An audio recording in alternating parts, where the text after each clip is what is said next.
What's up, y'all little fellers? Sorry, I'm adjusting my microphone. Welcome to stream. Turn up that funny music.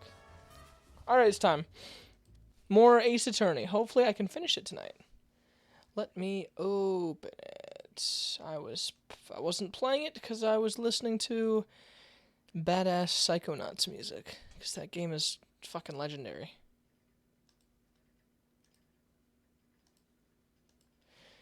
Okay. Gonna do the full screen thing, the full screen funny. Funny full screen, as they say. Oh, my head is so itchy. It is no longer itchy. Now gonna do full screen. You goober.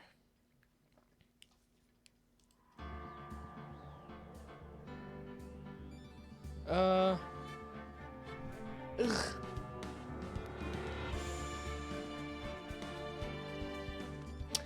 Okay, let's see.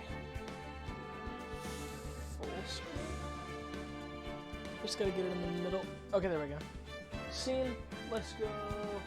Hello, chat.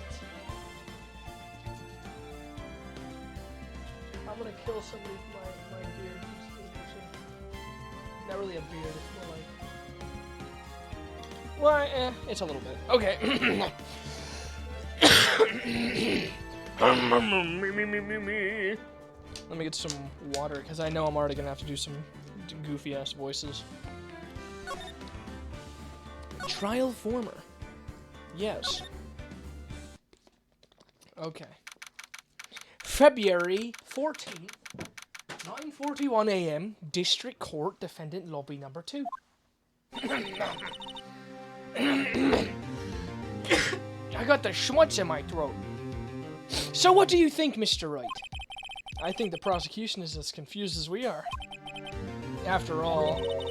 Oh, wait, that's very loud. A little bit down? Oh, God, now I got the hiccups? This sucks. The victim... Oh, wait, that's Lana. The victim was murdered in 2 different places at the same time. And a different suspect was arrested at each of the crime scenes. Lana! Good morning, Mr. Wright. I apologise for yesterday. I was indisposed. I hope they didn't hold you too long for questioning. We just finished, actually. I'm used to all-nighters, though. So how'd it go? It's as Mr. Wright suspects. The police are clueless. I figured as much, so I struck a plea bargain. A plea bargain? What do you mean by that? 7-hour stream time, baby? No.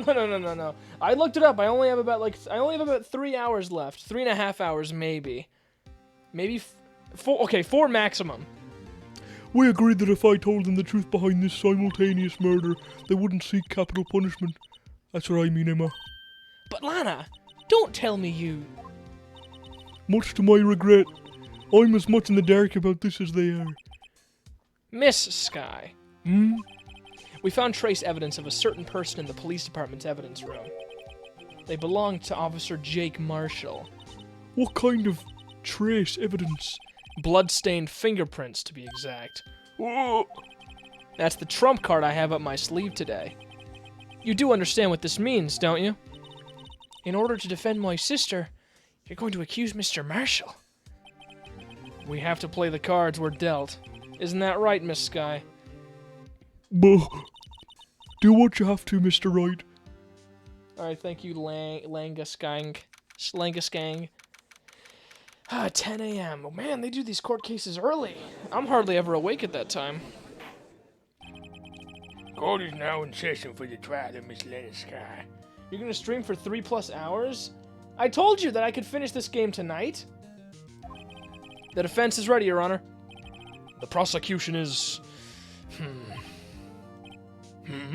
I'm afraid you'll have to clarify.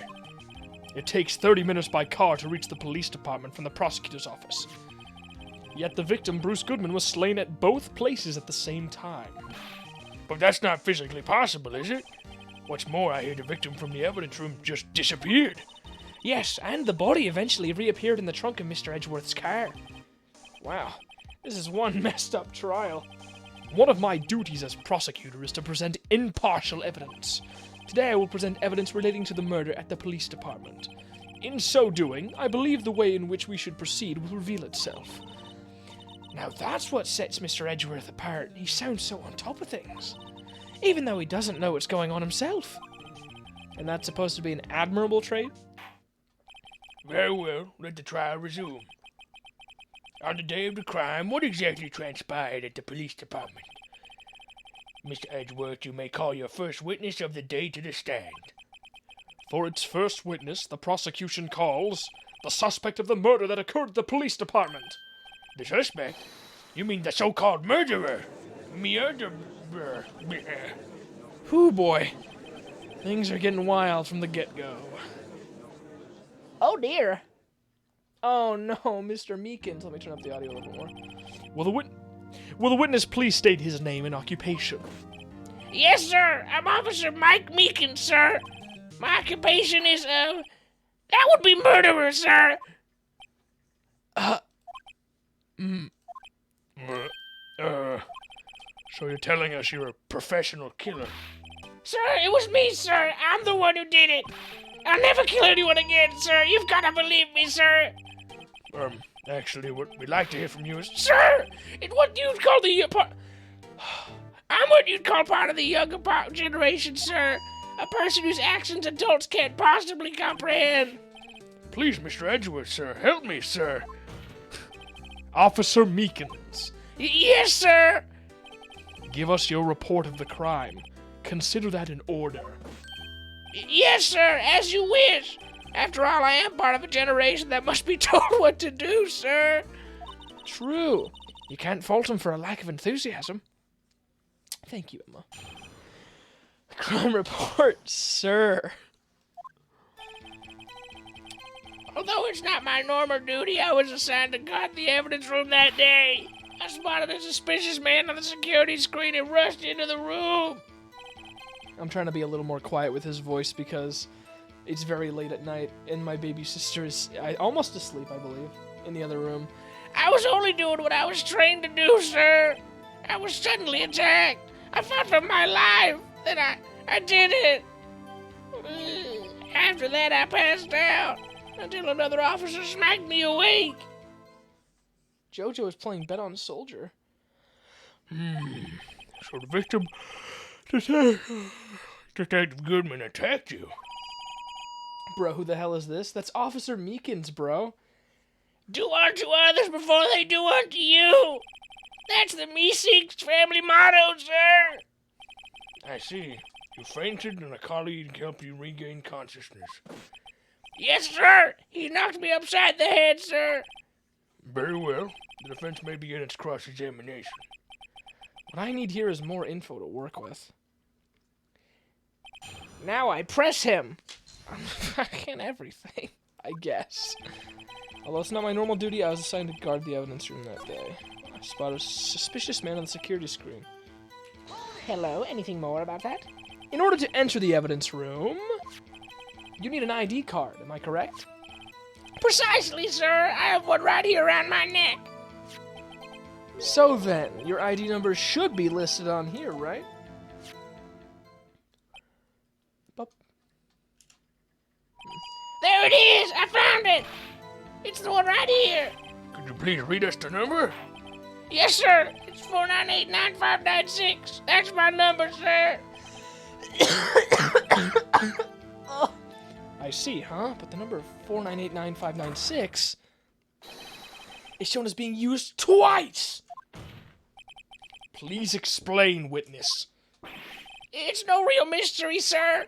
The first time is when I relocated the Blue Badger to the evidence room. And the second time is when I went to go get him after everything settled down. I see. So it was during that second time, bien? Yes, sir. That was when I spotted the man on the security screen. Data added to the ID card record. I was only doing what I was trained to do, sir. I was suddenly attacked. Why? So you were attacked. Can you please tell us exactly what happened to you? It was a knife, sir, a knife. Detective Goodman pulled a knife on you. What happened then? Well, with me charging in on him like that, he looked as surprised as I was. You aren't exactly the kind of person someone would want to run into. That's when I reacted, sir. I swung my arms like an octopus, struggling to detain him. That's how I got this gash on my hand. Maybe if you just kept your cool, your hand wouldn't be... When I saw the blood trickling down my arm, I panicked. I grabbed the man by his collar. I fought for my life. Then I... did it? Huh? What exactly do you mean when you say you did it? I know I don't look the type, but I'm really into kung fu films, sir. The man let his guard down for just an instant, so I snatched his knife from him. Oh god, hiccups. You took his knife? I spun around and performed a disarming maneuver. I made sure to close my eyes like a man. I, see. You must have been desperate. The next thing I knew, his white coat was drenched in a sea of my blood, and the next thing I knew, Yeah? he punched me right in my face, sir. After that, I passed out until another officer smacked me awake. Which officer, might I ask? What about what time did you regain consciousness? No offense, sir, but how am I supposed to know that? I was unconscious. Oh, right. According to the report from the officer that woke up the witness, it was about 5:30. He hit me right in the head, too. I woke up crying tears of pain. That's nice. I mean, it's nice that you recovered, that is. When I came around, though, I made sure to finish my mission, sir. Your mission? Yes, sir, the Blue Badger, sir. I returned him to the entrance before things got out of hand. Well, we can all rest easy now. This is what he was telling us yesterday. Well, we need to try and skim some more details out of him. For starters, what was an officer from the General Affairs Department doing in there in the first place? Right, let's press him for all he's worth. Alright. Although it's not my normal duty, I was assigned to guard the evidence room. Have I pressed this one? This was the first one, right? Yeah, that's the first one. Hello, sir. Mr. Meekins, you work in the General Affairs Department, do you not? Yes, sir. I'm in charge of hiring new recruits, sir. Yikes! Now there's a scary thought. Evidence transferal was taking place on the day of the crime, which meant many officers were given special tasks not ordinarily performed. I was in charge of guarding the Blue Badger, sir. The Blue Badger? Yes, sir. The lovely police mascot created by Chief of Detectives, sir. Aw, there it is. I was to ensure it wasn't broken during the transferal process. That was my sole mission for the day, sir. I see. Sounds like a very, important mission. After the award ceremony finished that day, there were so many people running around. After that, I relocated the Blue Badger to the evidence room. Oh, so that's why you went to the evidence room. Oh, I totally forgot to do the judge voice. Squeezed the little man out of all his lies. I don't think this guy's the murderer. I think he's innocent. He's too cool. His design is too awesome to be the killer. Tell us, what did you see when you got there? I believe we now have a fairly accurate picture of what happened. Wait, why'd you cut him off? Oh, did I get all the things? Yes, Your Honor. Only one thing remains unclear. Was the man this officer murdered really the victim? He's got a point. You know, call me crazy, but it doesn't really feel like Edgeworth and Phoenix are against each other in this one. It kind of feels like they're in cahoots.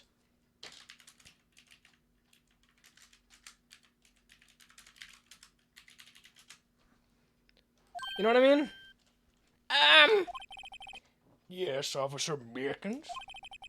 With regard to that, sir, take a look at this. It was sent to my email. It was sent to my jail cell. I don't know why I read that as email. Chief Garrett delivered to me just this morning. The Chief? Delivered it? What is that? A videotape?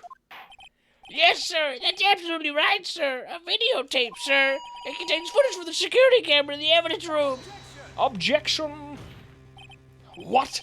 But I specifically asked if there was such a tape, and was told it had been mistakenly erased. That's quite a mistake. I just do what I'm told, sir. It's the only thing I'm really good at. Oh, poor Meekins. I love him. Looks like communication with the police department is as good as ever. Well then, let's have a look. Show us the video you have. The video of you murdering the victim. Oh, please stop using that word.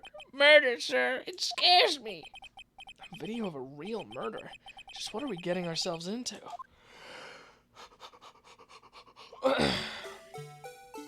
Oh god, it's terrifying. Why is the camera right there? Does it have... Is there like actual stuff happening? There is actual stuff. So there's the guy. Why is it still moving? Oh, I guess I forgot it's solar powered. Of course it's covering... Oh, that's evil. It covers his face. Vile.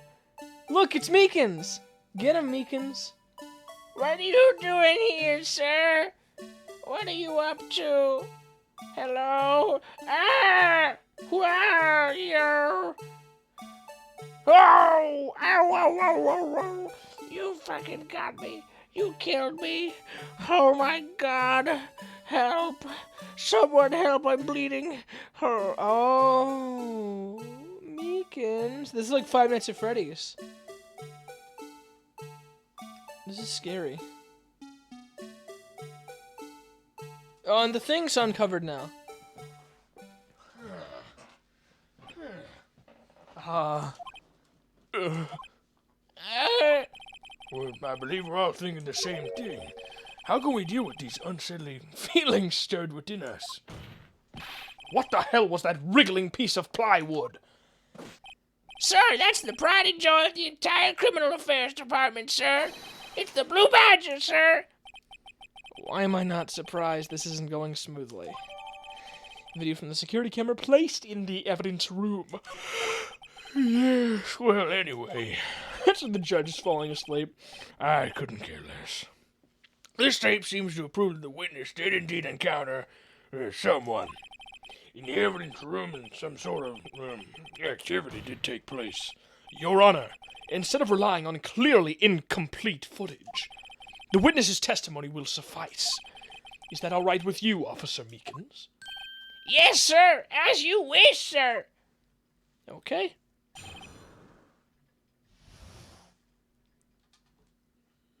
Mystery Man. His face can't be clearly seen in the video, but there's no question that the other person was Detective Goodman, sir. I mean, he opened the locker, which required Detective Goodman's fingerprint to do. The locker he opened is unquestionably Detective Goodman's locker, sir. So it must be him. No one else could have unlocked it. What's this about a fingerprint? Each detective has been given a locker equipped with a fingerprint-activated lock. These locks ensure that each locker can only be opened by the detective it belongs to. Intriguing.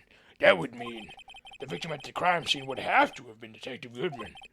Very well, the defense may begin its cross-examination. I don't know where this cross-examination will lead, but everything begins with the contradictions. That's where I have to start. All right, Phoenix Wright, let's go! Let's see. His face can't be clearly seen in the video, but there's no question that the other person was Detective Goodman, sir.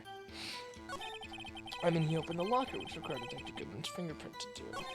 The locker he opened is unquestionably Detective Goodman's locker, sir. So it must be him. No one else could have unlocked it. Let's see here. What do I have? I don't know if I need this stuff anymore. Finds blood traces. Ready to use. Covers fingerprints from handprints. Evidence. A written document can only be submitted to the chief of police. Scene of the stabbing of a detective at the PD. Tagged evidence. Extremely thin rubber glove.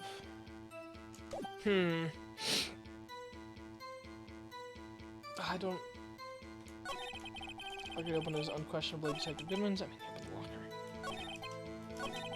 So it must be him. No one else could have unlocked it. Hold it. However, the most important detail is not shown in this video. The man's face! Sir, if I may say something, sir, Please do. After all, you are the one being examined. I don't understand why the man's face is so important in this case, sir. I mean, it was his hand that opened the fingerprint lock.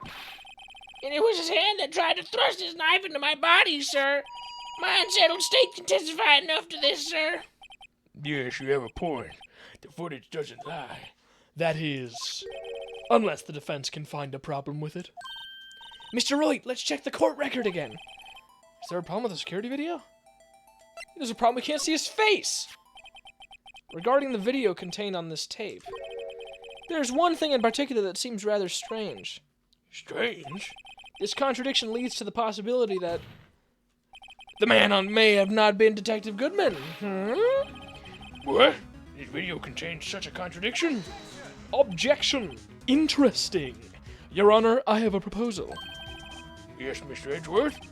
I propose we have the defense point out to us this alleged contradiction in the video. He would want me to point it out. Very well, proposal accepted. Let us further inspect this piece of evidence. I will now play the security tape. Mr. Wright, please show us this contradiction you speak of. I have to point out a problem in the video. This is the first time I've ever had to do that. You can do it, Mr. Wright. It's set up so you can fast forward, rewind, or pause the video. Just take a good look and be sure to point out the right thing. Please don't play it too many times. I can't stand watching this video. How did this guy ever become a police officer? Now then, Mr. Wright, please enlighten us. Where is the contradiction that indicates the man may not be Detective Goodman? Let's see. J is rewind? Oh god, the video stays the same. Let's see.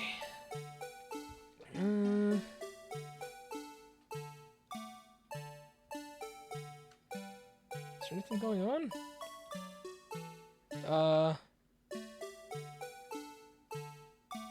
Wait, go back.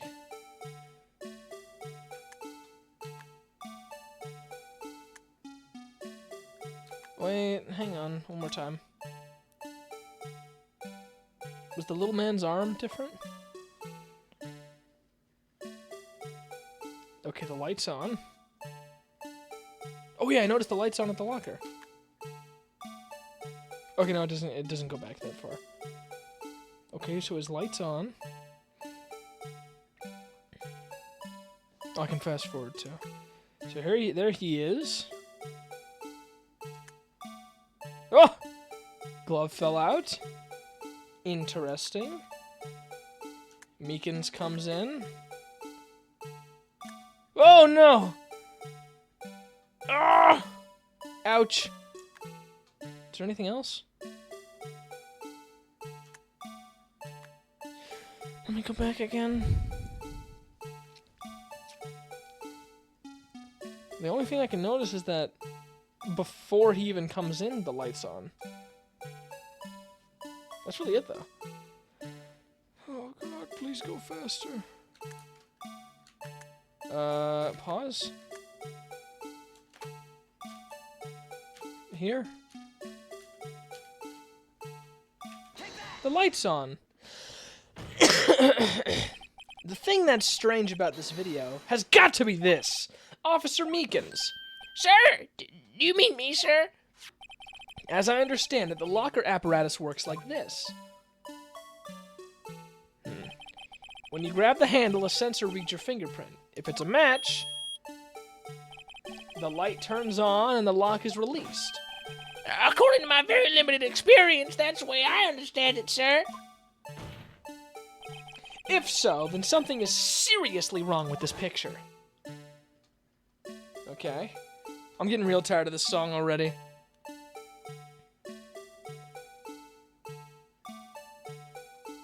Light on. Oh boy. They couldn't have written a longer song for this guy. Little Blue Badger Man. When the victim reaches for the handle to open the locker, let's rewind to a little earlier. Oh god, oh god! Go faster! I swear to God. Please! Let me finish. Here! Notice the light? What's this? It's already lit. Mm-hmm. Precisely my point, Your Honor. The locker was already open before the victim grabbed the handle. I don't know, what's that voice? Why did I make him sound like a nerd just now? Order! Order! What's the meaning of this? It's pretty simple, Your Honor. The locker wasn't locked on the day of the crime. Objection! But the locker locks are controlled by an electronic system. When a door is shut, a sensor is triggered, and the locker is automatically locked. Oh, I know. It must have broken down. Of course, I'm not an expert in this.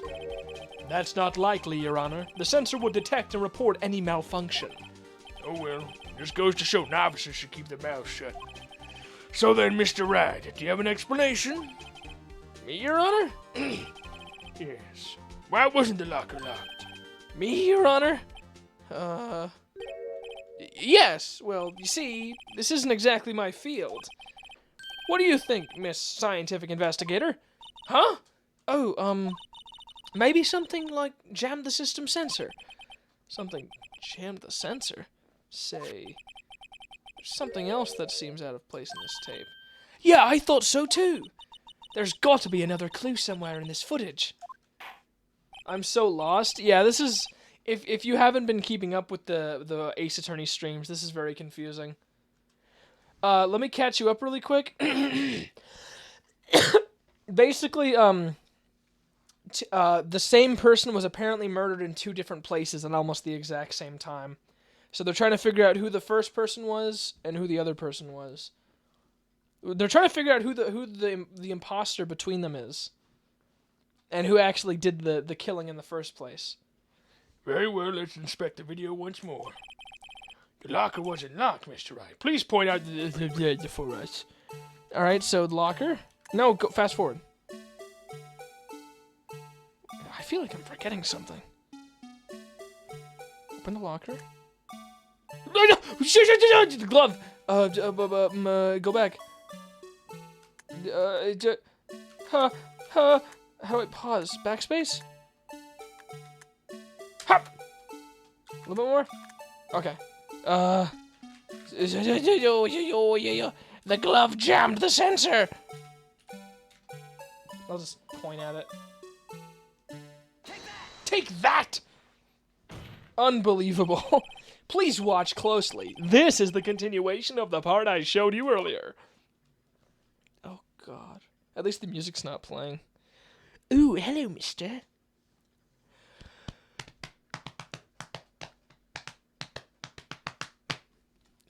Sorry, that was me slamming my belly. The glove! What's this? Oh, what's this? Something white fell out of the locker. But, sir, it's been my experience that things fall out when doors are open. I even fall out and roll...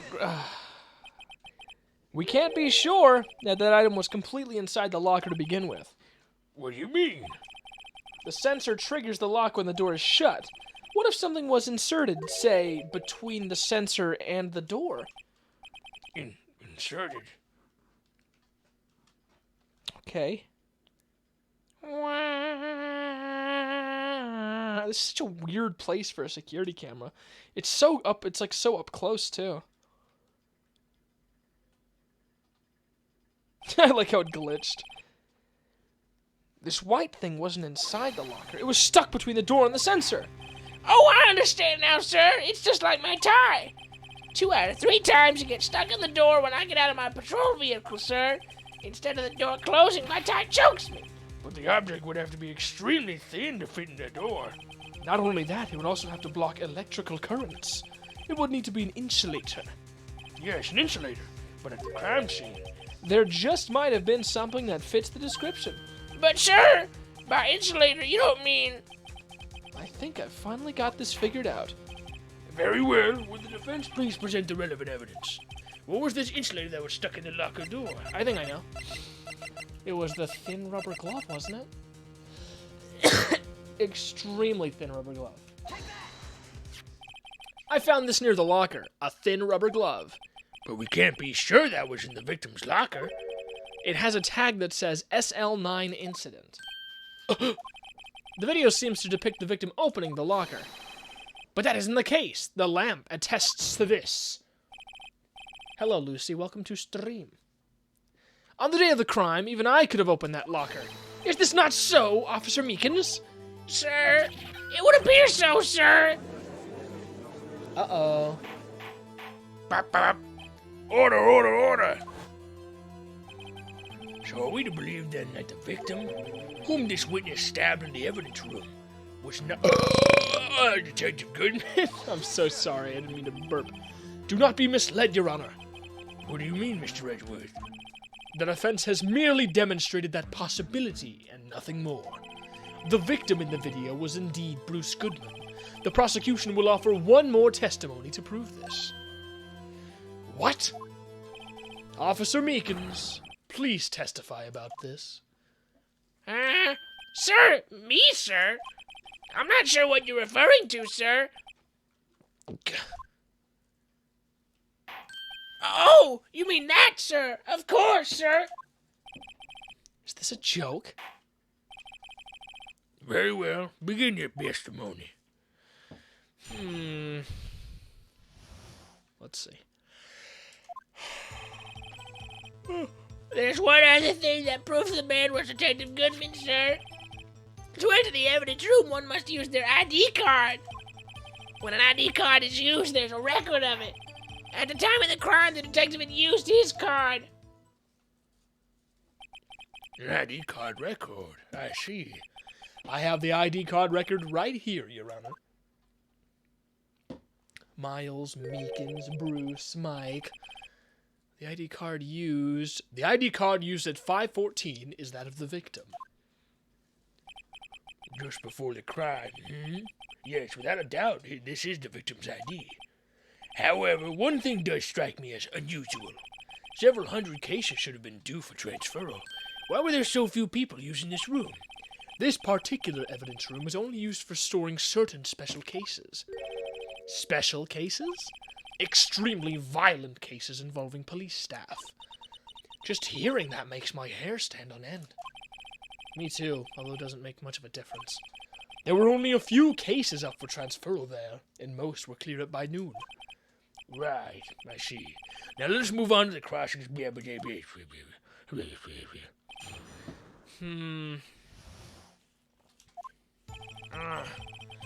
there's one other thing that proves the man was a detective, sir. Went to the evidence room. When an ID card was used, there's a record of it. At the time of the crime, the detective used his card. Really? That's all I got? Jeez. Found at the prosecutor's office crime scene.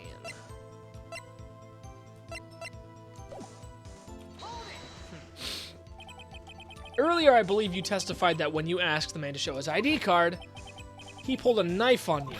Yes, sir. He didn't show me any ID card, sir. Don't you think that's odd? I mean, if he had his ID card, all I had to do was show it to you. There wouldn't be any reason to draw a knife.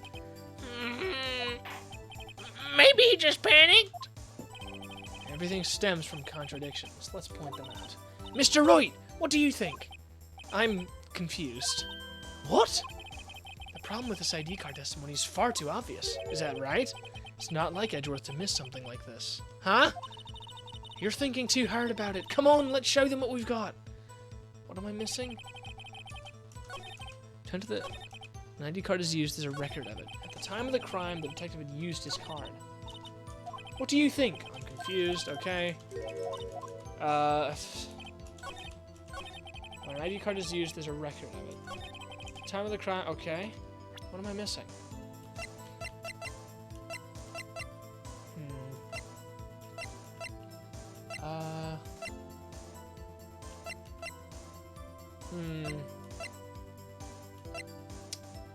Half-written document can only be submitted to the chief of police.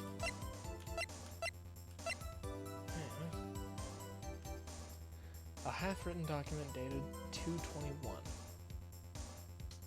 2/21. Where's the... I see numbers are the same, and that makes my brain go crazy. Hi, the Meekins guy is funny. Yeah, I like Meekins. His name reminded me of Meeseeks the first time I met him, so I did that voice. Huh. Went to the evidence room on 2/21. A written document dated 2/21. It can only be submitted to the chief of police. Have I used everything else? Usually if I use everything, usually each thing I use, like, I only use once, and then it's done. I don't think I've used this yet.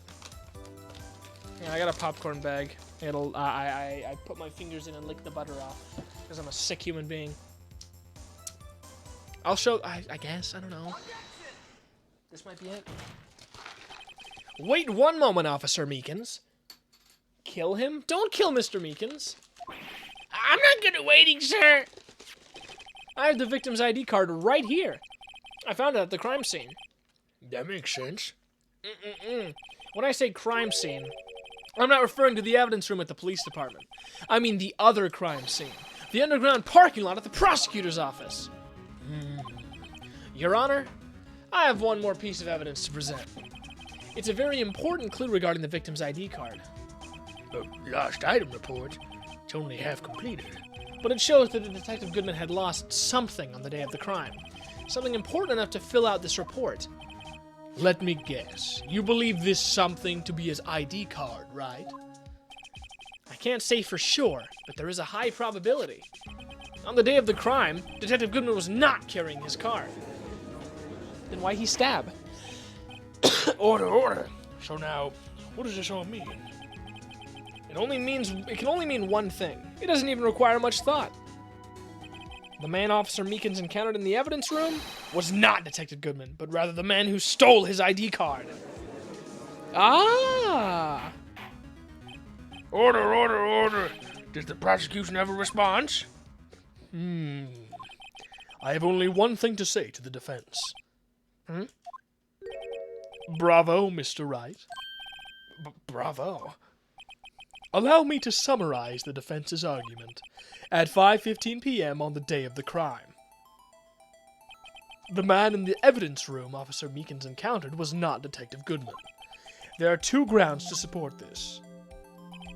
First, the locker in the evidence room was already unlocked. Second, the victim lost his ID card. Am I correct so far, Mr. Wright? Yeah? What's he up to?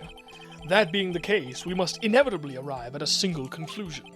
If the victim in this video is a fake, then the murder in the evidence room is also fake. In other words, the security camera does not show the instant of the murder. That is... well, I guess that's right. Is something wrong, Mr. Wright? Only moments ago you seemed content to be pointing your finger around.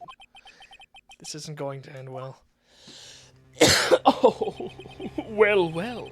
It seems you've finally realized exactly what you've gone to such lengths to prove. Explain yourself, Mr. Edgeworth. The defense has already done the explaining for me. The victim in this video is a fake, which means a murder did not take place at the police department at 5:15 on the day of the crime. So the real crime can only take place at one location, the underground parking lot. At the prosecutor's office, the murder being Miss Lana Skye, the defendant. The evidence is compelling. A trustworthy witness observed the moment the defendant used the murder weapon. Ah! I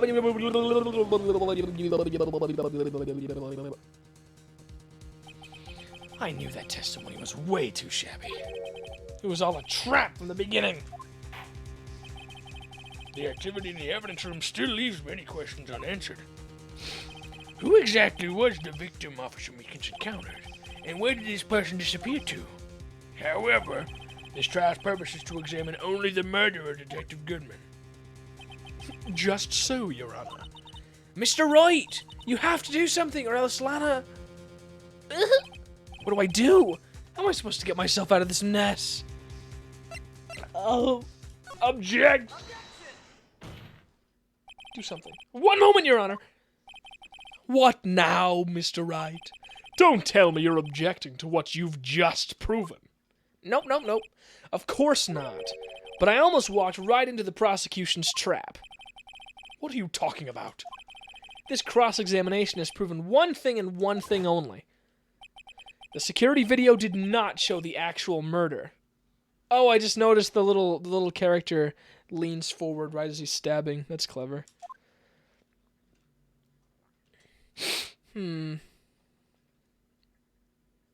What did it show? Go on.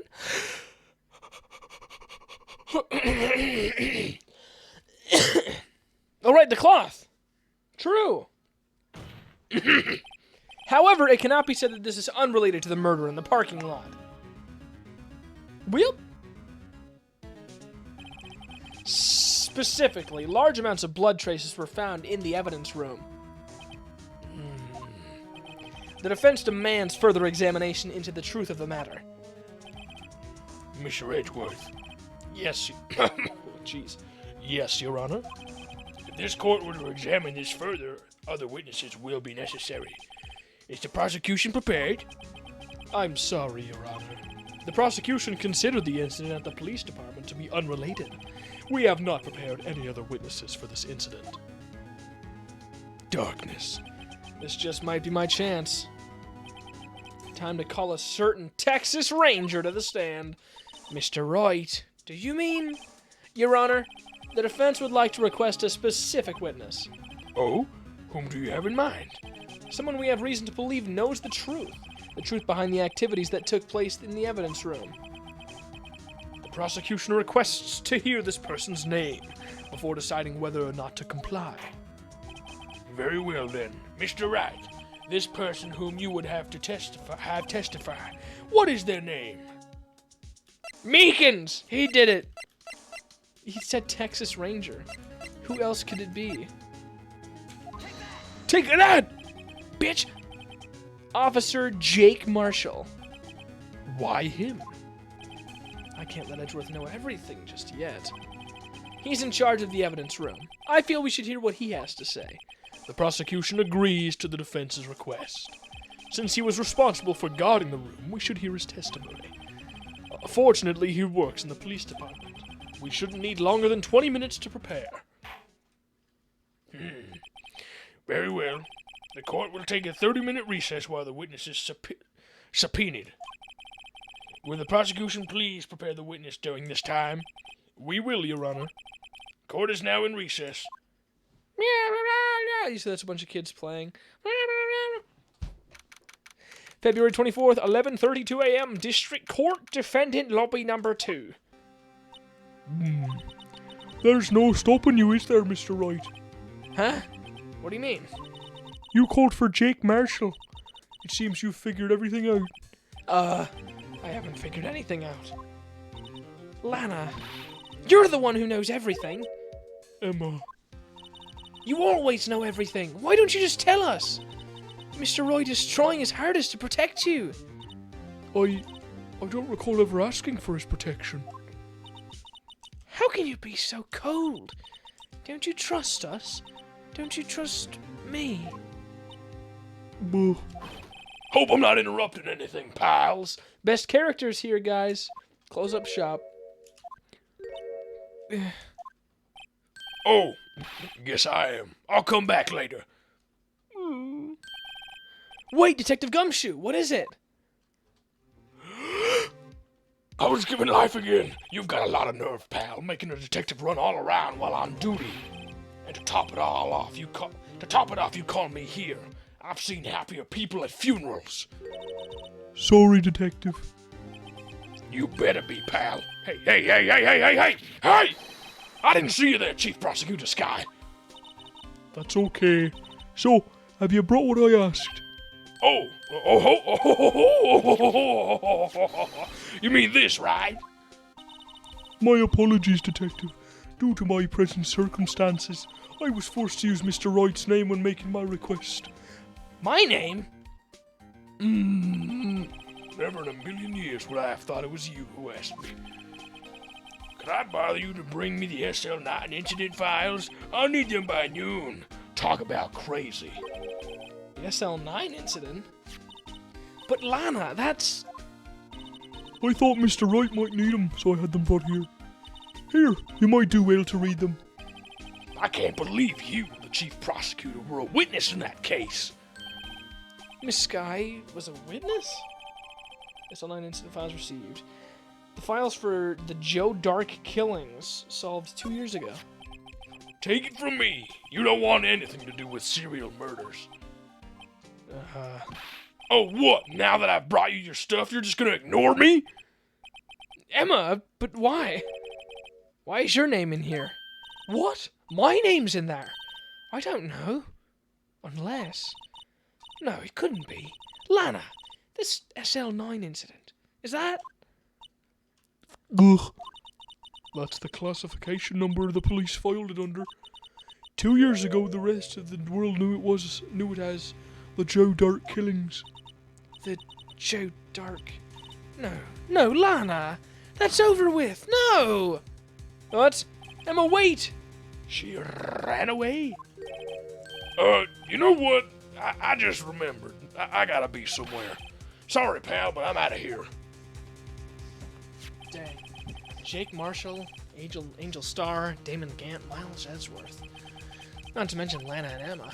Everyone involved in this case is connected to those killings 2 years ago. This can't be just a coincidence. No one knew you just might be able to figure it out. Time to get back to the trial, Mr. Wright. Best of luck. I better take a good look at this file. Crap. To be continued. Nice try. Save my progress? Of course. Of course! I think Cameron is the one here still? I know there's one viewer still. Cameron, how's your day so far? You doing good? You doing good? Let's save it again. No, go back. No! Okay. February 24th, 12:14 p.m. District Court, courtroom number 9. Okay. The court will now reconvene for the trial of Miss Lana Skye. Emma didn't come back. Allow me to call the next witness to the stand. The officer in charge of guarding the evidence room on the day of the crime. There he is. Why is he drinking in court? Witness, please state your name and occupation. Oh god, his voice is pretty deep. I gotta get him some water for this. Me, partner? Oh, I'm just a man, same as you, wandering the trails of civilization. Occasionally helping the elderly across intersections when needed. Yeah, we get it. Oh, I know. You're a patrolman. No. As for my name, if you listen hard enough, you can hear the howling wind calling it out. To be exact, it's Jake Marshall, Your Honor. Howling wind? I've never heard Edgeworth described that way before. Now, Mr. Marshall, let me ask you something. You were in charge of guarding the evidence room on the day of the crime on the day the crime took place. Okay, I don't know why that killed me. It was very busy, but I'm just vibing now. Good to hear. It was busy for me too. I had my younger brother's birthday party today. His birthday was the 10th, but we couldn't have the party until today, so. Is this correct? According to the papers, partner. What do you mean? A desperado's soul is as boundless as the desert sands. No paper can sum it up. Maybe it's best we get on with this quickly. Please share with us your testimony of the day of the crime. In plain old English. Kermit? Yo, hello Kermit, my singing monsters. Welcome to the stream. I'm gonna beat Ace Attorney today. The first one. My job was to keep a wary eye on that Bowen orchard. They said I was supposed to make the rounds 3 times a day, but that ain't my style. Besides, the room's protected by 2 security systems anyway. If I remember right, I was at a street-side saloon at the time it went down. I'm just an innocent traveling man, so if you're out of ammo, I think it's time I hit the trail. Oh, Ozzy too. Hey Ozzy, welcome to the stream. I can't say I particularly care for your attitude. I can't say I care for your beard, but you don't see me complaining. Wait a minute. What do you mean by 2 security systems? I mean the security cameras and the ID card reader. I reckon even a cowpoke like you knows about those. Yes, well, what about the fingerprint-activated locks on the evidence lockers? Fingerprint-activated locks? What kind of newfangled doohickeys are those? He's not being very helpful. He's not that good with machines. Or with following orders. Everyone's got their weakness, now don't they, Mr. Prosecutor? This one seems like trouble. Okay, Mr. Wright, he's all yours. I don't want to touch this guy. I wasn't exactly paying attention.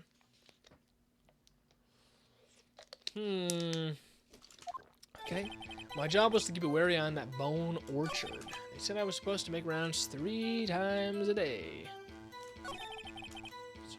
Bone Orchard? I know what you mean by Bone Orchard, but I just better. How exactly do you keep an eye on the evidence room? I just made sure nothing moved in the security camera monitor. That room's so still, even time dies in there. I was just a caretaker who interred the recordings. You interred them? Videos of nothing aren't that useful. When the time would come, I'd erase the tape. If nothing unusual is recorded, tapes are to be erased every 6 hours. Each time I'd erase a tape, it felt like I was erasing a part of my life. This guy has a flair for the dramatic, but it isn't going to do him any good. So in actuality, you don't physically enter the evidence room? They said I was supposed to make rounds 3 times a day, but that ain't your style. What do you mean it ain't your style? But you made your rounds on the day of the crime, right? Ain't you heard a word I said, partner? I told you that ain't my style. Huh. I'm afraid I don't understand. No desperado I know lets rules get in his way. No desperados I know join the police force.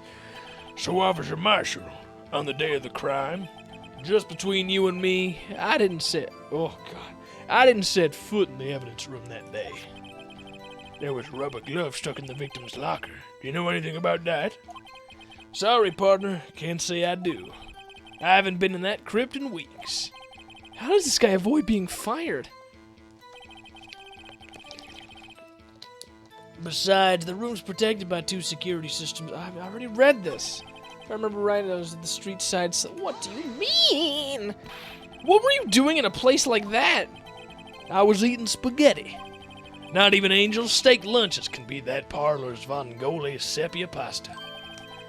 Do you mean to tell us you abandoned your police duties to eat some noodles? Not all desperados eat tacos, partner. That's not what I meant. I hope this has at least taught you a lesson. That's strange. This is usually where Edgeworth says, Did you not want to race this year? I'm just an innocent traveler, man, so you're fat ammo this time, I hit the trail. Out of ammo, Officer Marshall.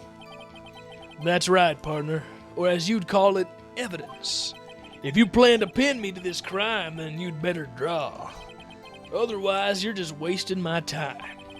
My steel horse is waiting to carry me back west into the sunset. One thing seems clear. Despite being responsible for guarding the evidence room, the witness doesn't appear to have seen anything. Texans don't take orders from anyone.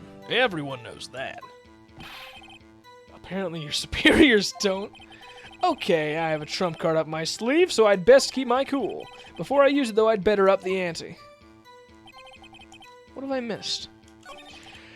That I was besides you. Protected by 2 security systems? I guess I haven't pressed enough. You used to be a detective, so you've used the evidence room in the past, correct? Of course. Back in the day, my locker was a gold mine of evidence. Can you please stop trimming your beard? You're getting stuff all over the podium. And yet, you didn't know about the fingerprint locking mechanism? Sorry, partner. I ain't good with machines. I couldn't even tell you how a bike works. That's quite, incredible. The sensors on the locker handles cannot be seen. It's well known that some detectives are unaware of their presence. Now that he mentions it, Detective Gumshoe said something like that, too. At any rate, it doesn't seem that this is relevant to the crime. Can you tell us what you were doing when the crime took place? If I remember right, I was at a street side saloon. I'm just an innocent traveler. Okay, I have a trump card on my... Before I use that, I better have the ante. Just keep... They said I was supposed to make rounds. Besides, the room is protected by 2 security systems. What have I missed? I'm just innocent.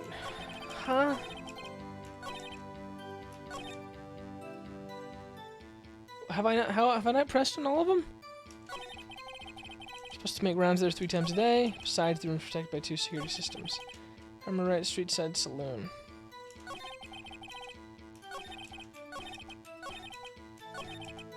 I guess I'll just press them all again. How exactly did you keep eye on the evidence room? I just made sure nothing moved. Okay, I guess I haven't pressed enough. I'll just keep pressing. But you made your rounds on the day of the crime, right? Nope. I didn't. I'm a liar. I have a gun. I'm a liar. I'm a gun and I have a liar. What? So you used to be detective in the evidence room in the past? Of course, back in the locker gold mine. I need you to know about the fingerprint. Huh? At any rate, it doesn't seem to fucking do anything, I guess. Remember right, I was at a street side saloon. No. Hold it! What were you doing in a place like that? I was eating spaghetti. I love spaghetti. I love spaghetti. Spaghetti. Okay, I have a trump card on my sleeve, so I best keep my cool. Uh-huh. Wait a second. What am I missing? They said I was supposed to make rounds 3 times a day. She was protected by 2 security systems. If I remember right. How would you remember? How would you have trouble remembering that? What do I have? Oh, the wrong button.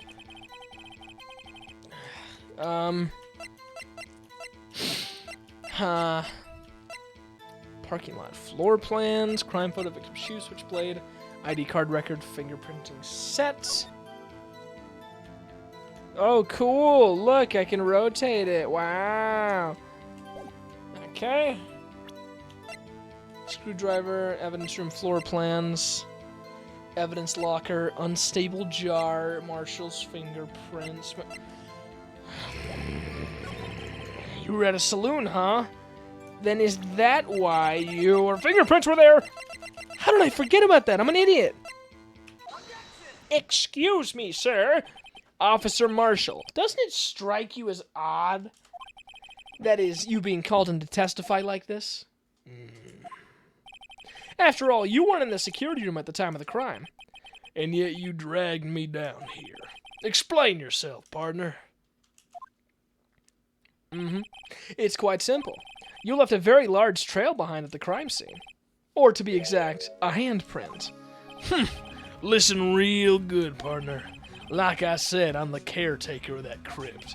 I pay my respects, that is, make my rounds, about once a month.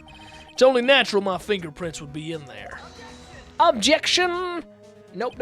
I only wish it were an officer or orificer. But you see, your fingerprints were covered in blood. Witness, what's the meaning of this?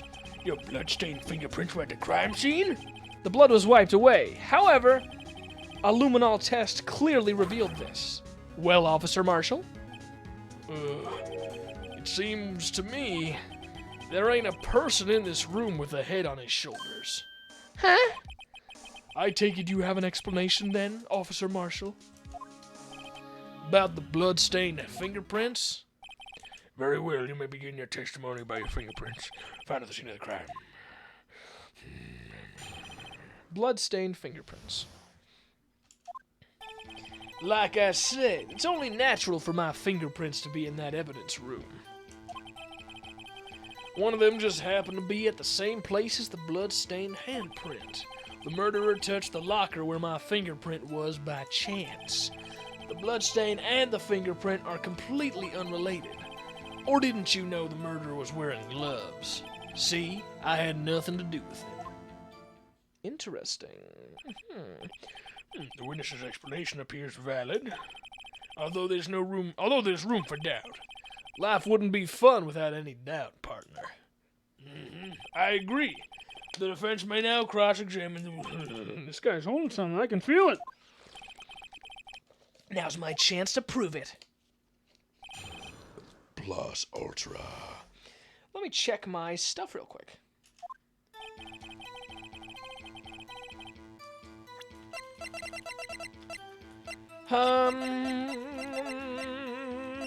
The fingerprints, the jar, the evidence locker, the security video. Alright, I'll just go through everything. That's because how did you put it? Pay your respects once a month? Yeah, that's right. That and one more thing. That locker happens to be mine. What? What do you mean? I mean what I said. That's the locker I used when I was a detective. The locker I still use. That's all that's in there now, though, is a heap of broken dreams. I see. It'd be strange if my prints weren't all over that locker. Apparently, his fingerprint data was never removed from that locker's programming. He must have been using the fingerprint lock all this time without ever knowing it. Found a bloody handprint on Marshall's own locker. The print had been wiped. Interesting. One of them just happened to be at the same place as the bloodstained handprint. Murderer touched the locker where my fingerprint was by chance. The bloodstain and the fingerprint are completely unrelated. Or didn't you know the murderer was wearing gloves? Wait, what? Or didn't you know the murderer was wearing... How would he know that? He didn't see. He didn't say. How would you know? How do you know that? I may be a loner, but I still do my job. I keep up on the reports. There was a bloodstain at the scene, thought to be left by the murderer. That's right. It was found in Detective Gumshoe's locker.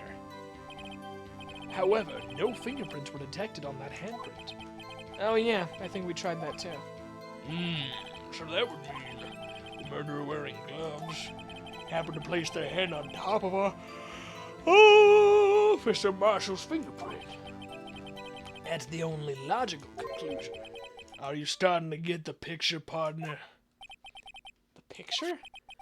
This seal of blood.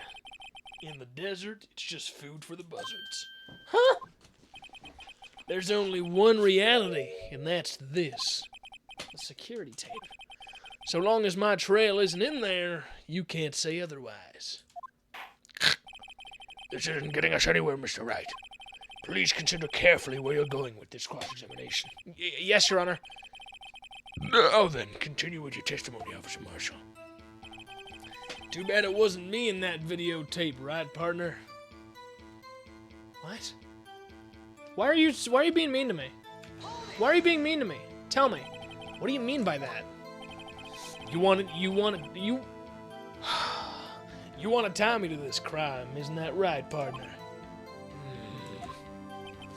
If so, that video is the only direct evidence you have. Objection! That video is next to useless. It's full of blind spots. Blind spots? Places you can't see. The camera's panning back and forth. The floor isn't shown. If someone was familiar with the camera's position, they could leave the room without being caught on tape. Objection! We don't have time for your speculations, Mr. Wright. Well, Mr. Wright, if you can show us evidence in this video that indicates Officer Marshall was present, please do so now. Show evidence. There must be something. Very well. I want you to point out your mistake, Officer Marshall. Tread carefully, Mr. Wright, or you might wind up being the one making the mistake. That read was weird. Now then, let's have another look at the video. Show us this incriminating evidence, the witness, State Marshal. What have I not seen in this? I've seen the guy. I've seen the handprint. I've seen the cloth.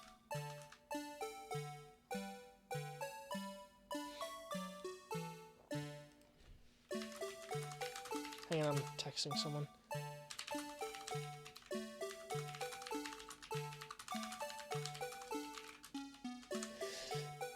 What am I missing?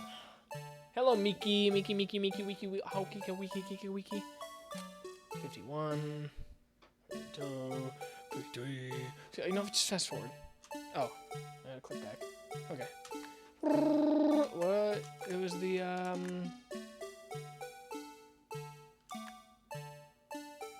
He dead.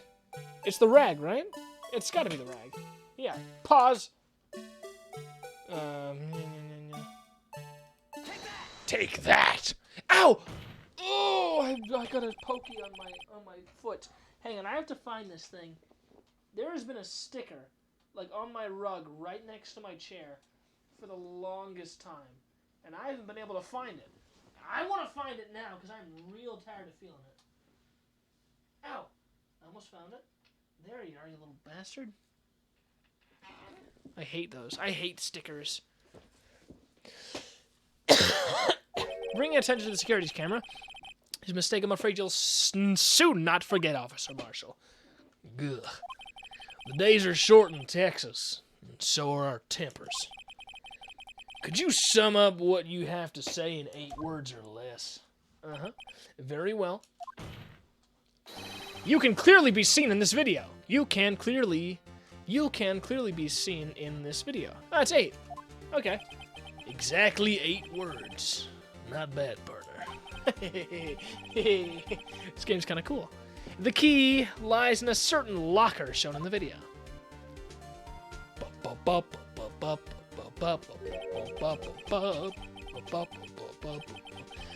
That locker with... Oh, that locker with the white cloth sticking out. That was the witnesses, I believe. Now then, let's rewind the video a bit. And we're gonna have to go all the way back.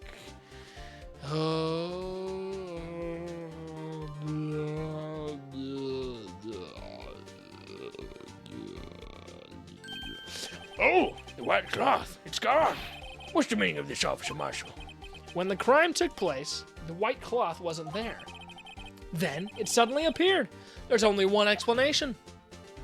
Officer Marshall, you were in the evidence room at the time of the crime.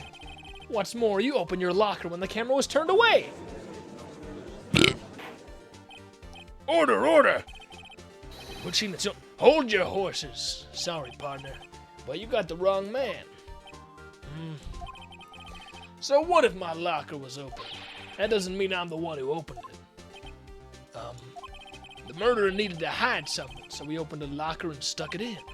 It's not my fault he happened to choose mine, but... why is everyone staring at me like I'm a wanted man? Bruh. This guy isn't just playing dumb. He really doesn't know. I hate to rain on your parade, but you're the only person who can open that particular locker. Oh yeah? I call your bluff. You say I opened that locker, now prove it. Oh crap. Oh yeah, I just showed the fingerprint. Only the assigned detective prints can unlock it. Indicators, lamp, lights up on its own. Take this! A fingerprint sensor? Uh-huh. We talked about this earlier today. The lockers can only be opened by the detectives they belong to. What kind of crazy talk is this? Well, Detective Gumshoe did mention something about this. In any case, the locks aren't that obvious. There are even some people on the force that don't know about the fingerprint locks. So, Sheriff, what do you have to say in 8 words or less?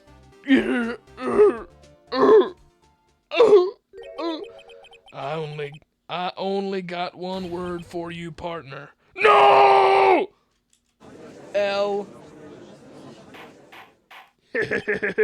Order, order, order! Witness, explain yourself. If this is a joke, it's the worst I ever heard. I assure you this is no joke, Officer Marshall. Now then, please tell us what you were doing in the evidence room at the time of the crime.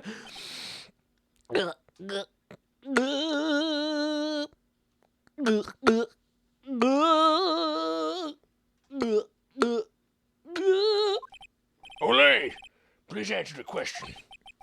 What is he now, a bullfighter? That's all right, Officer Marshall. I believe we can figure the rest out from here. We can? Have a look at these floor plans. There is no place for someone to hide in the evidence room. Yet Officer Meekins didn't see Officer Marshall.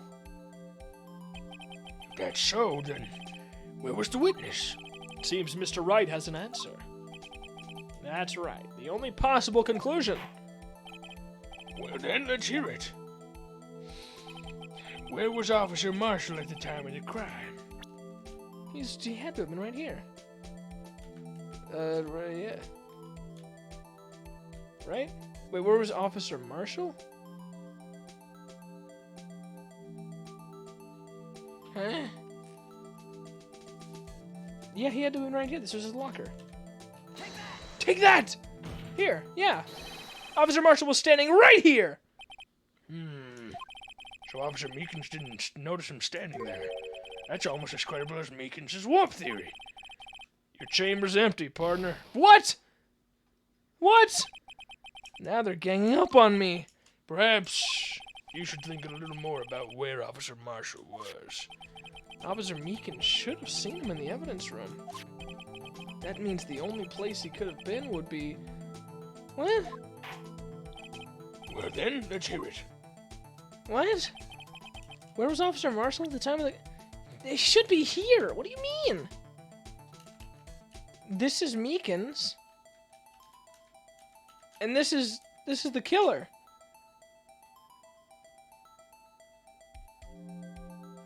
And the locker is... Okay, maybe I'm reading this wrong. Maybe it's a different locker on the far end. There's only 2 lockers that are on like far ends. I guess here? But that doesn't make any sense. Why? I'll just kind of close, maybe? Officer Marshall was standing right here! So Officer Meekins didn't notice him standing there. That's... What? Is it right where Meekins... Is it on Meekins? What? It could... How? How is it on Meekins? Alright, let's take a look. Alright, explain yourself, game. How was Meekins here? Officer Marshall was standing right here! There? But that's where the victim, Detective Goodman, was. Exactly! What? Correct. Unless the man wasn't I forgot about that.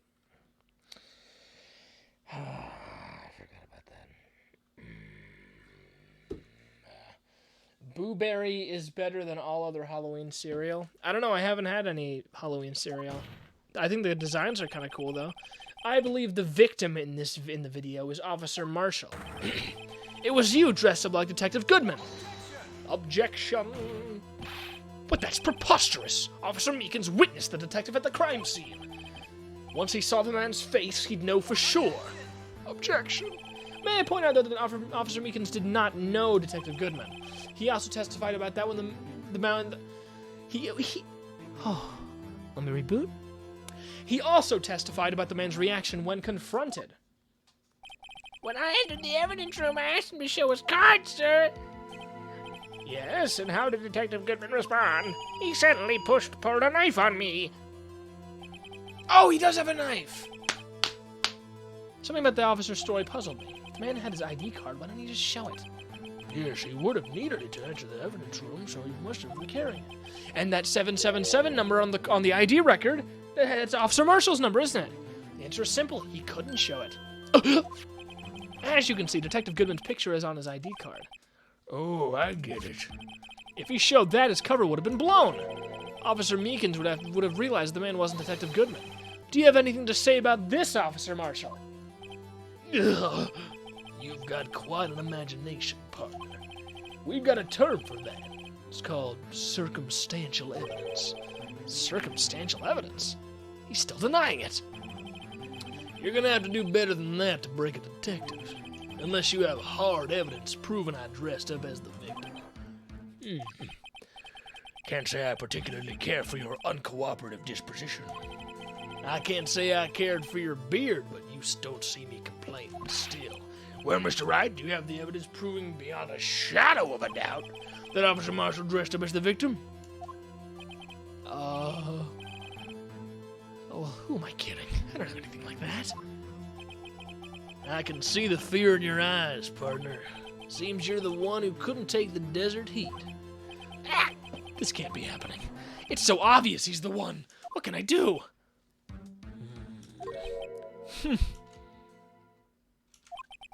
It looks like your lack of experience has finally been exposed. I'll pass on to you what someone told me when I was just starting out. When you've run into a wall with no place to go, return to the basics. The basics?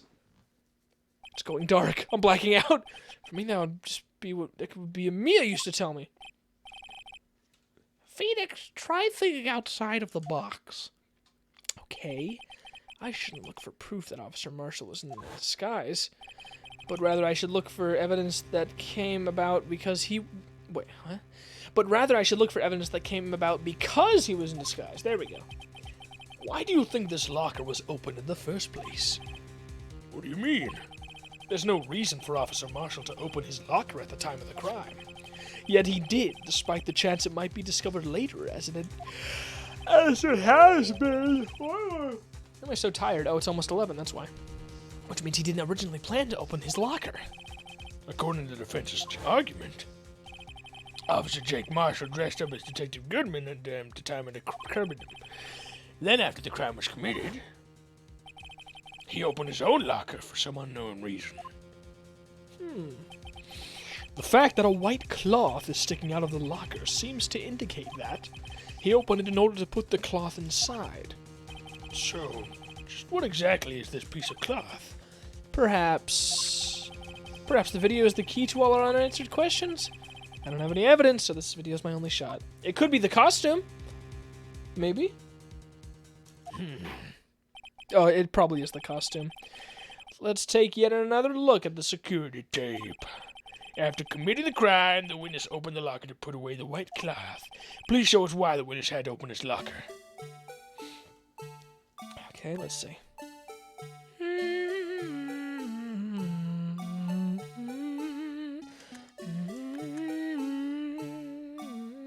Okay, the glove fell. Move it along, move it along. Meekins comes along.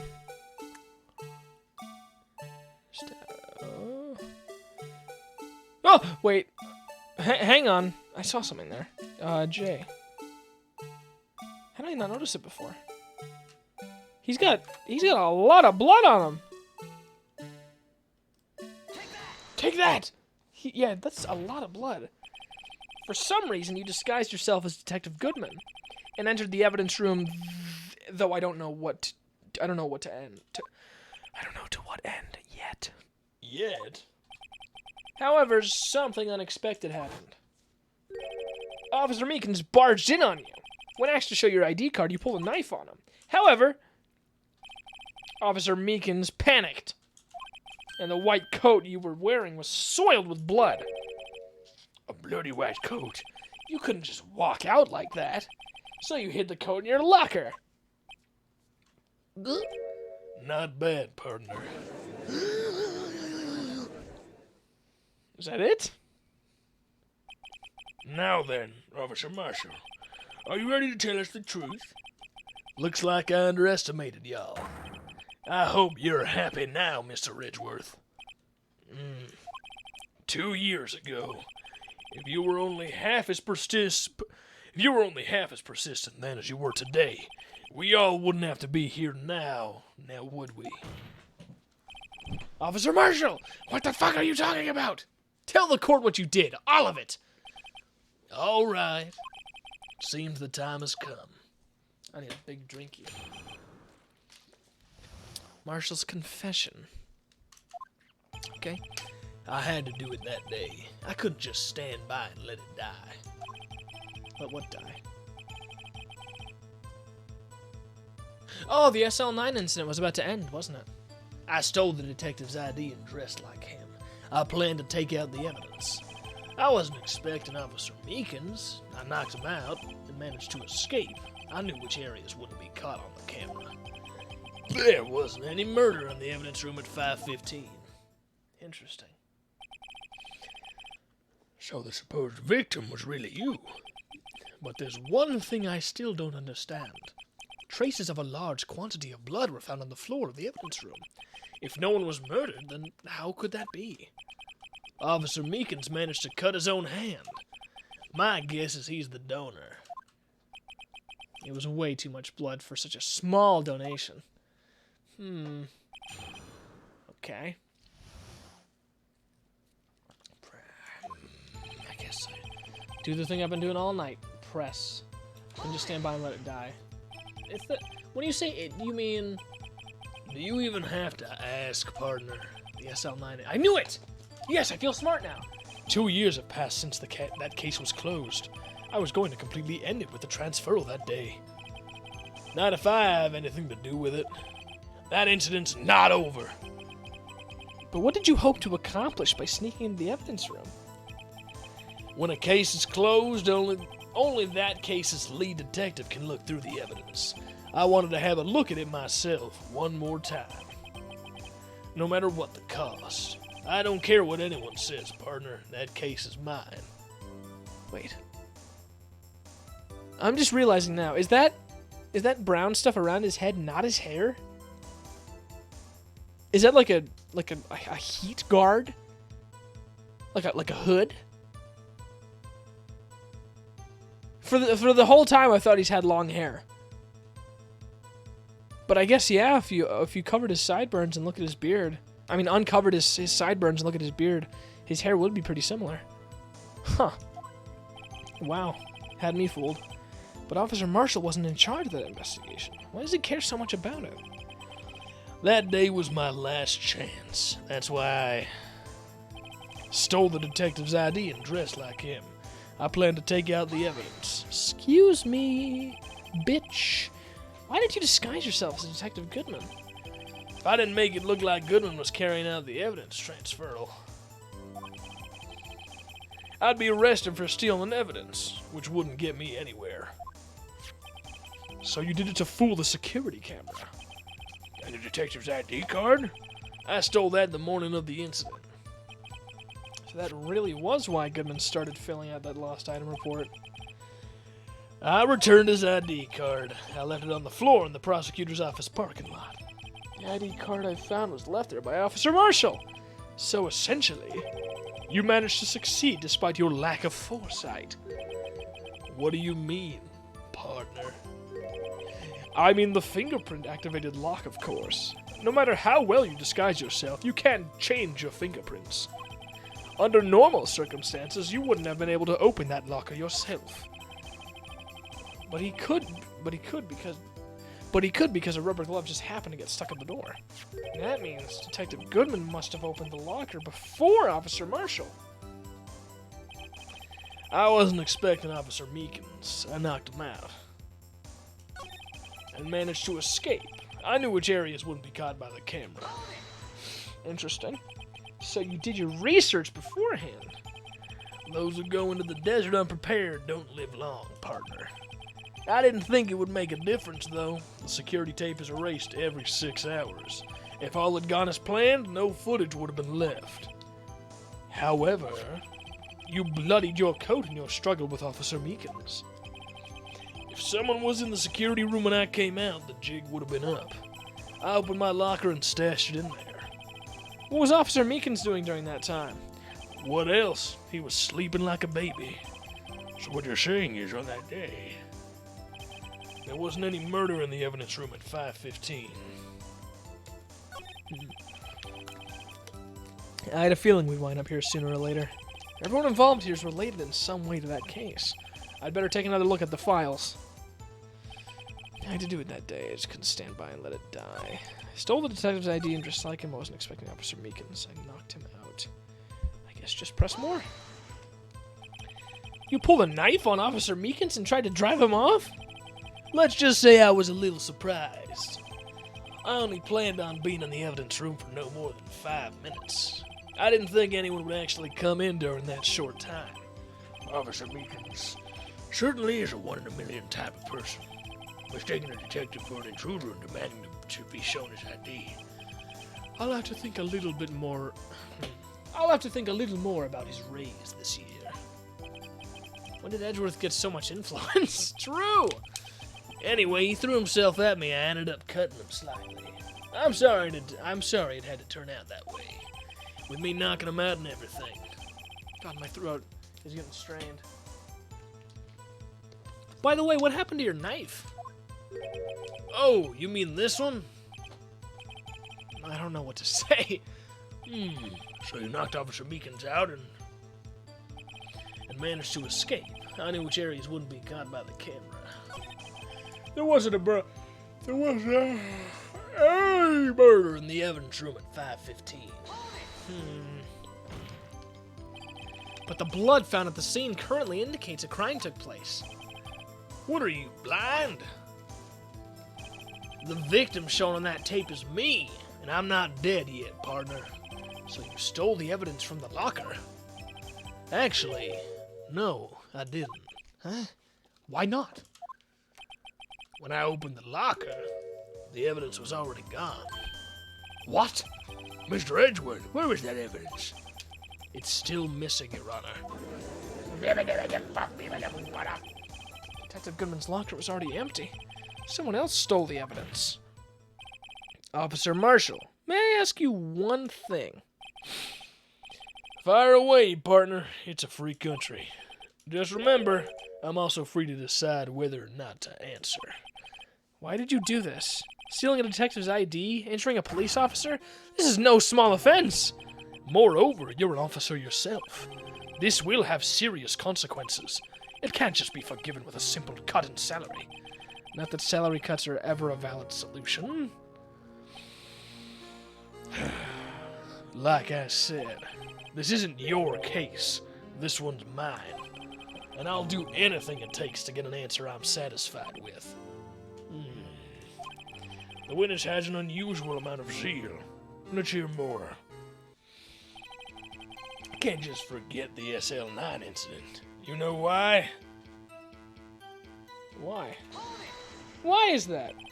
But that case was solved 2 years ago, wasn't it? Wasn't it? That's the reason the evidence was stored in the evidence room. Joe Dark was convicted for his crimes.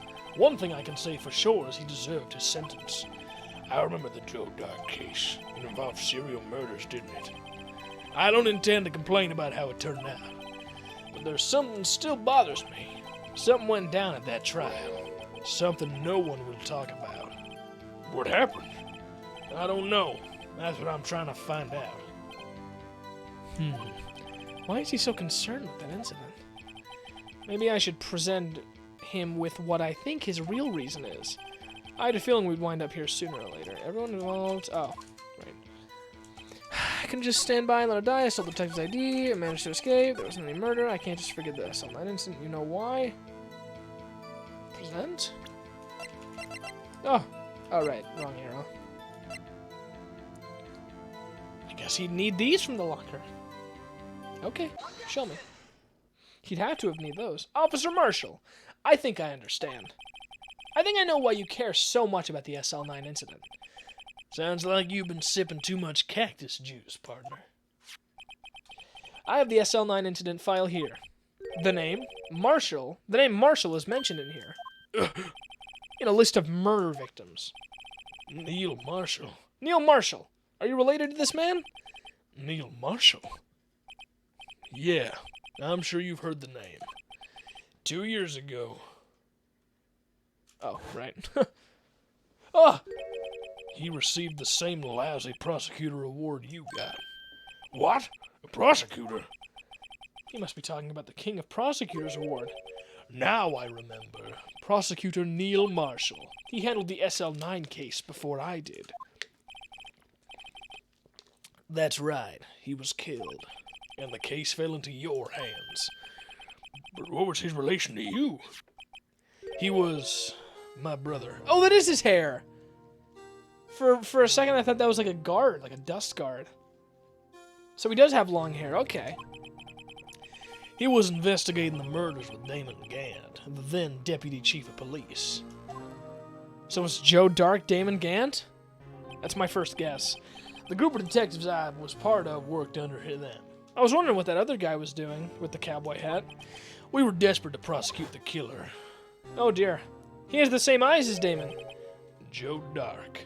But his body type's also completely different, so I can't really say much else. My brother fought Dark and was killed.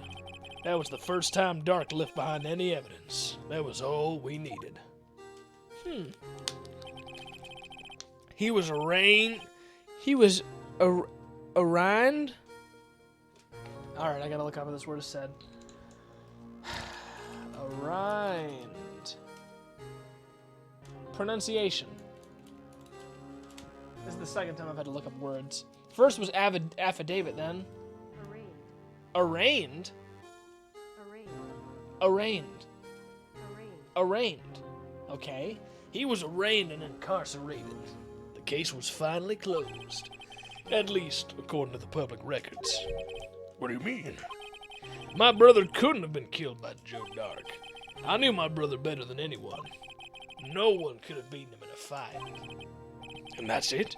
That's your reason for your insane actions? There's more to my brother's death than what the records say.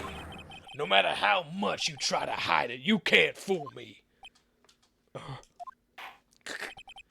Well, at least one thing's for certain. Now we know what happened at the police department on the day of the crime. That was the last day the SL9 case could be reopened. Not satisfied with its resolution, Officer Marshall planned to steal the evidence. Disguising himself as Detective Goodman, he entered the evidence room. Officer Meekins confronted him, so he rendered him unconscious and fled. Yes, this mystery has finally been cleared up. No murder took place at the police department that day. Oh, the things that happen by chance never cease to amaze. At exactly the same time as the murder at the prosecutor's office, this fake murder was going on at the police department. Chance? It's gotta be more than just that. So if no one was murdered at the police department on the day of the crime, that means the murder in the prosecutor's office parking lot was the real one. Which, in turn, means only one person could have committed the crime. Chief Prosecutor Lana Skye. Uh-oh. Well, we're stuck again. But wait! A verdict wasn't reached in yesterday's trial. Objection! Which is why we examined the incident at the police department today. But there's only one reason the defendant was not convicted yesterday. There yet remained the mystery of the simultaneous murder at the police department. Seems to me this boy's got the draw on you, partner. All of the mysteries at the police department have been resolved, no doubt about it. Our sole murderer took place at the prosecutor's office. The only suspect is Lana Skye. Skye. I don't know why I keep saying murderer instead of murder. And the testimony of Miss Angel Starr is completely incontestable. If you have a response, make it a single word or less.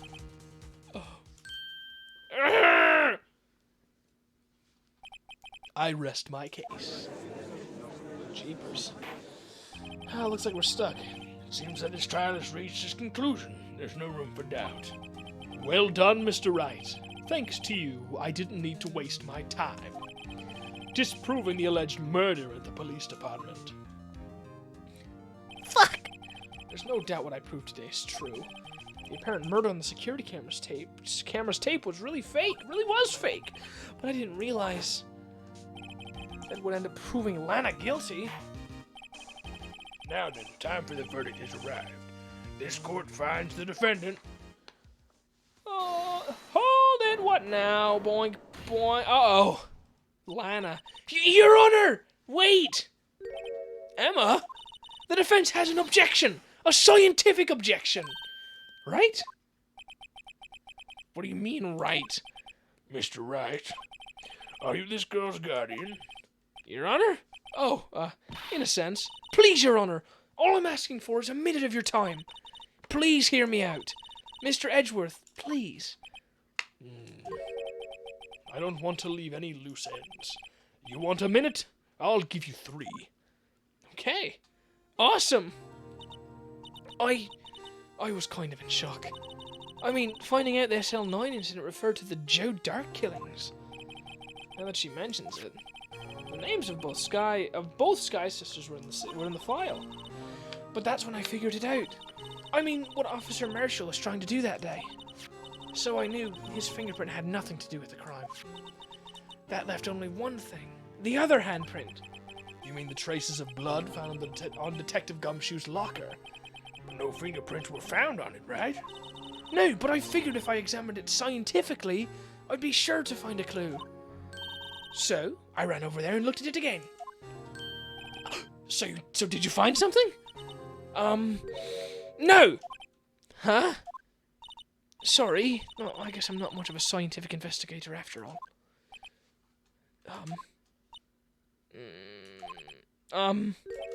Is that all? Please don't be mad. I'm just a high school student. And I'm just an attorney. But Mr. Wright, those traces of blood are the only clue we have. If we can't find something wrong with them, please, Mr. Wright, you're a professional. If anyone can save Lana, it's you.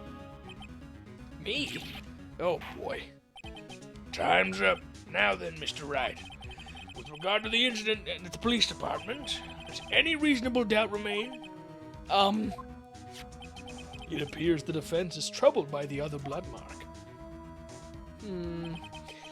Looking at the floor plans, a handprint was discovered around here. Is there a problem with this? Mr. Wright, I'm sorry I can't be of more use.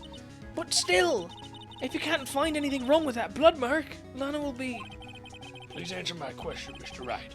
We don't have all day. Yes, Your Honor. If I ever needed to concentrate, it's now. God, my voice is cracking so much I'm dying. What could be wrong with that handprint on Gumshoe's locker? Could be something I'm missing? I object! Why would anyone ever say there's no problem? This handprint left at the crime scene clearly shows a contradiction. The only thing that seems clear is your grasping, Mr. Wright. You've been staring pretty intently at those floor plans. Tell me, is there a problem with them? Yes. Yes, this is strange. Take a good look at these floor plans. Something's missing. Missing? Missing? You mean something hasn't been drawn on there? Mm-hmm. Yes, something that, when drawn, will completely change the meaning of the blood mark. Let us pray the defense isn't simply trying to buy time. Very well, Mr. Wright. With all this evidence here, there's got to be something I can use. The question is, which item can prove something is missing in the floor plans? Attorney's badge, Goodman's ID, King of the the Blue Badger. I was wondering why it wasn't drawn on there. So it's this. Yeah. I was wondering why it wasn't there. What about that piece of plywood? The Blue Badger, mascot of the police force. Defender of truth, guardian of proof. Explain yourself, Mr. Wright. Please look at the floor plans of the crime scene. The Blue Badger is not here. So? So watch what happens when we put him in. This is where he was dancing at the time of the crime. Okay. Well, what? That's right. So long as the Blue Badger is dancing here, it would be impossible to place a handprint in this spot on the locker. What? God damn. So that means, just exactly what does that mean? It means it can't be done. What are you saying? Blood traces were undeniably found in that locker. Don't look at me, Mr. Wright. I think it through scientifically. Emma, on that afternoon, Officer Meekins was the one who brought the Blue Badger to the evidence room, right? After he put it down, it would be impossible to leave a handprint on that locker. So that must mean this blood mark was left there before the Blue Badger was brought in. Just one moment. I will not allow such far-fetched balderdash in my courtroom. It may sound far-fetched, Your Honor, but it's the only possible explanation. On February 21st, in the police department's evidence room, blood was spilled not once, but twice. But how? One time was captured on this tape, taken by the security camera. Officer Meekins cut his hand, from which a trivial amount of blood fell. The problem is, the other time.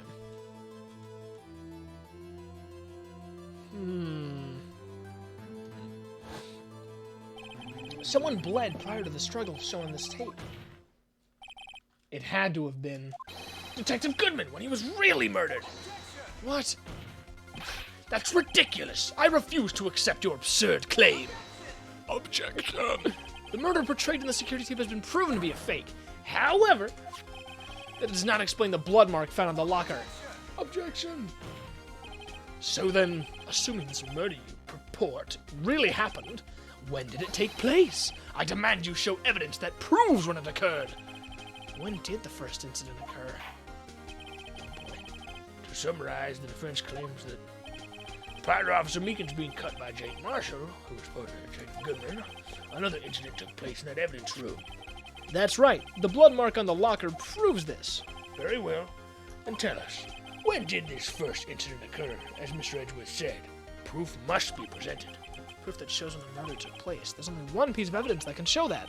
Now then, will the defense please present what shows that the first crime took place?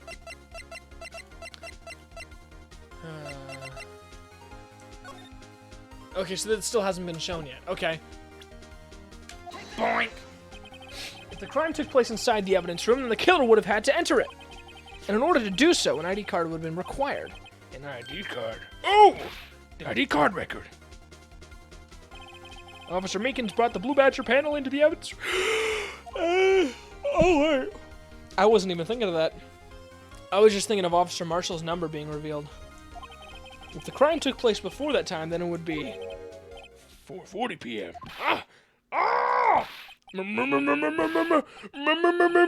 Miles Edgeworth!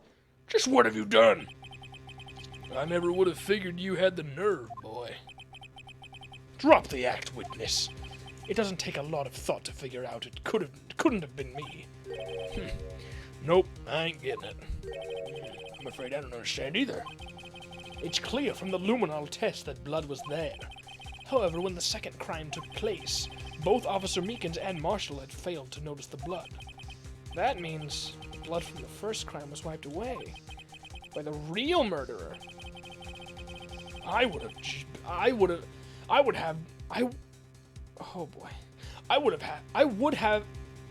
have had just 10 minutes to murder the victim, carry his body away, and clean up the blood.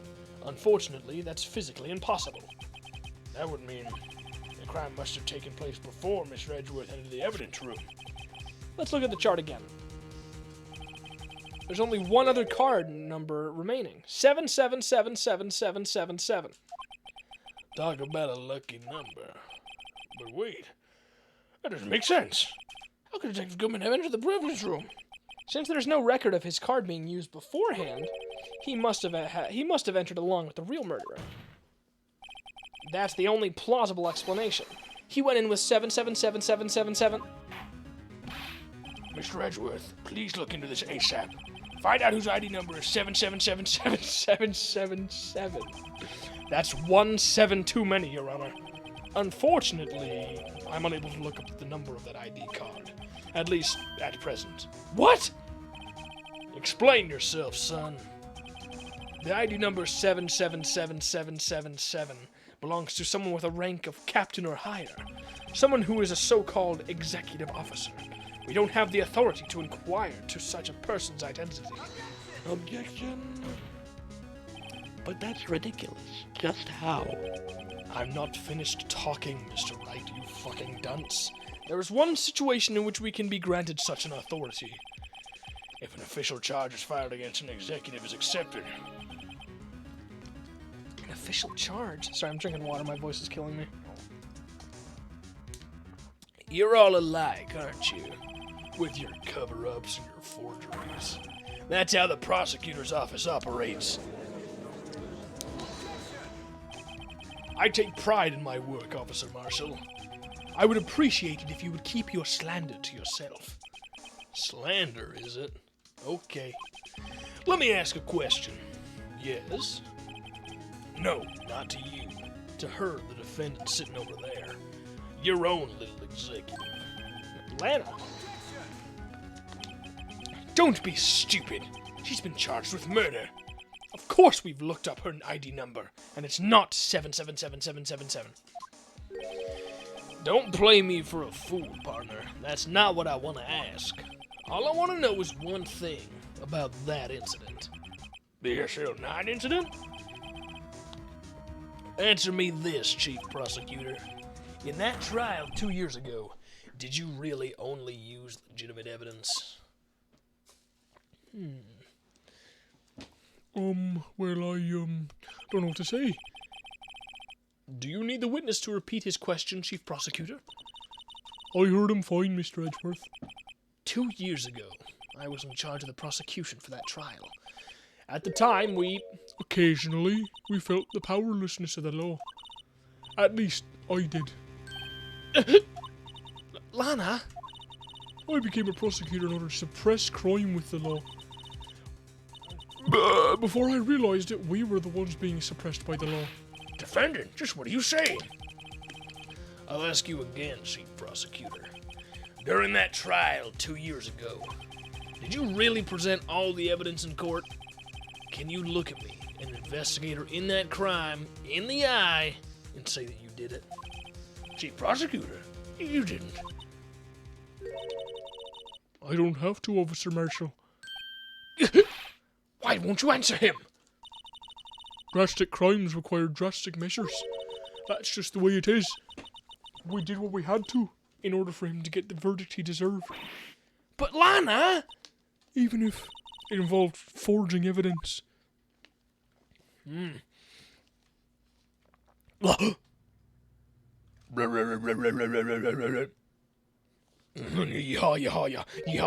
See? That's what I'm talking about. Oh. No! Order, order, order, order! Len's remarks caused such a stir. The chaos. Oh, we would have to wait until the following day. Huh. Okay. Oh, wow.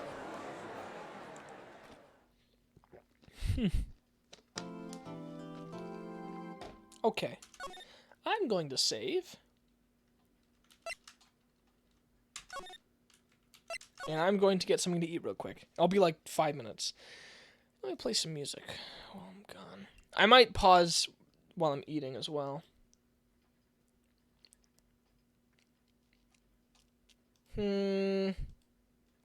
My channel? No, not my channel. Why am I going to my channel? Let me look up more Psychonauts music. This should work.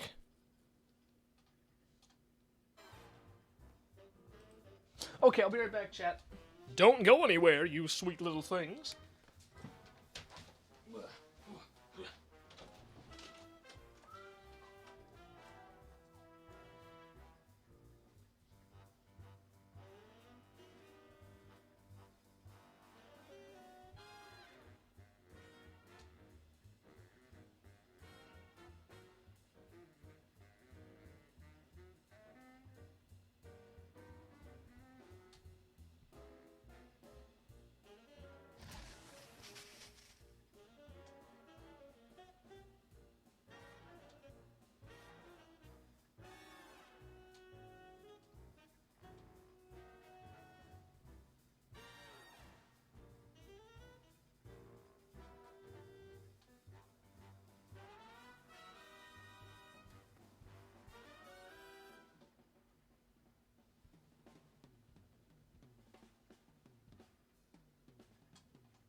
I'm back.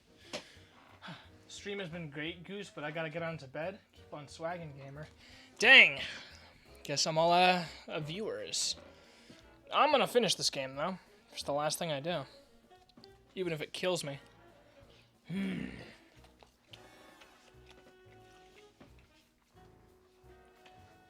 I will eat.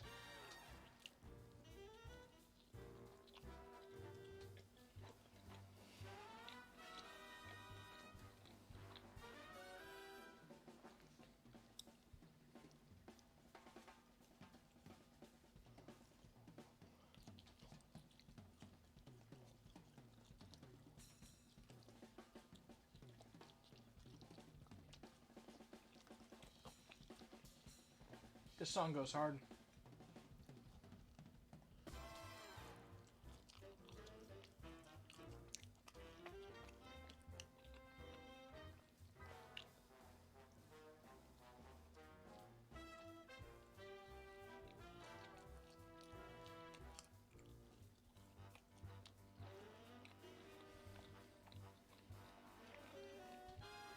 Oh.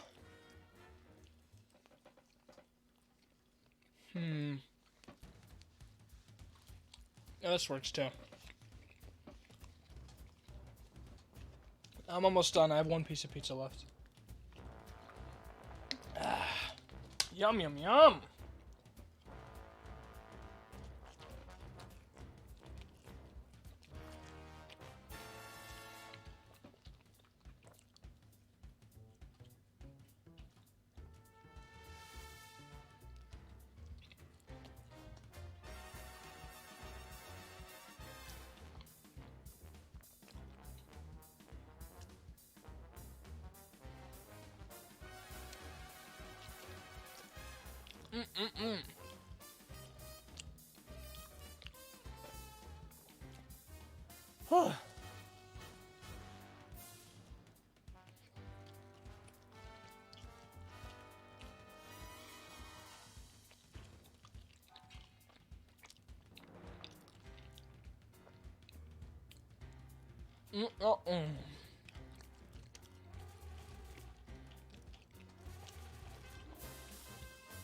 Okay.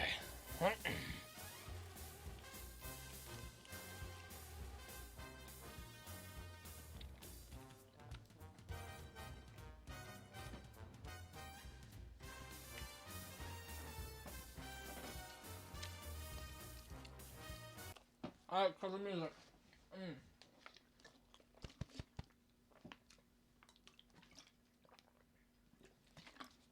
Okay.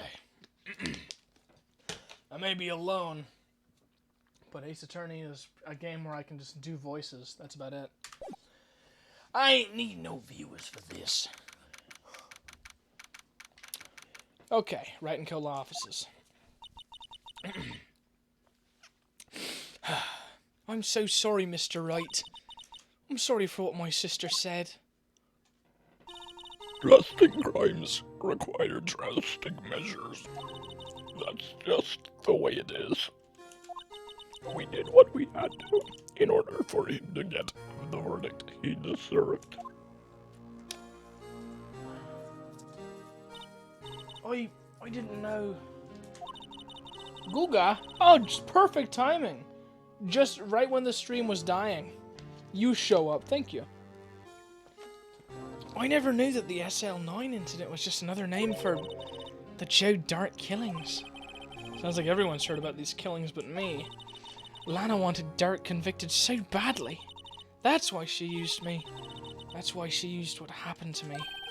What do you mean, what happened to you? It's all there in the file. Joe Dart's last victim was prosecutor Neil Marshall. When he murdered Officer Marshall's brother, he left behind an incriminating piece of evidence. But what did you have to do with all those killings, Emma? On the night prosecutor Neil Marshall was murdered, Joe Dart tried to kill me. What? He tried to kill you? Officer Marshall's brother, Neil, was only trying to save me. So that means you... Yes, I was a witness in the Joe Dart trial. I didn't see that one coming. Tell me about it. It happened 2 years ago. I was right about this time.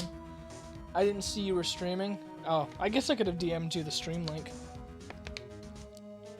But yeah, I'm finishing Ace Attorney today. I don't have too much left to do.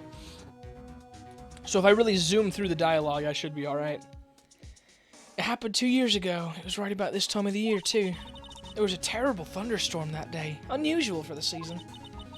I was alone in my sister's office. We were planning to eat dinner together once she finished her work.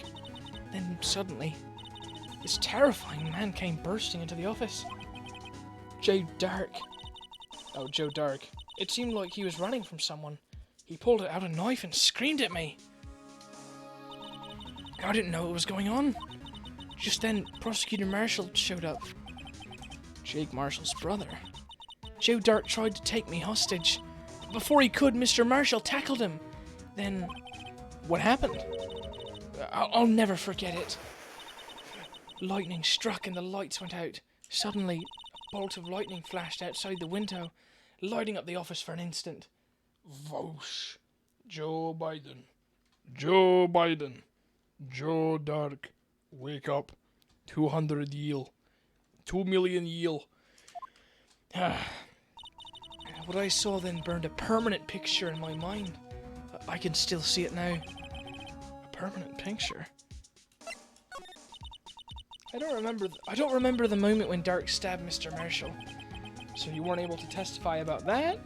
No, I was only asked about when I was attacked. That must be why she made up the crime.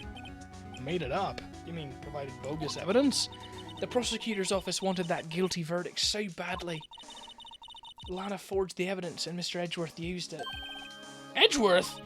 Yes, but I'm sure he didn't know anything about it. He couldn't have known he was given false evidence. Even so, that's when it all started. The rumors about Mr. Edgeworth, I mean. It's all my fault. If I could have just testified properly, none of this would have happened.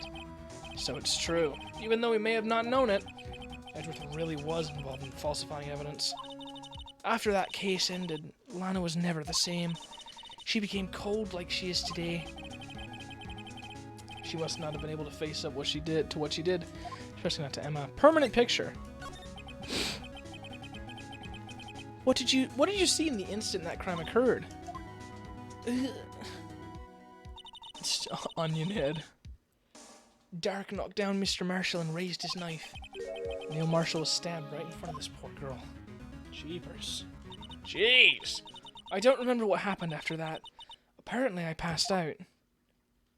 Ah! You alright, Emma, you alright? When I came to, Lana was cradling me in her arms. Poor Emma. You've been through so much. Damn. Ah. I couldn't bring myself to testify about that instant. I tried, but the words just wouldn't come out. I drew a picture, but it wasn't any good. I missed a lot. Can you rewind the movie? Thanks. Oh, yeah, sure. Nah, just kidding. You can't do it. 2 years ago. You must have been 14. That's understandable. /J. Of course I know you're joking. You don't have to /J, you fool. I know you're joking. I don't want any /J/GH/hyperlink. I don't need any of that in my chat. I know what's real. Once it was all over, I made up my mind. I decided that when I grew up, I'd become a scientific investigator. I want to be able to fight crime with my testimonies and find the evidence to make an all airtight case. That way, Lana would never have to forge any. I see. I think I'm finally starting to understand what makes Emma tick. But there's still something that bothers me about that crime. Something puzzling. There's something that's puzzling me, Emma. What is it? You said you were in Lana's office at the time, right? That's right. Why then would a serial killer come running in there? Not only that, but he was being chased by a prosecutor. Oh, there's no mystery there. Joe Dark had been taken in for questioning that day. Taken in for questioning? You mean by the police? Of course. This happened at the police department. He tried to run away halfway through the interview and fled into my sister's office. Why did you run all the way over to your sister's office? Because the detective's offices and the questioning room are right across from the elevator. Across from the elevator? But Lana was the chief prosecutor, wasn't she? No, silly. Didn't I tell you? 2 years ago, Lana was a detective. She was the best in the entire force. What? That's news to me. After the Joe Dart case, she was transferred to the prosecutor's office and made chief. Lana used to be a detective. I better have another talk with her. I think I know just where she is, mate. Hello. Lana. Mr. Wright, seems I keep causing you trouble. Falsifying evidence. I didn't think you were the type. Criminals don't mind playing foul. Why should we? But Lana, if you're wrong, an innocent person might be found guilty. Believe me, I understand the risks. Lana, Emma told me about you. Oh? About how you were a detective 2 years ago, and how the SL9 incident was the reason for your transfer to the prosecutor's office. That's right. Could you fill me in on the details, especially about that unusual change of jobs? Oh, wait. Why does she look like a general? I don't know. Outside window again? What are you doing? Is he really outside the window? Let me see. I don't see him. I don't think he's out the window. Anyways, I'm just chilling. I don't know why she looks like a general. I suppose you have a right to know, Mr. Wright. Alright, let's talk. Here, today's trial. A lot of revelations were uncovered at the trial today. Not the least of which was the fact that this case is largely connected to another one 2 years ago. Evidence from that case was stolen as well, though I expected as much. I know how obsessive Officer Marshall can be. That trial really wasn't fair, was it? Must be at mine. Oh yeah, my little brother's at your room, Guga. I'm too lazy to check. True! I believed in you, Lana. I believed that no matter what happened, you'd always stick to the truth. It couldn't be helped, Emma. At that trial 2 years ago, I sold my soul. Well, all drama aside, the fact of the matter is, at 5:15 there was no murder at the police department. Tell me it's not true, Lana! What the witness, Miss Starr, said. About you stabbing Mr. Goodman with a knife. Lana, I don't understand. Why won't you tell us? Emma, this doesn't involve just me. I don't think I've ever seen Lana look so phased before. Yeah, I did. I saw her a few seconds ago. It's true. I was a member of the police force 2 years ago. She was amazing. Okay, I'm not doing that weird voice anymore. Maybe this guy, Damon Gant. They still talk about all the cases she and Chief Gant cracked together. Chief Gant? He was the deputy chief of police back then, but he still worked on the crime scenes. Lana sounds like British Squidward. True! Damon Gant, he was everything I aspired to be. They were the best team ever! They solved crimes before the reports could even be filed. Emma really idolizes her big sister. But now you're chief prosecutor. What happened? I always planned on becoming a prosecutor. The reason I became a detective was to gain experience investigating crime scenes, so you can use that experience in court, right? Gant's help in the SL9 case was crucial in this resolution. To do that voice, I have to put my fingers on my nose. That's making it really itchy. After that, he became chief of police and arranged my transfer to the prosecutor's office. Maybe I should ask more about this investigation of theirs 2 years ago. I want to sneeze.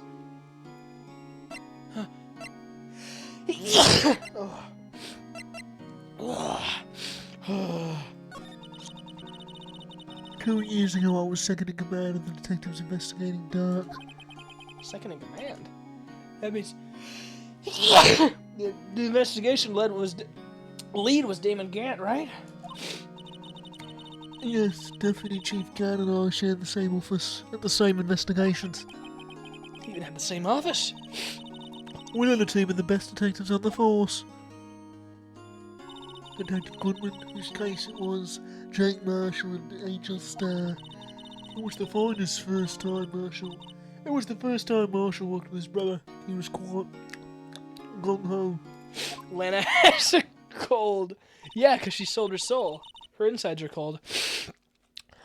Without a doubt, Joe Dark was the serial killer. Yeah, normally Lana sounds awesome. Like she sounds super hot and sexy and attractive. But she has a cold. We asked him to come in for questioning. We were desperate for evidence. That was when his final murder took place. When he tried to murder Emma, Prosecutor Marshall was trying to save me from Dark. You see, the first person who happened upon the scene of the crime was me. Huh? Now you tell us. Damon Gann and Neil Marshall were the ones questioning Dark that day. The investigation was in its final stages, and Dark must have suddenly panicked. So he waited until Gann and Marshall let their guards down and fled the room. From there he ran straight to the office shared by Deputy Chief Gann and myself. That's where he found me. So you were the first person to run to the scene, Lana? It appears so. I was filing some papers while Gann and Marshall were questioning Dark. Oof! When I returned to my office, I saw 3 bodies on the floor and smelled blood. 3 bodies? Prosecutor Marshall, the victim Emma, who had passed out, And the suspect, Joe Dark. During the struggle, it seems Mr. Marshall struck a final blow before he died. Joe Dark had incurred a minor concussion and lay unconscious. what did you do? To be honest, I panicked. I picked up Emma, carried her out of the room, and just held her. Can't blame her. After all this she must have gone through. Ugh. After that, I placed Dark under immediate arrest. Let me get this straight. You were all involved in the SL9 incident? That's right. Quite a coincidence. I don't buy it. What are you saying? There's no way everyone involved in this trial was also involved in that incident. Just by chance. But that case was solved 2 years ago. At least one person went to extremes because they didn't believe it was truly solved. Officer Marshall. Yes, his actions came as a surprise to me as well. Ever since his brother died, he's changed completely. I guess he wasn't convinced with the ruling against Joe Dark. Ugh. Life doesn't end with the closing of a case. Everyone has to live the rest of their lives with their memories. That case just might not be over yet. Oh, Emma was assaulted by Dark at the police department, right? yes, in the office that Damon Gann and I shared. In the office that Mr. Gann now occupies by himself, the chief's office. Maybe we should have a look at the chief's office, the site of the final SL9 murder. Are we allowed to go there?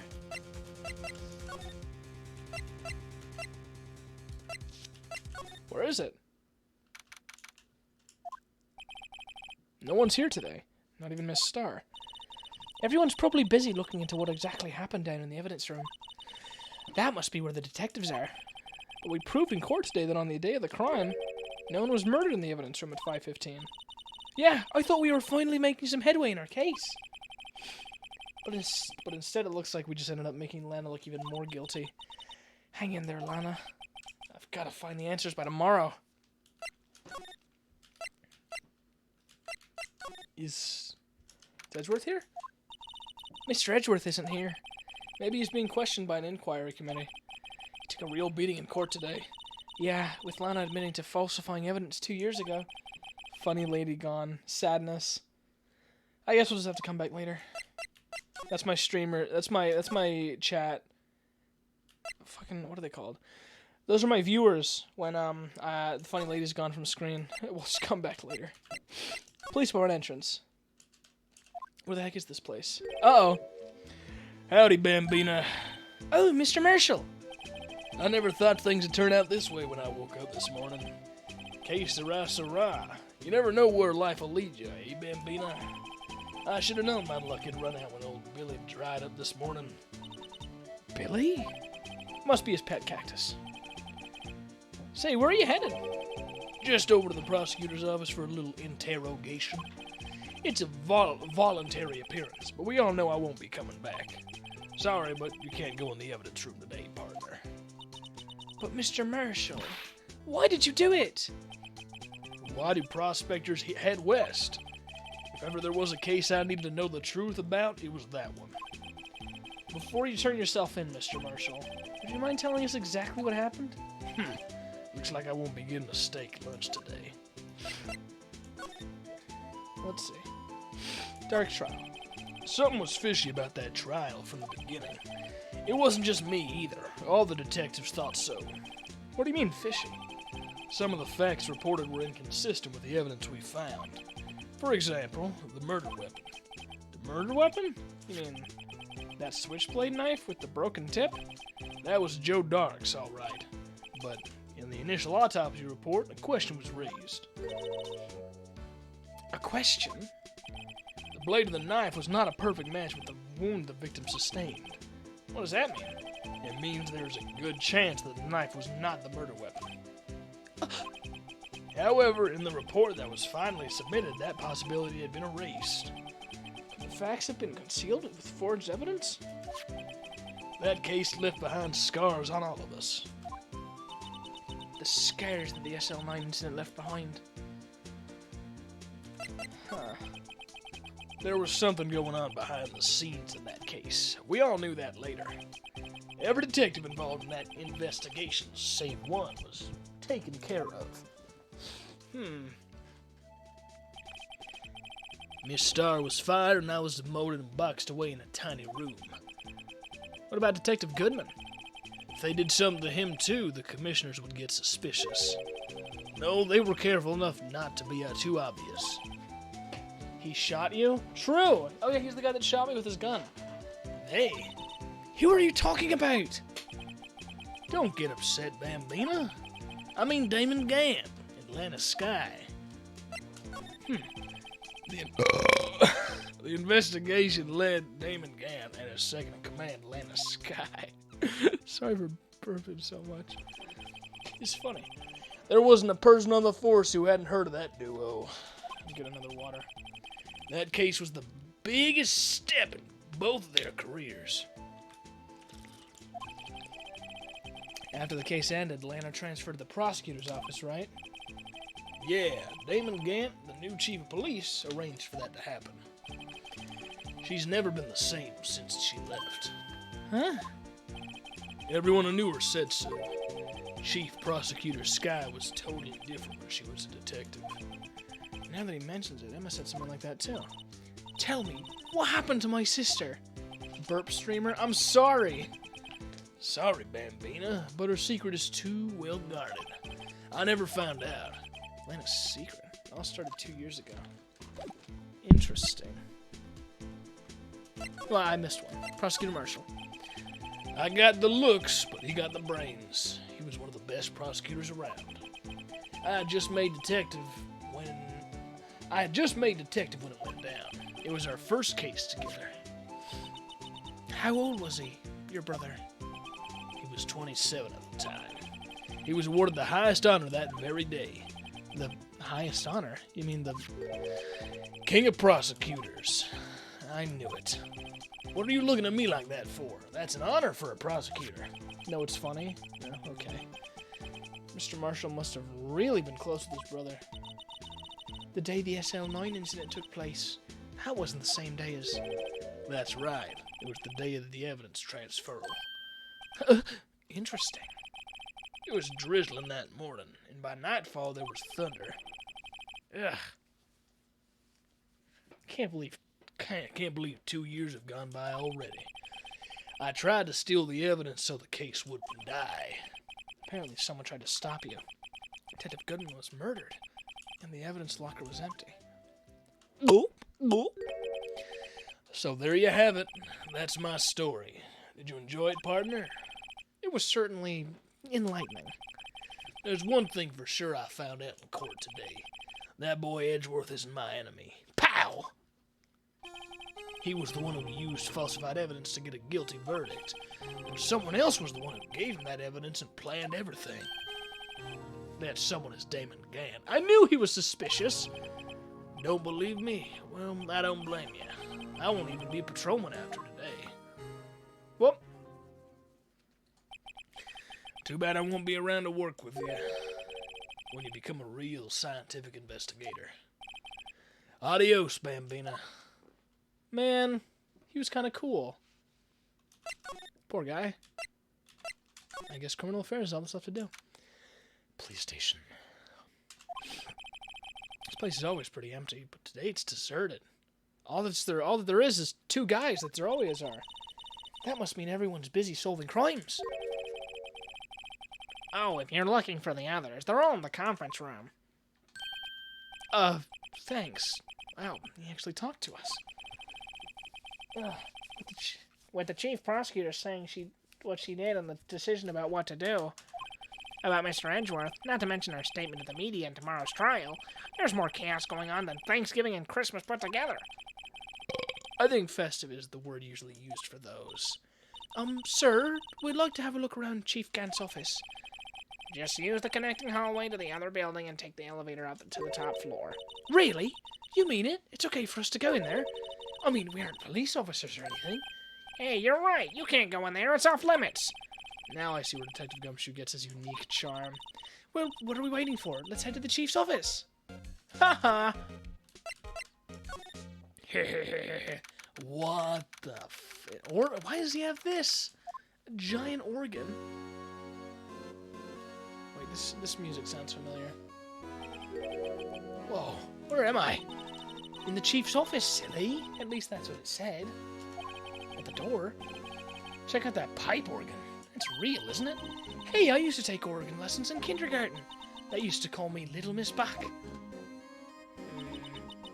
I thought I was a genius until they tried teaching me notes.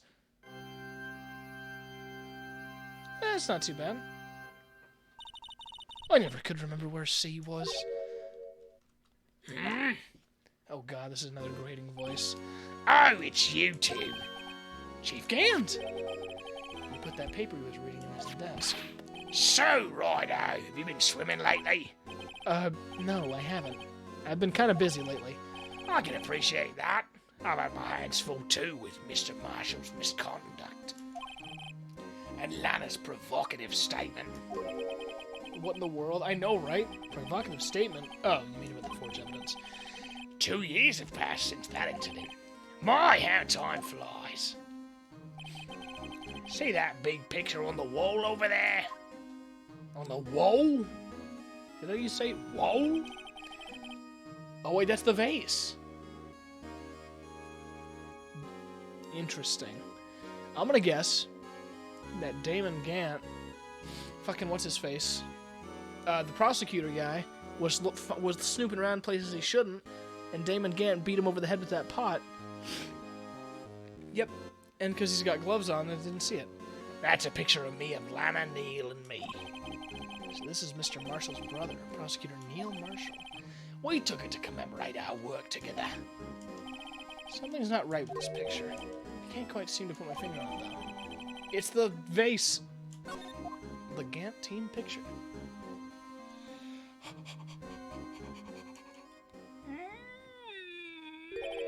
Anyway, I'd like to reminisce all day, but there are matters that need my attention. I'm gonna lock up here, so let's go out together.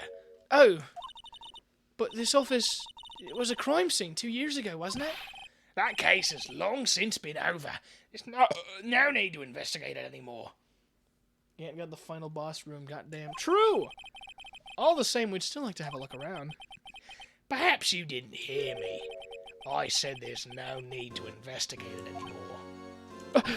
Now hurry up and get out. I have a meeting to attend. Alright, this guy's definitely evil. I can immediately tell. Looks like we aren't welcome. Seems that case isn't over with yet after all. What do you mean? Chief Gant denied a request to search the crime scene. That means there must be a reason he doesn't want us looking around in there. You mean like a clue? There's gotta be a way we can get inside the chief's office. Huh.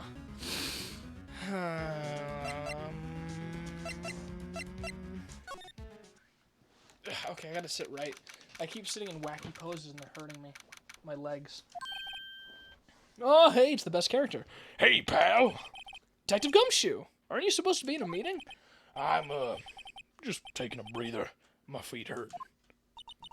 From sitting so long? Actually, from serving everyone coffee.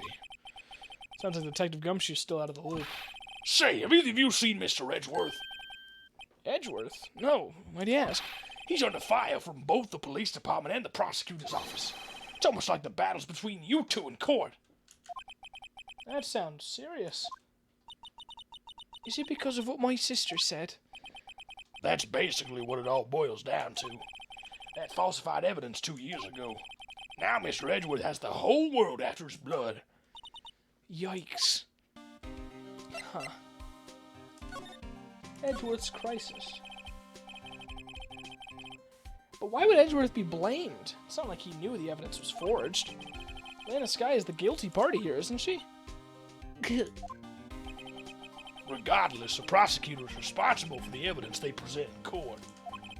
Not only that, but as you know, there have been a lot of rumors going around about Mr. Edgeworth. His amazing talent as a prosecutor kept him safe from those who don't like him. But now with this, Are there really so many people who hate him?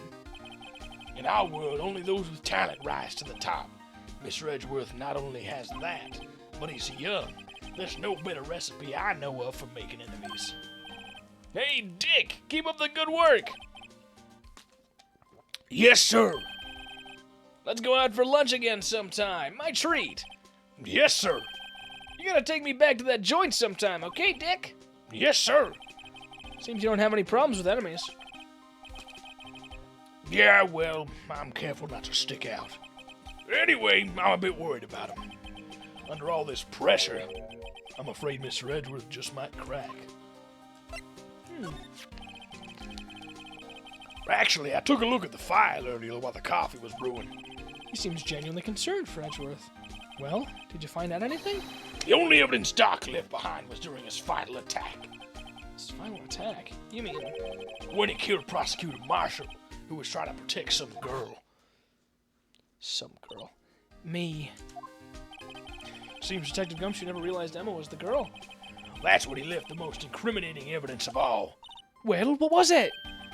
Oh, let's see. I think it had something to do with the murder weapon. Oh, I forget. Look, it's all written somewhere in there, okay? His powers of recollection never fail to impress. Maybe we should show him the murder weapon. It might jog his memory. Okay. I'll check out Dark Crime first. Joe Dark was 42 at the time of the crime. He was just your run-of-the-mill businessman. A businessman? What made him take to serial killing? One day on his way home from work, he hit someone with his car. With his car? So, it was an accident? An accident, yes, but it transformed him into an animal. An animal? He killed a man that witnessed the accident. Then he killed a lady who saw the second crime. A kid walked by, a jogger came on the scene and was killed as well. Finally, he turned himself in. Seems like he was a pretty careless criminal. Gumshoe for gore all the time. I feel another sticker on the floor. I'm gonna scream. Pick it up. Ow! I gotta stop dragging in stickers with my shoes. Seems he was a pretty careless criminal. Of course, this is all conjecture. There wasn't a single shred of evidence. So, he turned himself in? Yes, but in the middle of his questioning, he fled and murdered his final victim, Prosecutor Marshall. That crime was witnessed by someone too, but luckily Dark was arrested on the spot. It's a good thing that last witness wasn't killed. That last witness, aka Emma. Present. This one? Switchblade knife. Boink! About this. Hey, is that? It has a tag attached with the label SL9 incident on it. I believe this would be the broken murder weapon you were speaking of. What are you doing with that? Ever since that case was closed, that knife's been locked away in a locker. On the day Detective Goodman was murdered, this suddenly disappeared from the locker. And was found in Mr. Edgeworth's car muffler. That's it. Now I remember what that incriminating piece of evidence was. When you showed me that knife, it all came back to me. Well, what is it, Detective? Quick, before you forget again.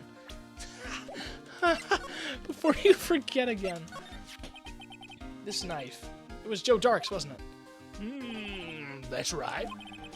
We traced it back to the store he bought it at, plus it had his fingerprints on it too. But no one actually witnessed him using it to murder anyone, right? That's where his luck ran out. When you take a good look at the knife, you'll see it's broken.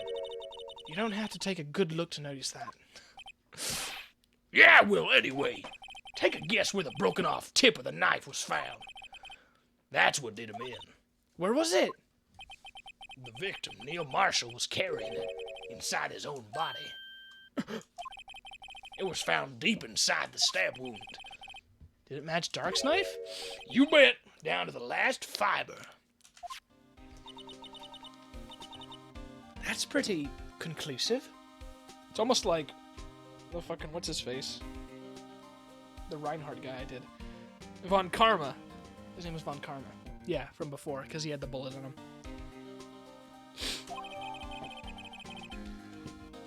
Neil's autopsy report added to the record. Switchblade knife updated in the court record. Well, there you have it in a nutshell. That's all I know. Can I ask you one more thing? What is it? If it's money you need, you should ask Chief Gant. It's not money, but it does concern the chief. His office is a crime scene, right? It's where Prosecutor Neil Marshall was murdered. The chief's out now, and his office is locked. But we'd like to have a look around if that's okay. Well, any detective's ID card can unlock the door. What? Really? But if I let a civilian in there, I'd be charged with breach of trust. Breach of trust? Simply put, I'd be canned. Oh. Sorry, pal. I don't plan on getting fired because of you. How about this ID card? It was Detective Goodman's. That won't work either. The data was deleted the day he died. Oh. So in other words, Gumshoe was our only chance of getting into that office. I wonder if there's something we could show him that would make him change his mind. Huh. Something we could show him that would make him change his mind. Do I have anything like that?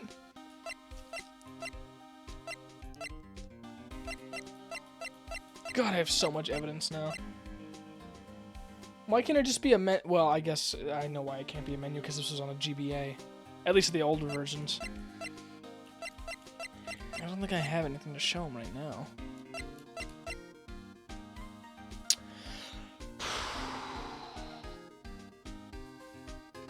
Yeah, I don't think I have anything to show him right now that would make him change his mind.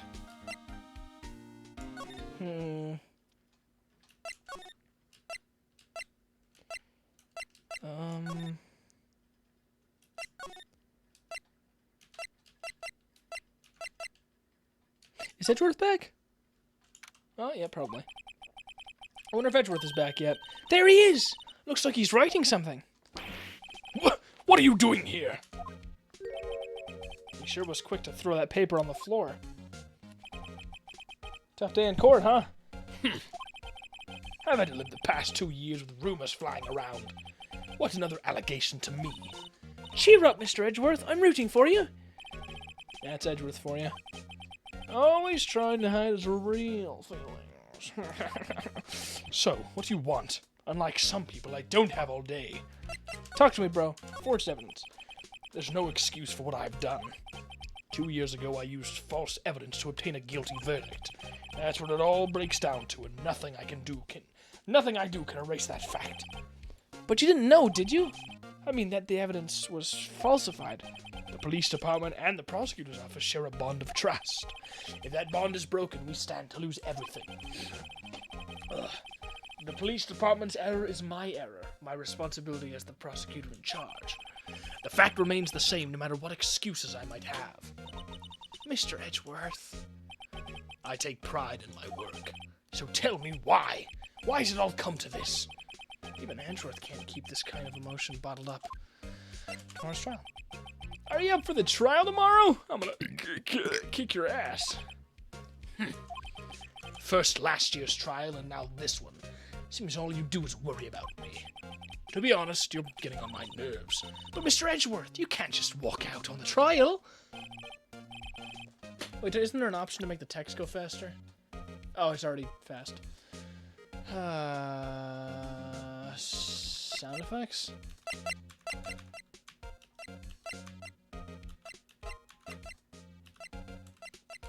Yeah, it's fine. I'm going to sleep now. I just wanted to pop in and say have a good night. Good night, beautiful. Have a good stream. Alright. Have a good night, Ozzy. I guess.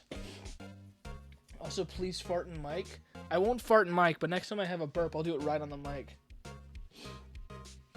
I'll even take a drink to try and get it to happen. Tomorrow's the last day. It's too late to change prosecutors. Albert, that's what my superiors are banking on. I've never thought that the case would come back to haunt me like this. What do you mean? The list of evidence, it seems too short. Most lists run twice as long. It's only half as long as most lists. Oh, it's only half as long as most lists? That's odd.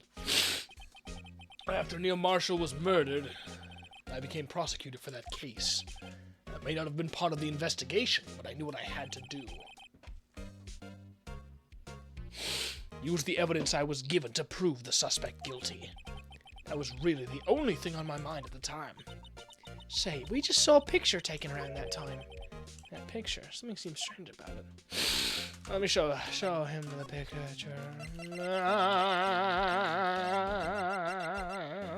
Stop! Look at this, bro.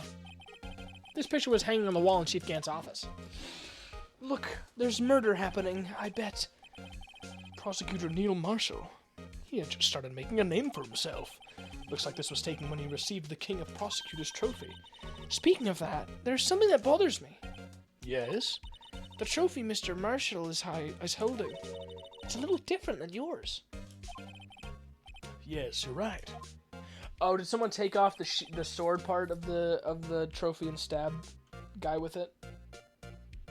I can't wait for you to shit inside of the mic and you can send it. Can't wait for you to shit inside of the mic and you can send it after so I can sniff it. All right.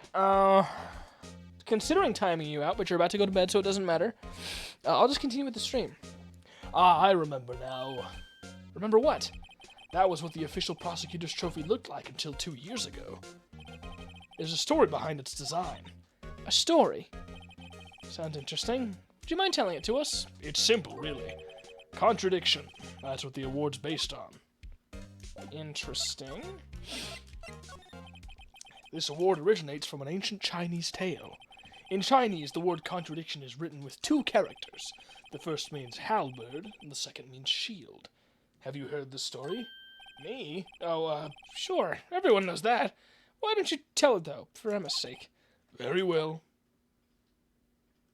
What the fuck, bro? Chill. Trill. Long ago in the kingdom of Chu, there was an arms merchant. One day he presented the king with 2 items. The first was a halberd he claimed could slice through any shield or armor. The second was a shield he claimed could withstand any weapon. Wait a minute. Those claims contradict each other. Very perceptive. But then again, you've heard this story before, right?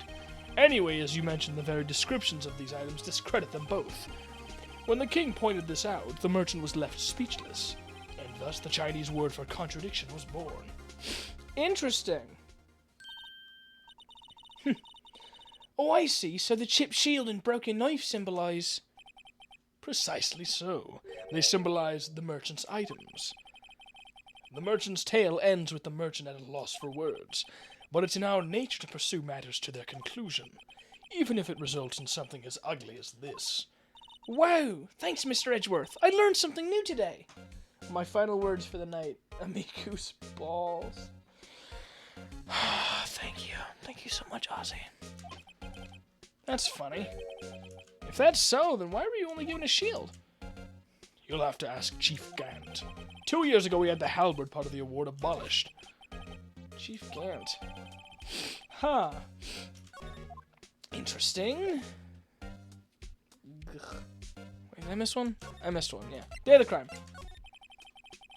This is the second stream I've watched that went to Fecal Funny. Yeah, Ozzy really likes fart and shit and piss. Could you tell us again about what happened that day? The day Detective Goodman was murdered? You were participating in a ceremony over at the station, right? I've never cared for ceremonies, but I had to attend that one. Because you were awarded this? Those receiving awards can't exactly skip out on the ceremony. I finished up at the office in the morning, then drove over to the police department. You finished up at the office? Yes, just odds and ends, clerical stuff. I didn't plan on returning to the office that day. That is, until I was asked to take something back. Take something back? This. Oh yeah, Chief Gann asked you to hold on to that, didn't he? Yes, it was a piece of evidence in a case that was closed half a year ago. He asked me to bring it back to the prosecutor's office. That's the story we heard yesterday. So you came back here to the prosecutor's office because the chief asked you to? That's right. Interesting. Wait. I feel like I'm forgetting something. I'm so tired right now. The ball! Hello! I wonder what he was writing before. Come on, Mr. Wright, let's take a look. Are you crazy? Edgeworth is sitting right there. Just distract him, I'll check it out. Hey, Edgeworth. Is that Detective Gumshoe at the window over there? Oh no, he's falling to the ground! Hold on! First let me see what this girl's doing crawling around my feet. Awesome. He didn't even look. He doesn't care about Gumshoe. No. What letter of If you're having trouble reading, I'll read it for you. It says letter of resignation. Aw, you're quitting? Resignation? Edgeworth, you don't mean... I'm tired, right? I feel as if something inside me has died. But Mr. Edgeworth, none of it is your fault. I know the path I've walked. You don't need to tell me. And the path I've walked hasn't been a just one. I can't forgive myself for what I've done, and no one else should forgive me either. Uh-oh. I think he's serious. I don't know why I felt genuine sadness when I heard Letter of Resignation. It's almost like I care for these characters. Mr. Wright, please, you have to do something. This Letter of Resignation. I wonder if I can use it for anything. Edgeworth's discarded Letter of Resignation. He's serious. Wow. Well, I have nothing else to do with you, Edgeworth. Underground Park, glad.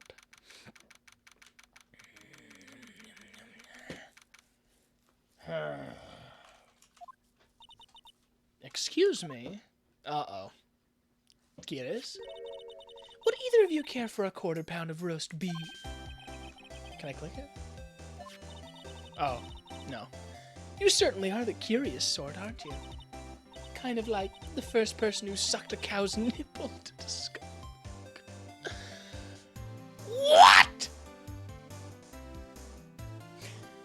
You know, now that I think about it, that is a good point.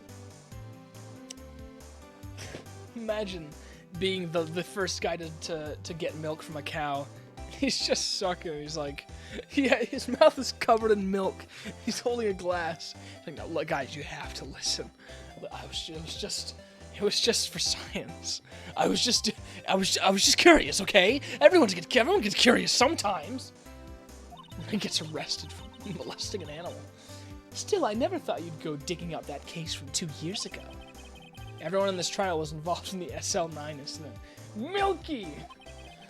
Not only that, but the murder occurred on the very day the evidence for that case was due for transferal. This can't be attributed to mere coincidence. Aren't you forgetting something?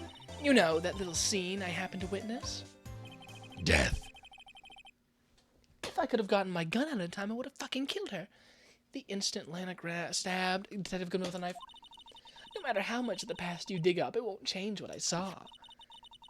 Roast beef is meant to be savored when eaten. Miss Starr's hatred towards Lana. It all dates back to 2 years ago. Ugh. Okay.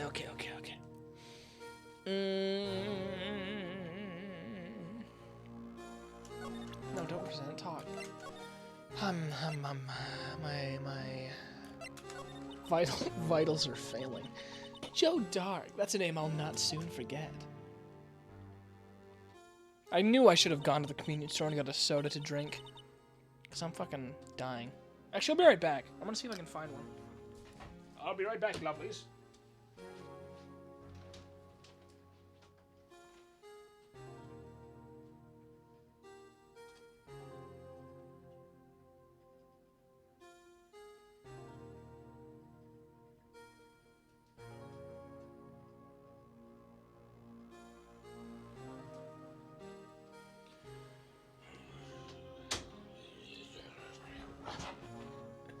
Big beef. I'm back.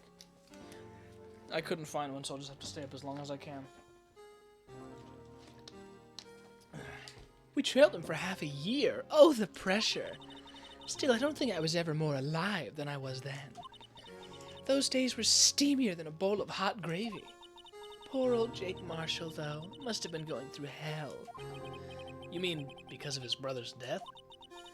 They were close, those two.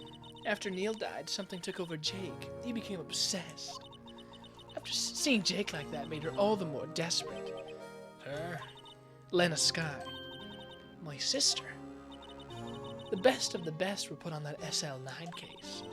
Of course, they were led by that legendary duo. Lana and Chief Gant. After case closed. That legendary pair was the reason we were able to keep up our investigation. That's why we're so shocked over how it turned out. You mean with the forging of the evidence? Don't get me wrong, Joe Dark got what he deserved. Still, it was obvious the evidence produced in the court was being manipulated.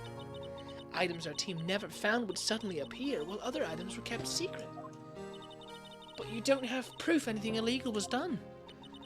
I'm proof enough of what happened. After that case, all of us save Goodman were relieved of our duties, most without even so much as an explanation. Then Lana Skye transferred to the prosecutor's office and became chief prosecutor. I need to breathe. Lana always wanted to be a prosecutor. Nothing's quite as simple as it appears. Lana Skye was merely being used as a pawn. That's my take on the matter. She was being used.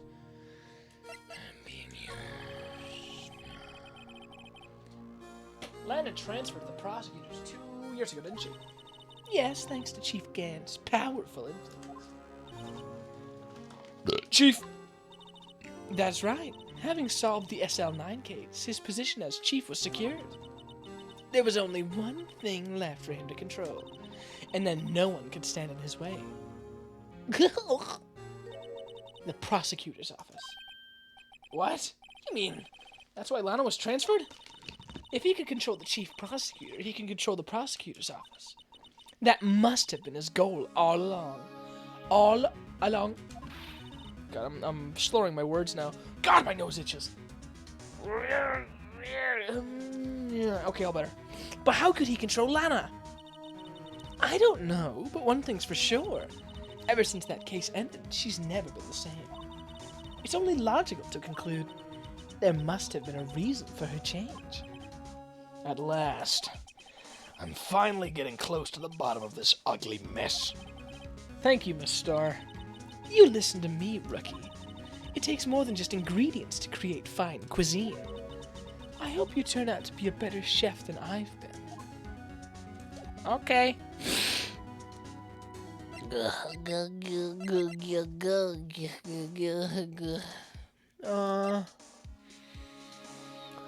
am I? I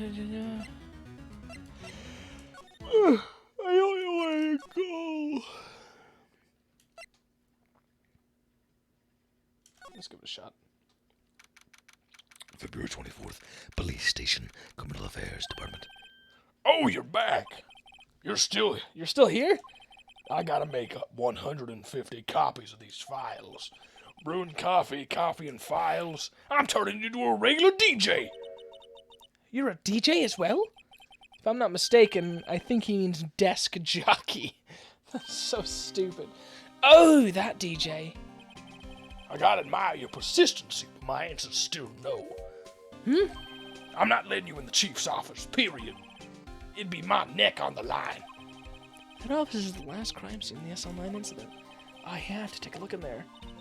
There's got to be something we can do to make the detective change his mind.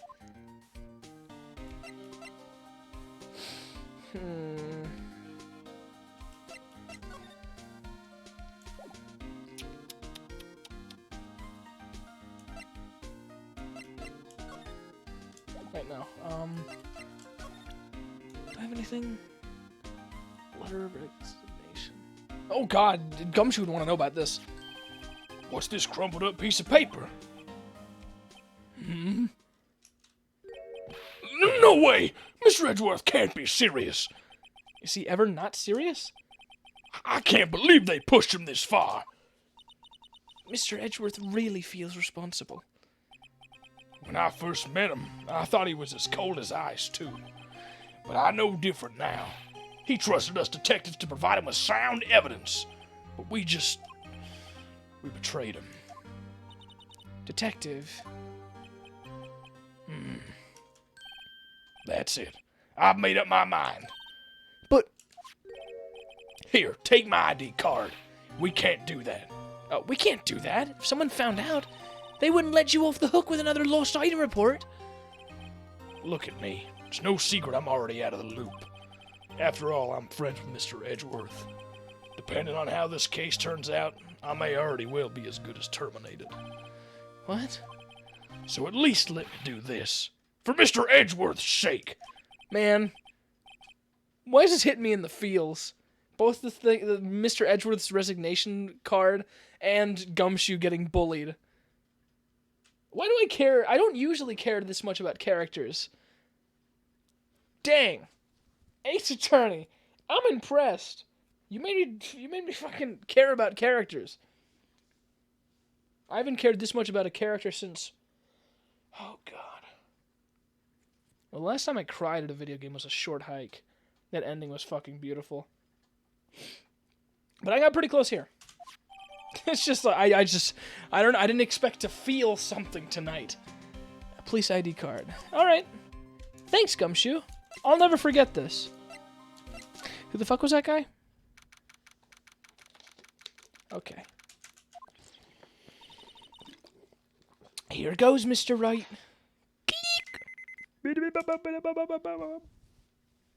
Alright, let's take a look.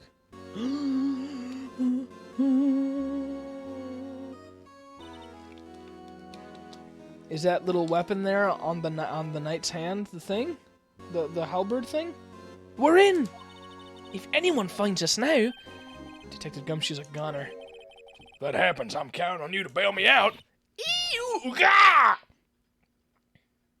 Huh? Oh, guys, she slapped him. Sorry, I thought you were a ghost. I didn't even know you could slap a ghost. Me sad true. Ah, Detective Gumshoe! What are you doing sneaking up on us like that? I wasn't sneaking. I was just worried something might go wrong. So I came too. If you're here, then what's the point of giving us your ID card? Gumshoe's ID card crushed and rendered unusable in pocket. Hey, don't do that to my card. Dang. I hardly ever get a chance to come in here, so I figured I'd have a look around myself. Besides, we're all in this together now. You really do want to get fired, don't you? Not if we're lucky. Now come on, let's see what we can find out. I've got a bad feeling about this. Huh. Let's see.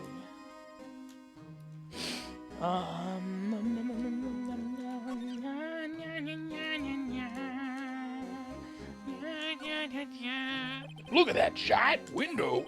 Makes you want to crash through it and jump outside. This is the 15th floor. I know. I was just saying. Saying what? Ever since making a detective, I've always dreamed about doing something like that. Note to self: Detective Gumshoe has a lot of dreams. So long as he doesn't go crashing through that window when he gets fired. Don't say that. Porn computer. This was Lana's desk.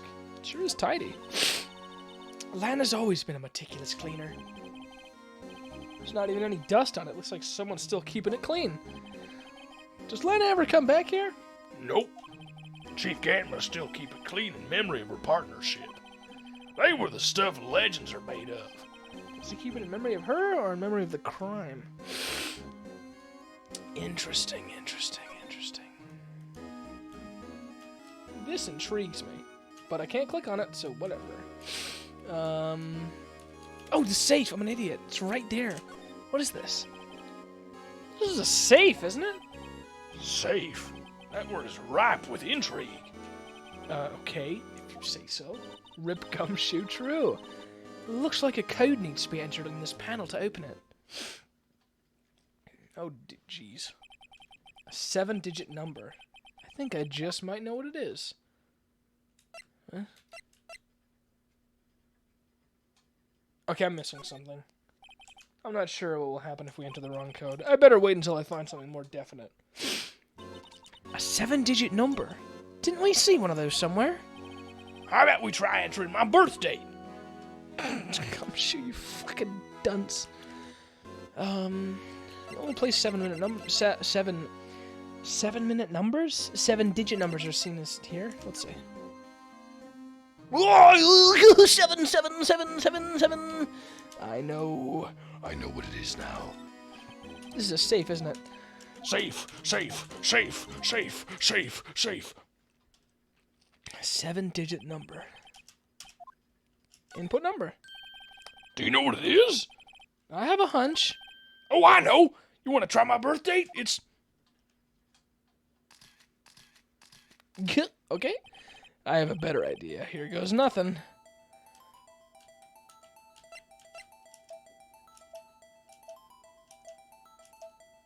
I swear, if they put in the whole thing just for... They put in a whole keypad just for me to press 7 times. Really? Bingo. What number did you enter? Whose birthday was that, pal? 777777. The final card number on that record. What? The number of the mysterious executive officer who entered the room that day. You mean 777777? That ID number? I think you're 1-7 shy this time. This can only mean one thing. That's Chief Gant's ID number.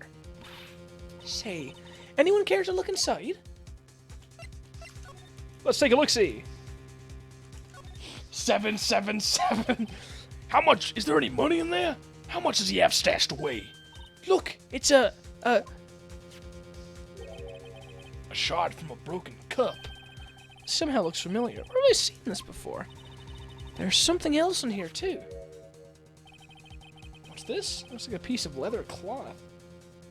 Interesting. This is a handprint, isn't it?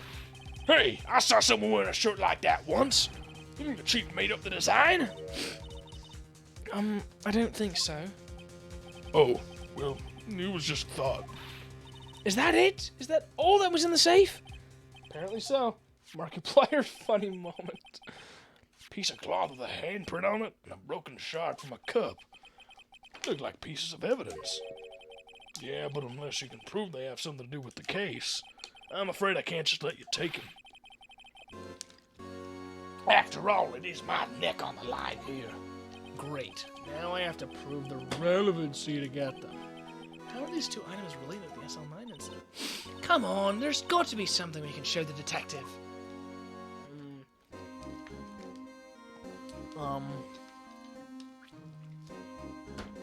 I know that. It's the jar.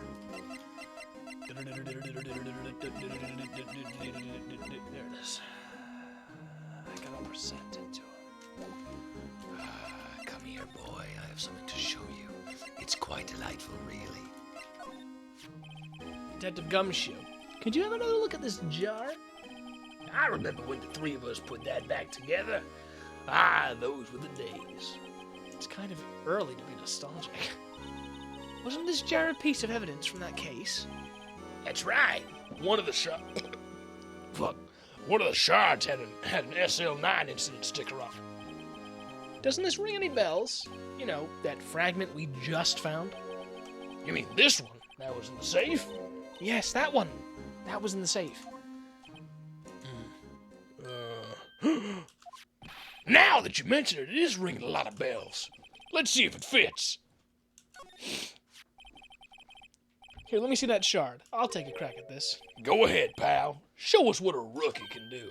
Mr. Wright, here's some glue. If I can piece this together again, it'll prove that Chief Gant was knowingly hiding evidence. Here goes. Easiest thing in my life. Rotate. It's like it's just one button press and it's done. It's got blood on it. Yay! That's the worst lamp ever. There, just like a charm. And of course means Chief Gant willingly and knowingly hid a piece of this jar in his safe. He concealed a piece of evidence from the SL9 inside it. But, Hey, guys, get a load of this. what is it? This piece you just attached. It's different from the others. What? What do you mean? There's a reddish line on it. A reddish line. Oh, a reddish line? That's blood. I don't get it. Why would Chief Gant hide this in a safe? Unstable jar. Blood traces. Interesting. And then the fingerprint thingy. What am I presenting to you? Where is it?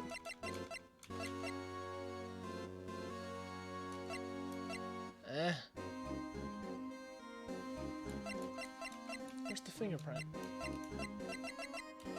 Oh, do I have to show him this? Oh. Detective Gumshoe, I'd like you to have a look at this. Hey, I know what that is. So you want to take some fingerprints? That's a great idea, Detective. All right, go to town. Sheesh. What are you doing? Why are you sticking out your hand like that? Go ahead, take my fingerprints. I love him.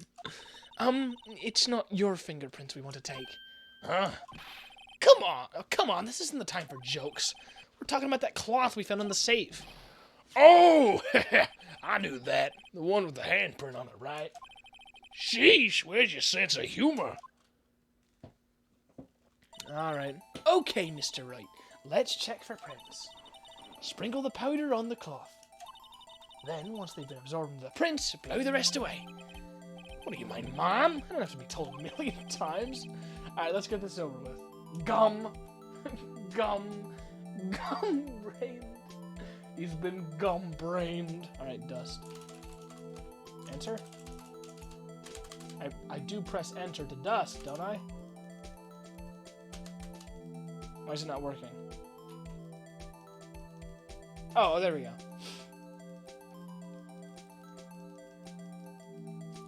Gum brain. That's hilarious. I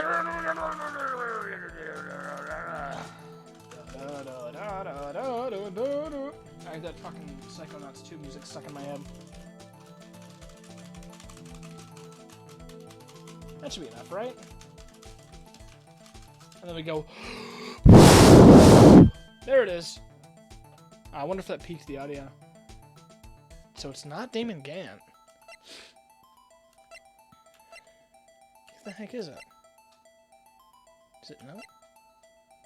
Emma Sky. She touched the cloth.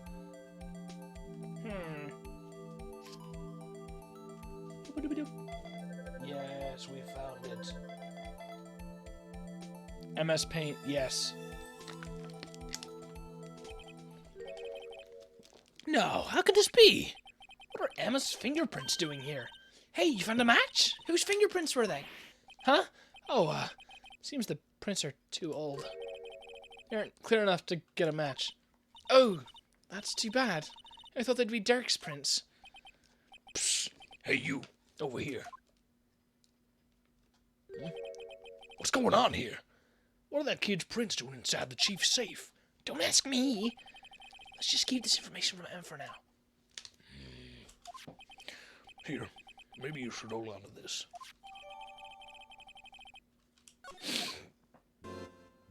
All right.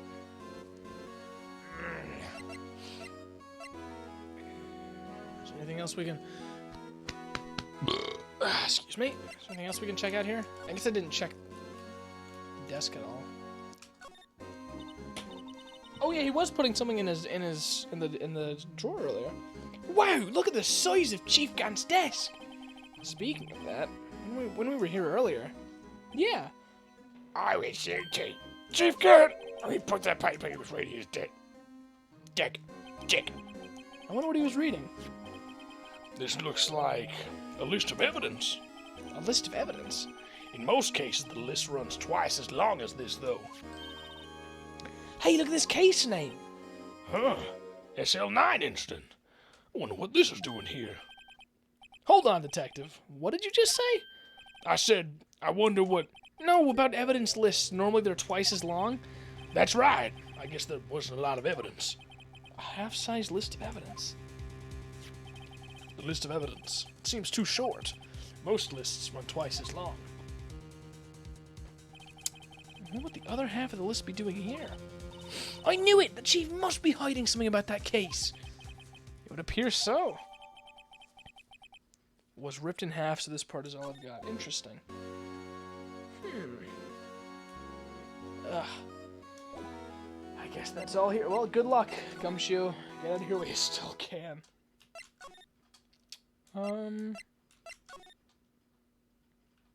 Nothing here.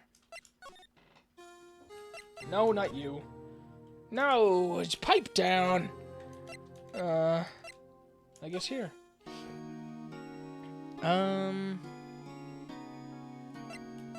Hello. Is there anything more for me here? Maybe? I don't know. Am I missing anything? Oh, there's nothing ever in there. I guess something would have to be in here. Talk? Hello? Excuse me, that was evil. That was vile. I'm sorry.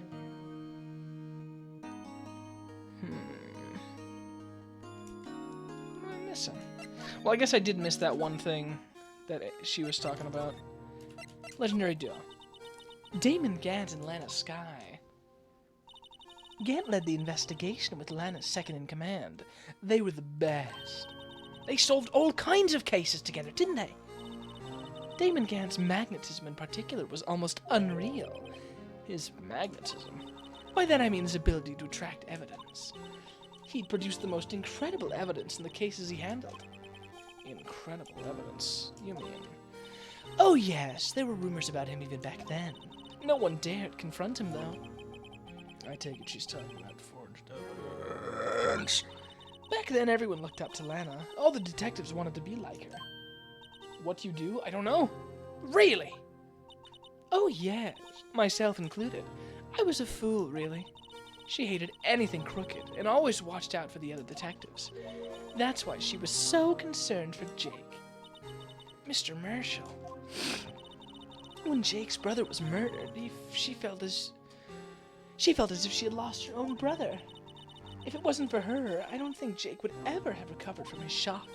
That's what makes it all the more infuriating. Miss Starr. That's why I'll never be able to forgive her. Why did she have to turn so cold after that?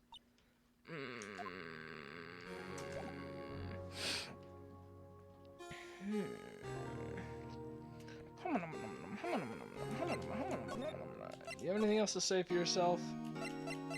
Can I show anything to you? Wait,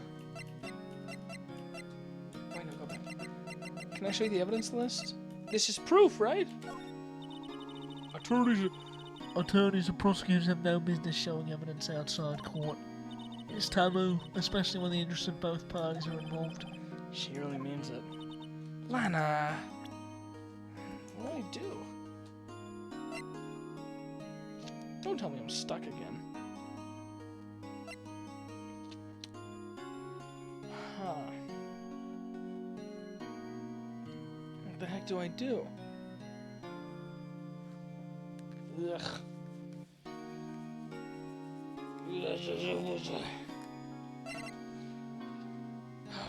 This is stinky. Move. Criminal Affairs Department, maybe? Are you still in the chief's office, dude? Slide. There you are, buddy. The chief's office. That desk on the other side of the room. Was that your sister's? Yes, that's where I was waiting for Lana. On that day 2 years ago. Is anyone using it right now? No, sir. This is entirely Chief Gant's office now. He practices a strict policy of preserving the crime scene. That's a strange reason to leave it here. He leaves it as a warning to everyone else. He wants us to always be alert. He told us so himself at our New Year's party. Of course, he was pretty intoxicated at the time. I see. So ever since Lana left, no one ever touches that desk. No one except Chief Gant and the cleaning lady who's in here each morning. Still, 2 years have passed since the incident. There can't possibly be any clues remain. Chief Gant. Can I ask you something? Sure. You only came here to look around, right? Because one of the SL9 crime scenes. I mean, that's your only reason for coming here, isn't it? Why do you ask? You don't think... Nah, you wouldn't be. No. No, there's no way. Never mind. Don't worry about it. Oh, okay. Now let's look around a bit more. Hey, hold on! Not so fast, buddy. Huh? What is it? When someone tells you don't worry about it, it's supposed to start bothering you, pal. Oh, I love him. You don't just let it go at that. Sorry, this guy's starting to get on my nerves. What do you mean I love him? Okay, so what's bothering you? You two don't think Chief Gant might be a suspect, do you? What? He's right, Mr. Wright. What do we think of him? Chief Gant. So it's finally come to this. What do I think of him? Perhaps it's best I don't divulge my feelings yet. There you go, ignoring me again. Well, was I any help? Of course! Thanks to your ID card, we were able to get some hard evidence. Now, that's not very kind, is it? Uh-oh. In other words, if it wasn't for his ID card, he would have been useless. Edgeworth? Uh-oh. Isn't that right, you in the coat? Chief Gant! We didn't think you'd be back so soon. Fortunately, I'm a man who believes in signs. As I was walking to my meeting, I happened to look out a window and saw a stray dog run right into a... It was fucking hilarious. Just then I thought of a certain detective. Do you mean me, sir? Now then, I'm afraid I'm gonna have to ask you all to leave. Yes, sir. Sorry. Oh, you in the coat. Me, sir?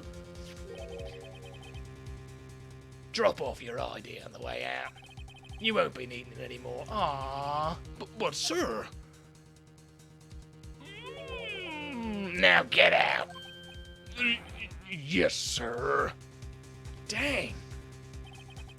We'll be on our way too, then. Wait. You, the one without the spiky hair. Don't go yet. Me, sir? I'd like a word with you.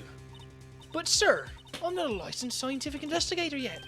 You with the spiky hair, you're free to go. And he said, what the dog doing? Mr. Wright! Hi, what's up? Oh, hello, Firewall. Welcome to the stream. I'm trying to, finish Ace Attorney. I feel like I'm really close. Man, this case. Yeah, I actually feel bad for Gumshoe. I haven't cared about a character in a video game in a long time. Look, pal, if I've told you once, I've told you 1,000 times. The chief's office is off limits. But no, you just had to go sneaking in there like that, didn't you? I thought you said you didn't care anymore if you were fired. Yeah, but if I knew it'd be like this, I never would have said it.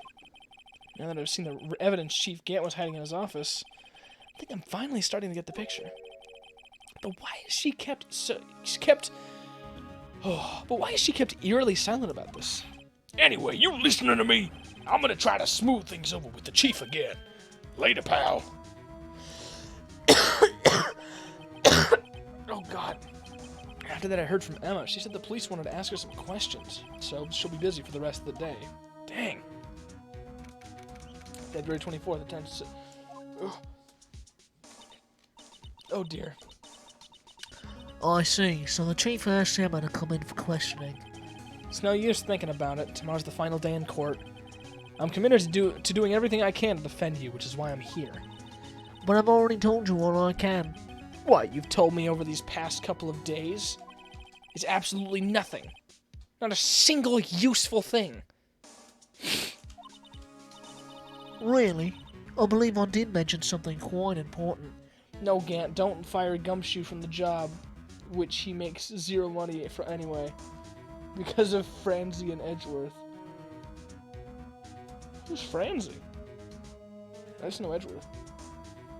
True, Gumshoe, it really does feel like Gumshoe makes $0. Something I told you right at the beginning. I said that I was the one who stabbed Detective Goodman. You know, I think I finally figured it out. I know who it is that's lurking behind your words. Oh. Mia did a good job mentoring you. I'm rather jealous. Huh? It seems Edgeworth was right. Edgeworth? Once you're convinced you know something, no one can persuade you otherwise. Thick-headed is the term he used, I believe. Now's my chance to get her to tell me the rest of the story. Sorry, that was... Ugh. Touching my nose is making me sneezy. I have to admit I was more than a little perplexed at first. You insisted you did it, yet there was no incriminating evidence. That's when it hit me. It's not that you're unwilling to tell the truth. It's that you're incapable of doing so because of a certain individual. What an intriguing notion. A certain individual, you say. Oops, Franzi is in the next game? Yeah, don't spoil anything for me. I might even play it. So how are you enjoying the game so far? I really like Ace Attorney. It's not much on gameplay, but, it's Tommy critical thinking? I don't know. I don't know how to describe it. The writing is really funny. I like all the characters. Well, most of the characters. It's pretty good. And I'm happy I'm about to be finished with it because I've been playing this game for like months now. So you think I'm protecting this person? Also, I think it's one of my favorite games to stream because of all the voices I get to do. Protecting? No, I think afraid of is more like it. No. If I'm not mistaken, the person in question may have persuaded you into silence. No. For argument's sake, Mr. Wright, who may I ask is this person you're speaking of? The one I'm supposedly so frightened of. What is this person's name? It's obviously him. Who else could it be? Take that! Right in her face. Well, Miss Sky? No. Mr. Wright, you were addressing the chief prosecutor. Do not forget your place. I take it she's still not ready to spill the beans. My apologies. Could you please tell me a bit more about what you think you know? We were partners until 2 years ago. I respected him as a detective. Assuming he's respectable, then tell me something. Why would he try to hide his crimes? His crimes? Both you and Edgeworth will be brought before a board of inquiry for what you did. Ace Attorney has great stories, especially later in the trilogy. Interesting! Specifically hiding and forging evidence. Of course, they're serious offences. Why is it, though, that Chief Gant's name was never mentioned? Chief Gant? Edgeworth didn't know the truth behind the forgery. The only party who could have possibly tampered with the evidence was... me. I had access because I was second in command of that investigation. Yes, you, but also one other, Damon Gant. No. If you intend to accuse Chief Gant, you'll need more than just words. Show me proof that Chief Gant falsified evidence in that case. Hey, look at this. It's the evidence list. I just found this in a safe in the chief's office. This jar piece and this piece of cloth. Do you know what these are? They're pieces of evidence from the SL9 incident, little girl. The person concealing evidence was none other than Chief Gant himself. Now tell me, why are you taking all the blame for him? Touche, Mr. Wright. It's as you surmised. I cannot disobey the Chief's orders, even if it means being found guilty for murder. Why not? Come now, Mr. Wright. You can't possibly expect me to be able to tell you that. 3 days ago, I had no choice but to cooperate. The murder of Detective Goodman. Or perhaps I should say, follow orders.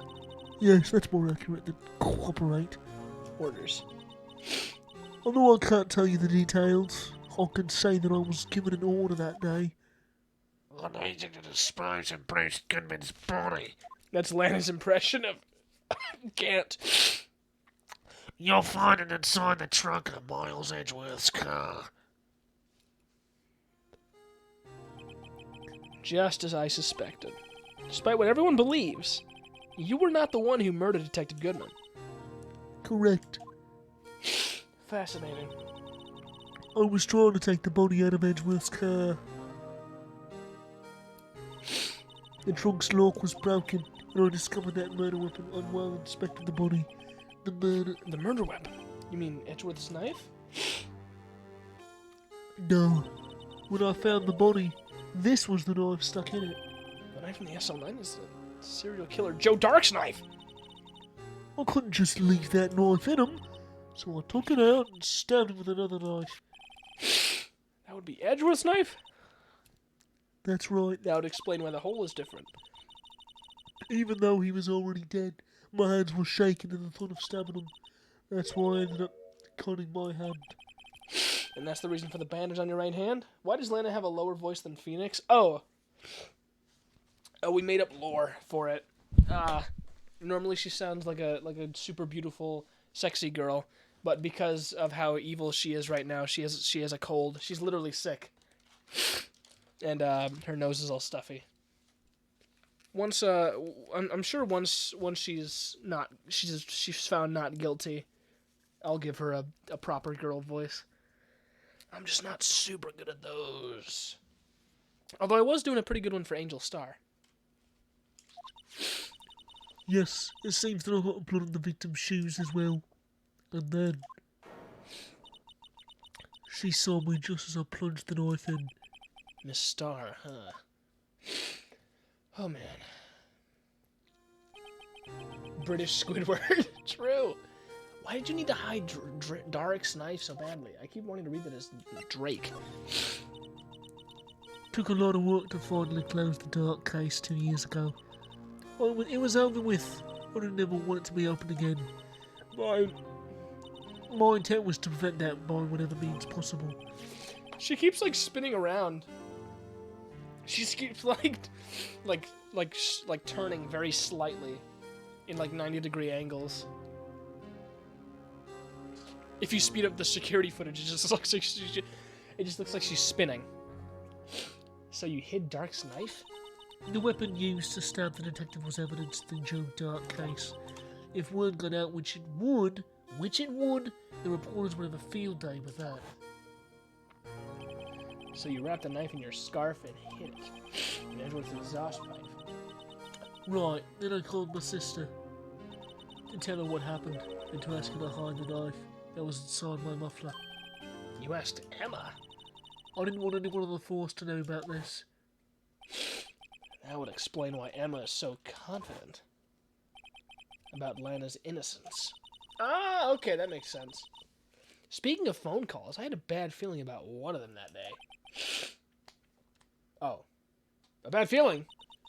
The truth is, after I received those orders from Chief Gant, the first thing I did was make a phone call. A phone call to Patrolman Jake Marshall. What's Gant's favorite game? Daemon Souls? Ah, you're a funny, funny man! Funny enough, people made many gifs of Lana spinning because it's funny. Oh, nice! I'll have to look up a gif of Lana spinning. To Marshall? Why on earth would you call him? The lead investigator for the SL9 incident has been murdered. I wanted that fact to be kept hidden, and I needed help. He was the only other person I could trust. Or at least, I thought I could trust him at the time. However, it seems that after I spoke to him, he went off on this escapade of his own. Oh, you mean...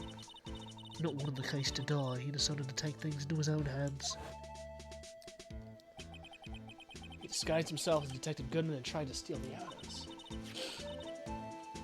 He already had stolen the ID card, but it seems he still hadn't made up his mind to break into the evidence room. I already know all this stuff. Can I just skip this and get on to the trial? After my phone call and your remaining doubts, he had must have disappeared. So your phone call caused the incident in the evidence room. God, I'm got stuff in my throat. And she's facing away. I'm afraid that's all I can tell you. But Lana, You've earned my respect, Mr. Wright, both as a defense attorney and an investigator. Now, please, don't pursue this any further in court tomorrow. tomorrow's trial. There's only one way to drive off Lana's demons. I've got to get to the bottom of everything. Oh dear.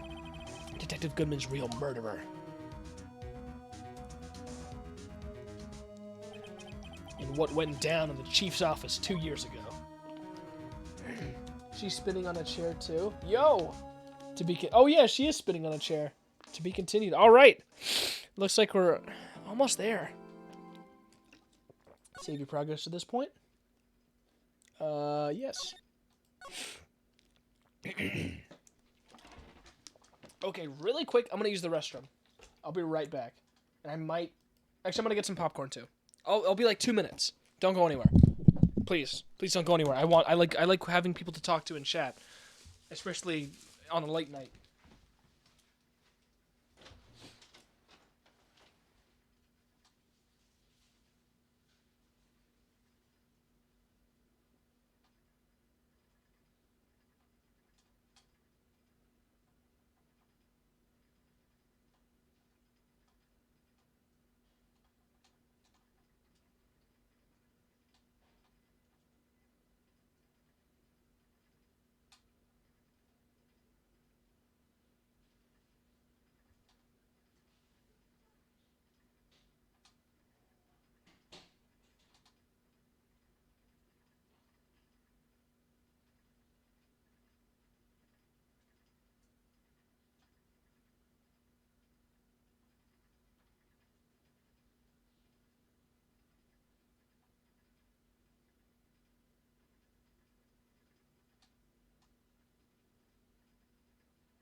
Oh, okay, I'm back.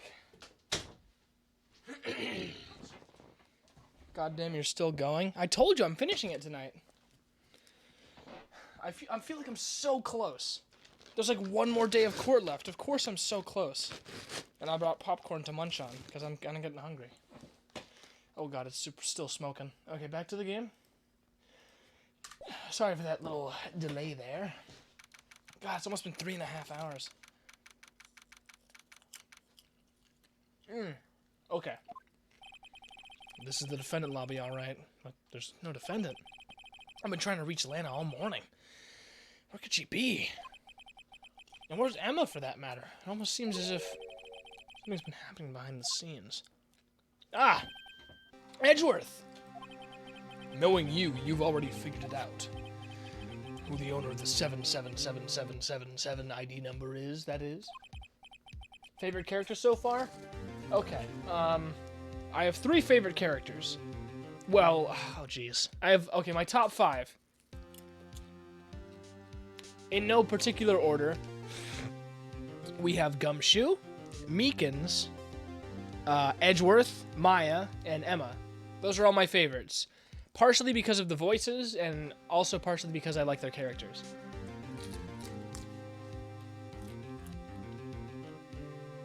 God, Firewall, I wish you were here when I was doing Meekins. Because I gave him the Meeseeks voice, because I confused his name for a second. Beab time? That's right. Well, I have a pretty strong hunch.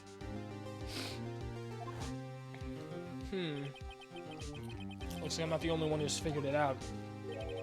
You know, the only reason this trial didn't reach a verdict yesterday is because there was still room for doubt regarding this ID record. If that number does belong to whom you suspect, then no doubt will remain. After all, he hasn't been officially charged with anything. True. Not yet. Biaz, my number 1. Yeah, because you like me doing the Biaz voice. A Gumshoe enjoyer, I see. That's nice. In any event, once all doubt has been removed from that list, I can call for a ruling. Oh. In any event, once all doubt has been removed from that list, I can call for a ruling. Yeah, I made Gumshoe sound like Pete, like from the Mickey Mouse cartoons. 5 minutes, right? And our Chief Prosecutor Sky will be found guilty. But she didn't do it! I figured you'd say as much. That's why I came here, to hear what you have to say. This is the first time he's ever done something like this. Lana's hiding something, and the only way we'll ever know the truth is to draw it out of her. The truth? Everything goes back to the SL9 incident. Don't be stupid. Today's the last day of the trial. We don't have time to reminisce about the past. That depends on you. If she's found guilty, you'll lose your only chance to find out what really happened. I'll think about it. How would you rank the cases from this game? Oh, jeez. The first one, I really liked because it introduced Maya. The second one, was it the samurai one? That one was, I was kind of iffy on that one. Then there was the... Crap, I really don't remember. Man. Anyways, this one's alright, albeit a bit long. And I really like the last... I really like the very last trial of the Game Boy game with Von Karma. I just like doing his voice. See you in court, right? This is it. If I'm ever gonna find out what Chief Gant has on her, it's now.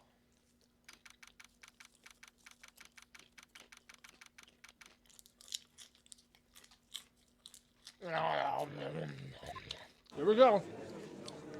Pop, pop, pop. Court is now in session for the trial of Miss Lana Sky. The defense is ready, Your Honor. The prosecution is ready, Your Honor. Normally this is when the prosecution puts forth its opening statement. But before that, the police chief has a proposal to make. Chief Gant. He just fades in.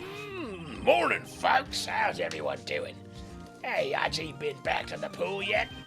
No, I've been drowning enough as it is in my work. Oh, that's a good one. Don't think I can top that. If you don't mind me asking, Chief, what exactly is this proposal of yours?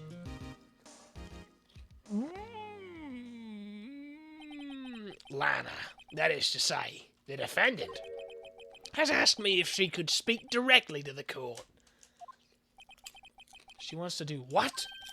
Having heard what she intends to say, I feel like she should be granted her request. In the end, it should save everyone a lot of time and trouble. The fact that Von Karma's credit card number is 0001 because he is number 1 is incredibly funny to me. Oh, of course!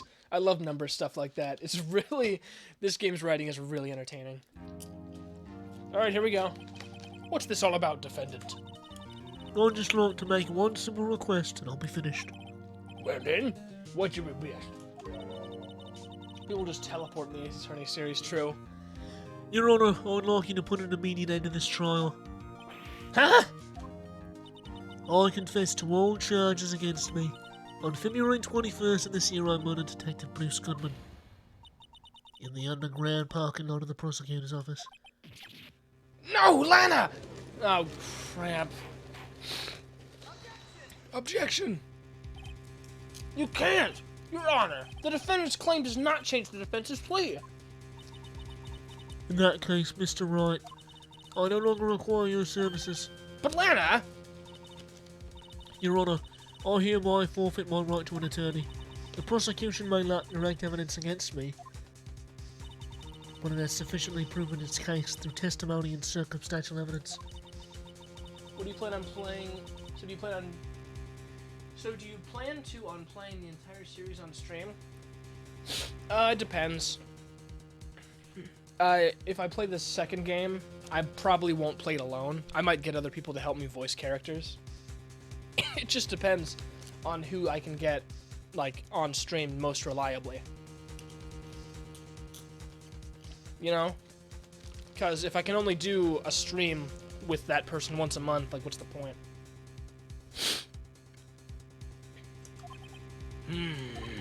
Well, the defendant certainly has the right to self-representation. Her request is legally valid, although this is an unprecedented situation.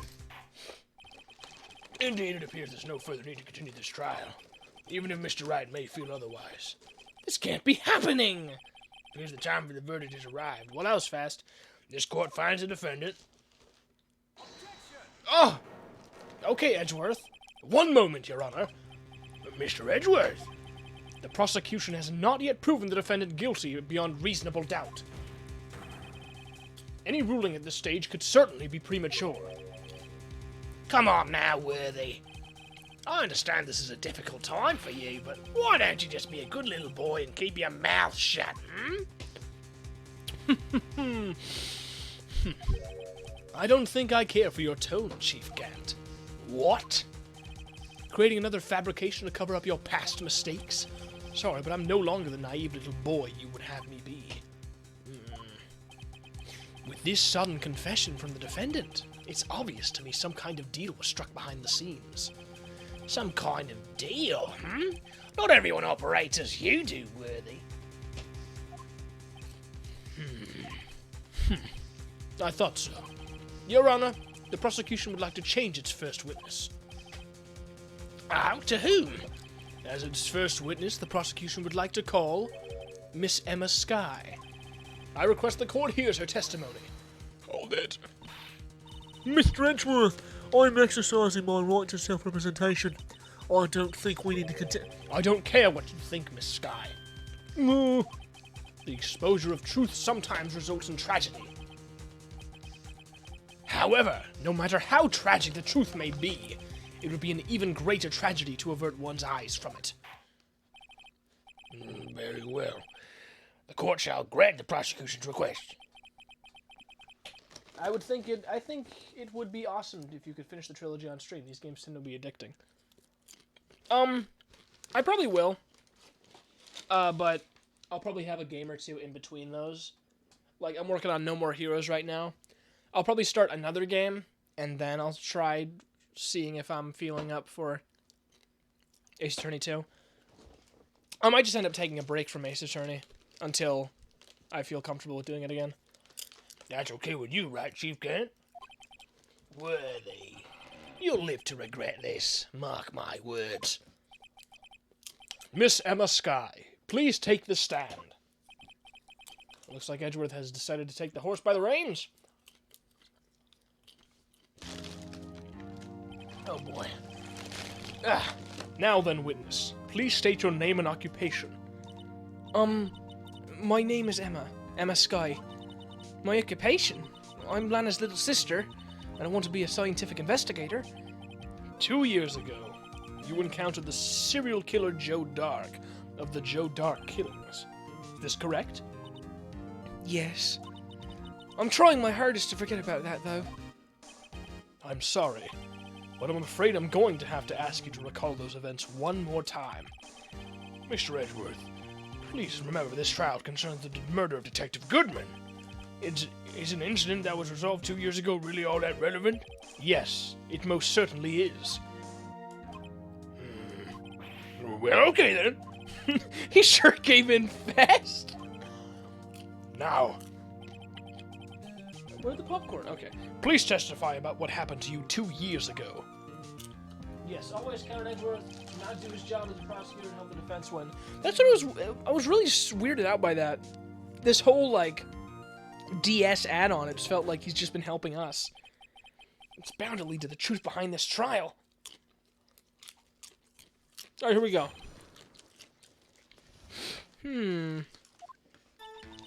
I was waiting in my sister's office that day. A man came running in and took me hostage. Neil Marshall rescued me.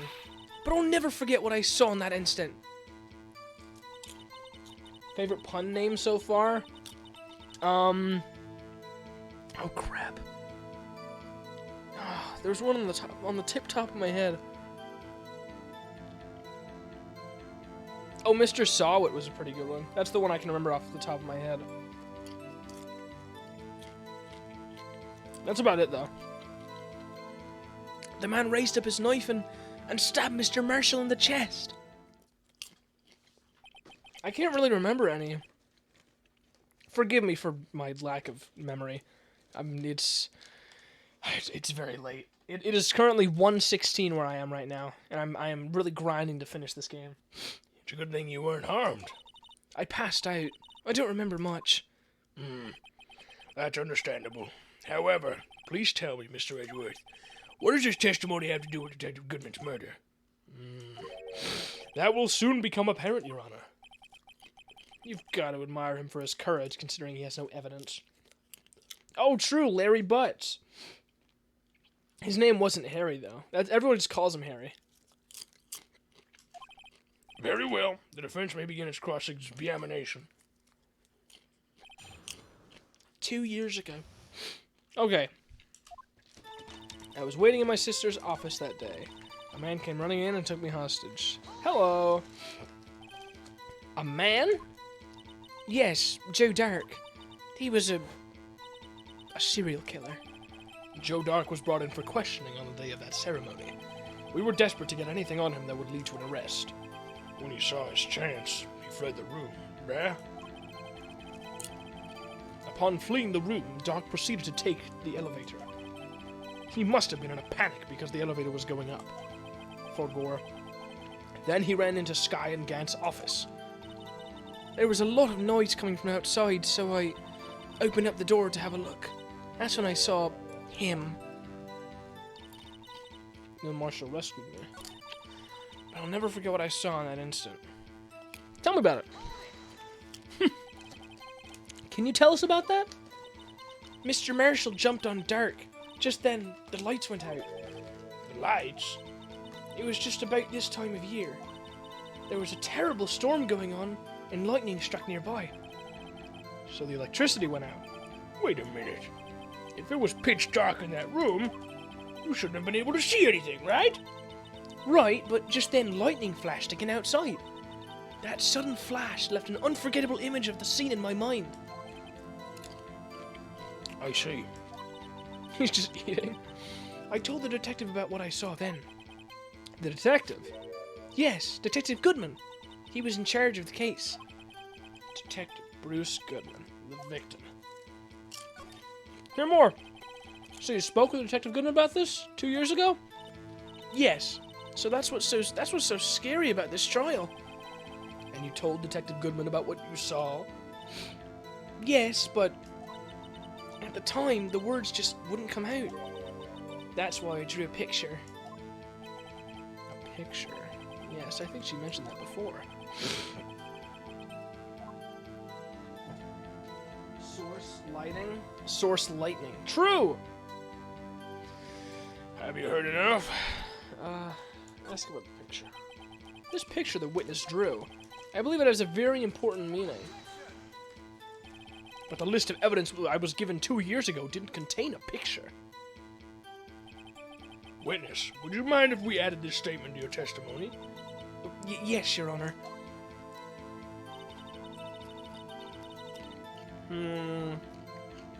What do I have? Could have sworn I had something.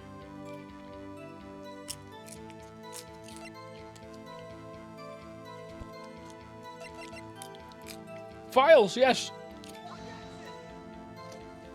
This evidence. Okay, no, that was wrong. Awesome. Yowza! Dude, why is my nose so itchy? I'm gonna cry.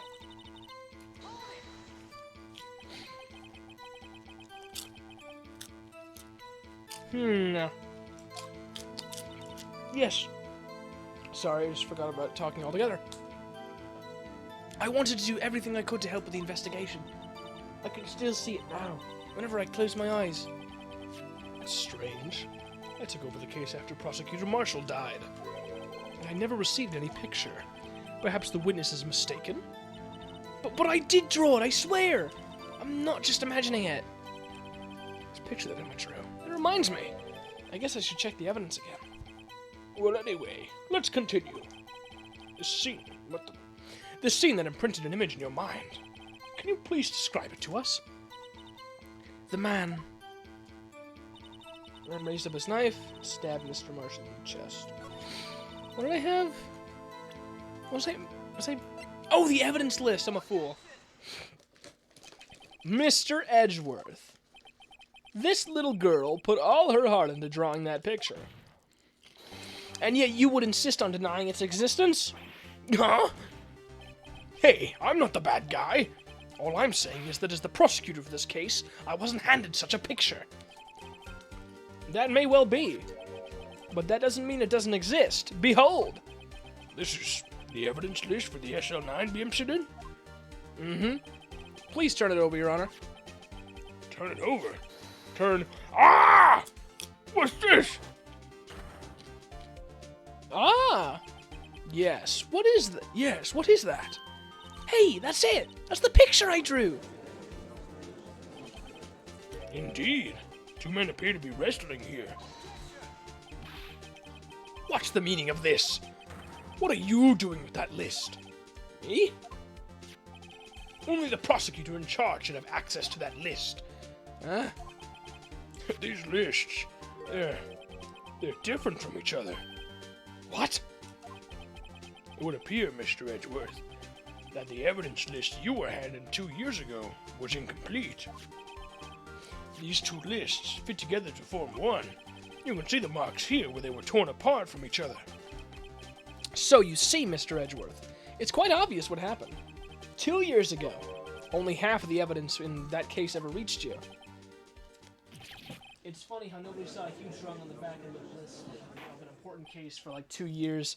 Yeah, some people, a lot of these characters in Ace Attorney are really, kind of incompetent, huh? Strange. Order!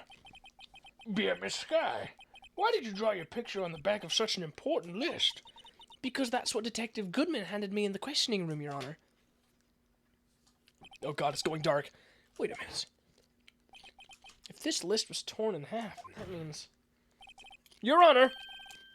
Are you alright, Mr. Wright? Your eyes are bulging from your head. Sorry, I was just looking at Angel Star's booba. If the evidence list was torn in half, then there might be more of the drawing on the back of Mr. Edgeworth's list. Huh? Yes, that's quite conceivable, Mr. Edgeworth. It's possible. Let's see. He likes choking on something. Something wrong? Do you even have to ask? Sorry, Your Honor. There is indeed something drawn on the back of my list. It's that thing. Oh no!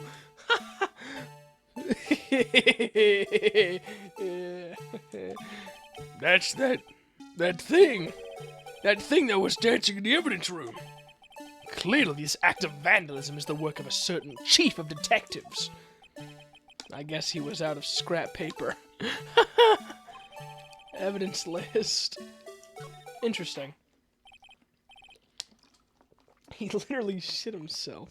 Very well. Witness, will you please testify about this picture you drew 2 years ago? Huh? Oh, yes, sir, Your Honor. What's wrong with Emma? She seemed to be thinking about something when she was looking at the picture. Emma's picture.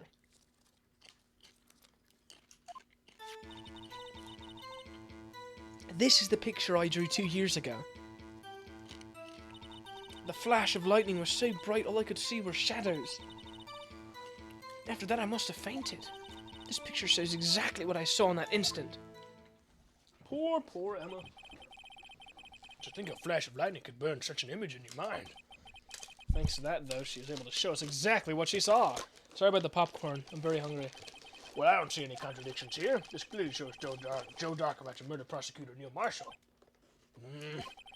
The defense may now begin its cross-examination. Okay.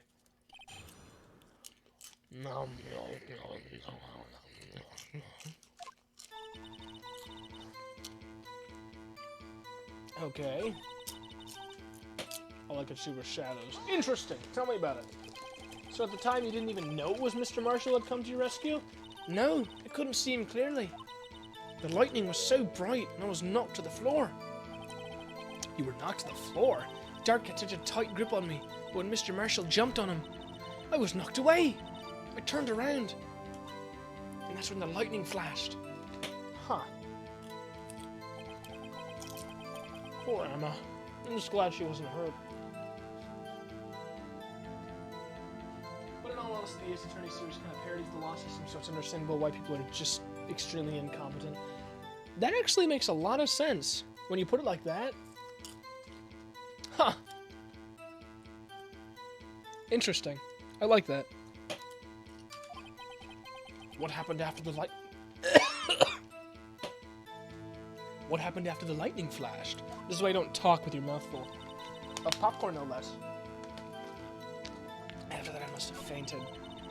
This picture shows exactly what I saw in an instant. Wait a second. The knife tip was in the wound. Died from a punctured heart and lung. Stabbed in the back. Excuse me. I hate to be the bearer of bad news, but this picture the witness drew contains a blatant contradiction. What? But I still remember it just like it was yesterday. Shut the fuck up. Mr. Wright, perhaps it would be faster if you simply pointed out this contradiction for us.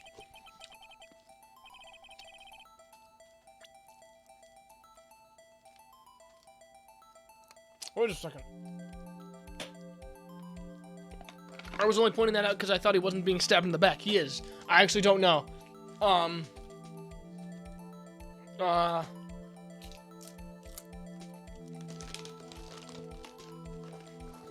God.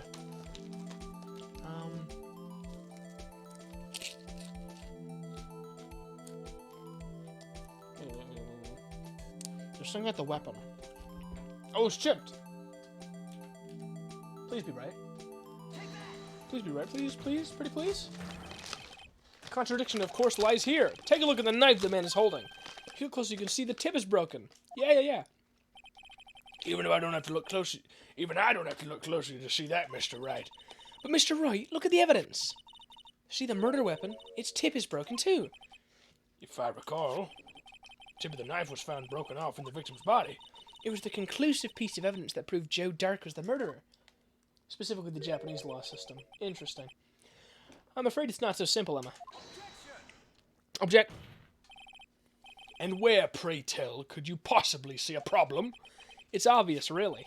The victim suffered a single stab wound to the back. If the victim was only stabbed once, then the murder weapon should not yet be broken. Ah! Screaming. What's the meaning of this? Perhaps the knife was broken beforehand.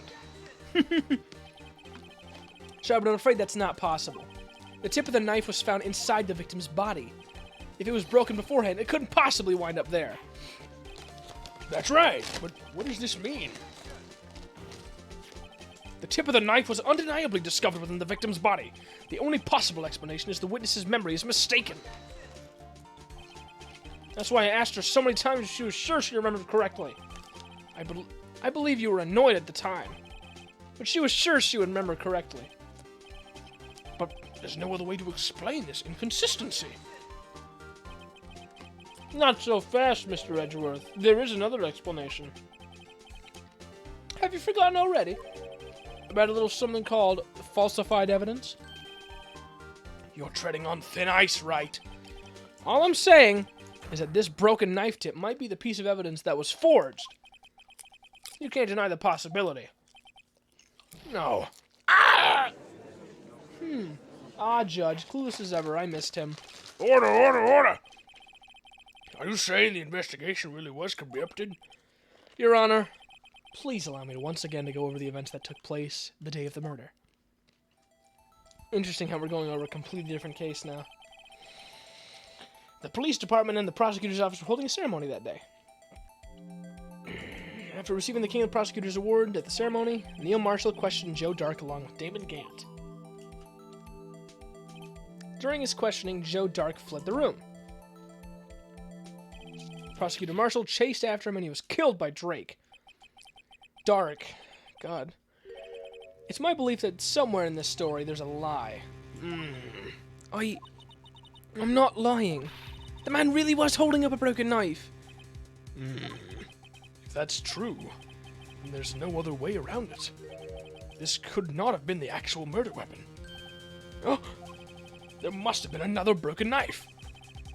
What are the chances of being two broken knives? Another broken knife besides Joe Dark's? There have been one? Yeah, there isn't a... Yeah. It's the broken sword in the trophy!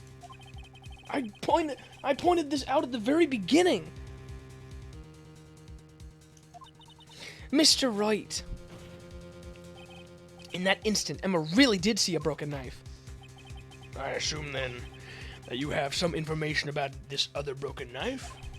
If so, please feel free to enlighten us. The murder weapon was already broken prior to the murder. There's only one way. Take a look at this. Here's the real murder weapon. Bro, Edgeworth almost had an aneurysm from that evidence list drawing. True! Poor guy. Take this. The answer lies in the past. 2 years in the past. Right here inside this picture. This is a picture of the award ceremony. Oh, this is a picture of the award ceremony. What is it, Mr. Edgeworth? Nothing. I saw a spider. It's the broken murder weapon. Notice the award Prosecutor Marshall is holding. Please. That's a broken knife. As we concluded earlier. That's weird. He pooed himself. True. The knife in the drawing was not Joe Dark's knife. That being the case, the knife the knife a witness saw was in all likelihood from this award. Order, order, order! Neil Marshall was awarded King of Prosecutors that day. As an award, he was given this broken shield and knife. When he chased after Joe Drake, he pulled out this knife. Being a prosecutor, he did not carry a pistol. You should try and relax more, Edgeworth. It's not good for your health. Dude, he's gonna die at like 30. This broken knife was the only weapon he had in this dangerous situation. But that can't be!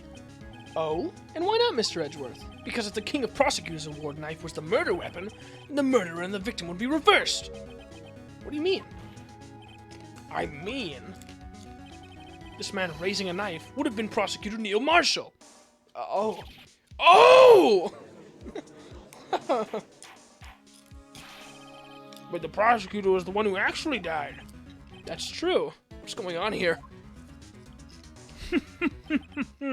It seems Mr. Wright has been a bit too eager to jump to conclusions. Wait! I remember now. I remember everything. Witness? Mr. Edgeworth, What is it? could you show me your evidence list again, please? This list? One with that picture scribbled on the back?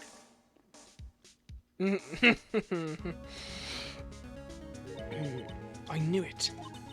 This picture. I'm the one who drew it. What? You drew that? That's right. The list wasn't torn in half at the time I drew this picture.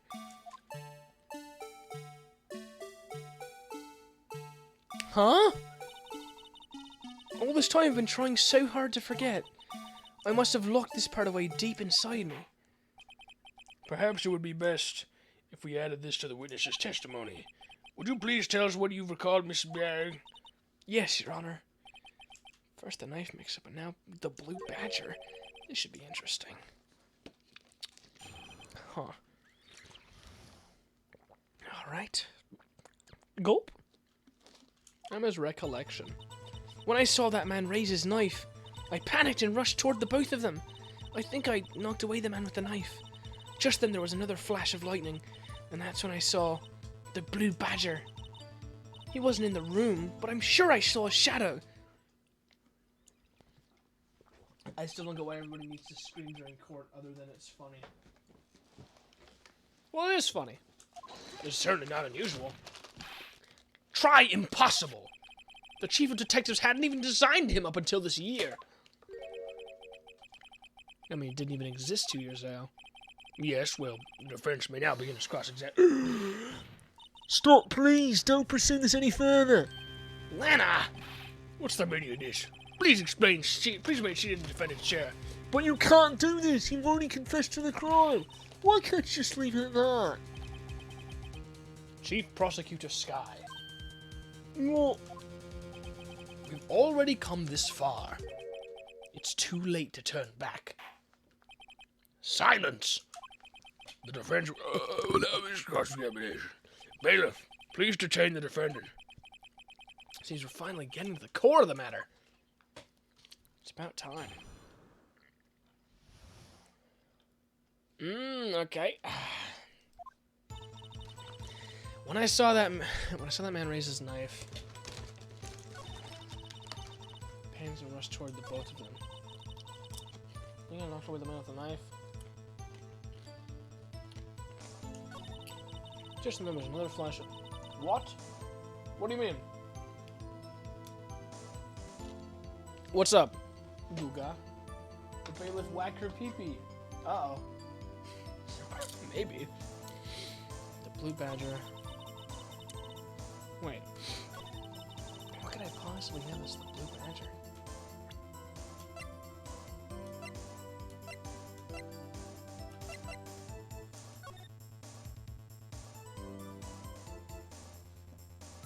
Wait, no. No! Oh god, don't tell me. B? No, wrong one.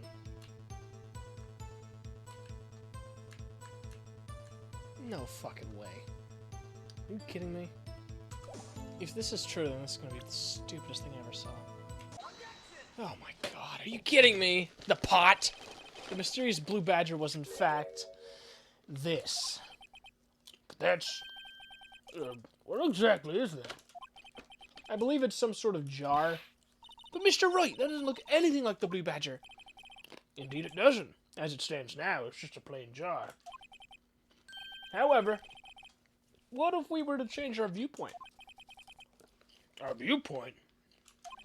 I've got to show them the correct angle to look at this from.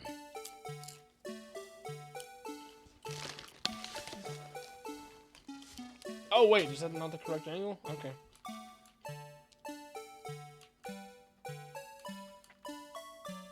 Ah. Is this right? Wait a second. No, that's not possible. I die.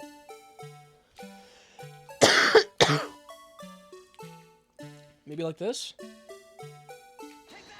Is that the blue badger? This isn't right. I've got to make it look more like the badger. Allow me to remind the defense its case hinges on the witness's drawing. Mr. Wright can match the shape the witness drew. We cannot accept his claim. I've got to find just the right angle. Maybe I should rotate it vertically a bit more? Or horizontally? Come on, Mr. Wright. You can do it. I've got to show them the correct angle. Huh.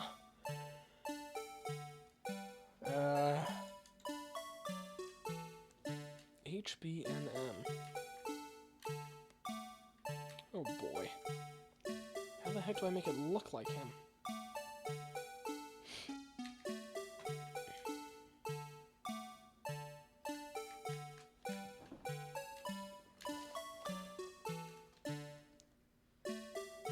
I think the twist is good, but this minigame isn't because it wants perfect accuracy. Oh god. Oh god, this is pretty close. Right? This has to be close.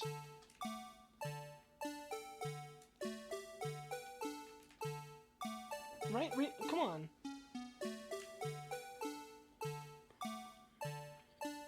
This is like right on the money. Well, almost.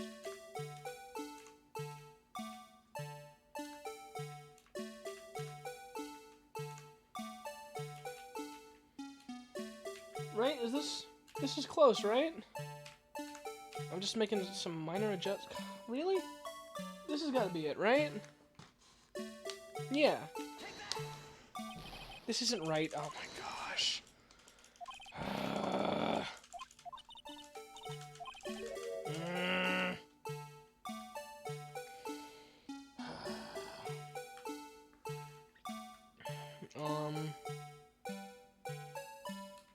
I really can't imagine it being any other way than this.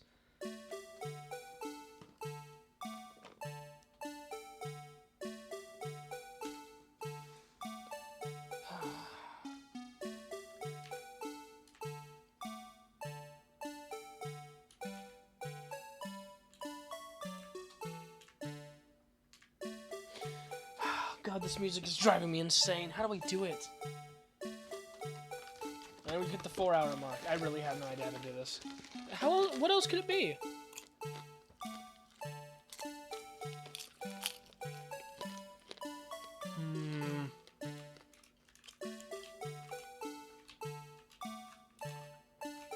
Wait, maybe like this? Maybe the other way? Oh, that looks much better. Okay, I got it now. Like this? Yes! Okay. Well, is this a miracle or what? Huh! Well, well, well. No one can possibly deny this jar's resemblance to the blue badger. Oh, man. No. It can't be. Order, order. The defense has proven its claim.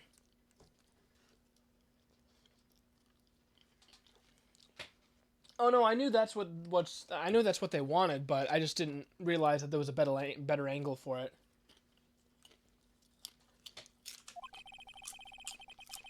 The mysterious blue badger witnessed on the day of this crime was actually this.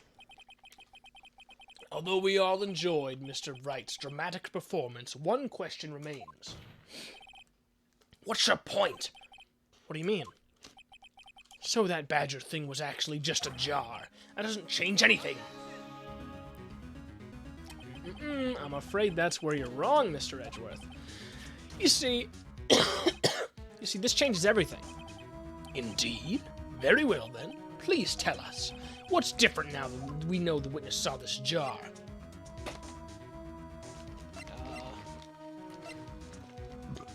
Where was this? Oh, right. The location of the jar and the picture. Allow me to take these in turn. At the moment of the murder, the witness saw this jar. At a very specific angle, I might add, Mr. Wright. Yes, well, knowing this, where she could have... where could she have seen this jar? Where? The location of the jar is shown in a picture taken on the day of the crime. It's on a shelf in the office of Damon Gant. The body was found lying near Lana Sky's desk. The witness testified so herself. Yes, and it is these two facts that reveal what exactly transpired. You see, the struggle between Dark and Marshall did not take place in Lana Sky's office. It happened on the other side of the room in Chief Gant's office. Are you implying the murder moved the victim's body? From Damon Gant's office to Lana Sky's office? Yes. Why would he do that? There's no reason. Exactly. Huh? If there wasn't a reason, he wouldn't have gone through the trouble. The only logical conclusion is that there was a reason. Do you know what the reason was, Mr. Wright? Oh God, I'm blacking out. I finally figured it out. So this is why Lana tried to stop the trial. It's too late to quit now, though. Please recall the witness's testimony. She said she knocked away the man who was holding up the knife, and the next instant the jar was hit and flew through the air. Now tell me, what could have sent the jar flying? That would have to have been the impact the man made when he was knocked into the wall. Ladies and gentlemen, may I draw your attention to this picture once more? If the man was knocked in the direction of the shelf the jar was sitting on, what would he have hit? Ah!